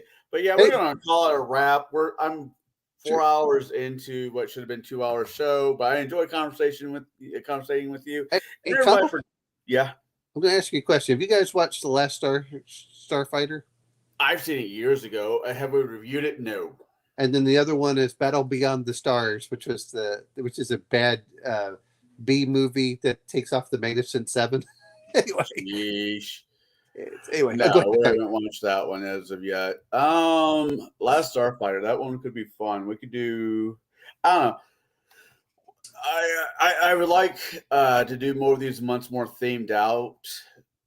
That's why I went for Casablanca for February for having a romance, and yeah, I know part of it is I like to have people watch movies that they might enjoy, which is what I know Bruce does. You know, he tries doing a lot of that, rather than movies like Mystery Science Theater 3000. I'm not saying the movies that we watch deserve some of the trashings that we give them, because we do trash on some movies from time to time. I think this one deserved it. I mean, it's better than what was out there for a lot of it, but this one deserved it just for the dialogue. Yeah. So, with that being said, everybody in chat who ends up watching this later on, if you want to go back and watch the 2022 Star Wars Attack of the Clones, we won't judge you. We all made this mistake before. Save your money and go watch the Clone Wars animated series. Yeah, I can't even argue that one. I completely agree. Next week we're going to do Casablanca, where I'll probably be doing a horrible accent, and all the Jen Johnson, all the world. And we're going to be talking about that movie and God knows what else. That's what I got going on today. During this week, you'll probably see me pop in at different shows. I might do, depends on how much more time I have left on the Steam Lord. Maybe another hangout chat where we'll just talk about really whatever. And you will see me Thursday on Table Breakers. Wednesday, I will be hosting Gatekeepers. Shit, I am hosting. Son of a bitch. We'll be talking about some topic, which I'll figure out, here in a minute. Great. So come check me out on Wednesday, and we'll be talking about homebrew. I think it's homebrewing. Okay. Yeah, I think it's homebrewing. I could be wrong. I need Jade here to tell me I'm wrong. And fuck, that means I have to come up with the questions for it. Son of a whore. Anyways, they ask so much of me. That's what I got going on. Omanal, I know you don't have your own channel, but we do see you everywhere between EO Geek to hanging out with everybody's favorite DM James or Hungar the Barbarian. If you guys are not subs to these great gentlemen, please go do it. They need as much love as they can get. These are really great people. I want to say thanks to Shadow and Jack for showing up, and Mark. If you're not, sub to their channels, do the same. Smash the like button, watch their videos. They got some really cool stuff going. And then there's just me, and I'm the schmuck that putts around on a YouTube, more or less, talking about, we should do Grumpy Old Men. I think that'd be fun. I enjoyed Grumpy Old Men. That was actually fun. I think we'd lose Jack on.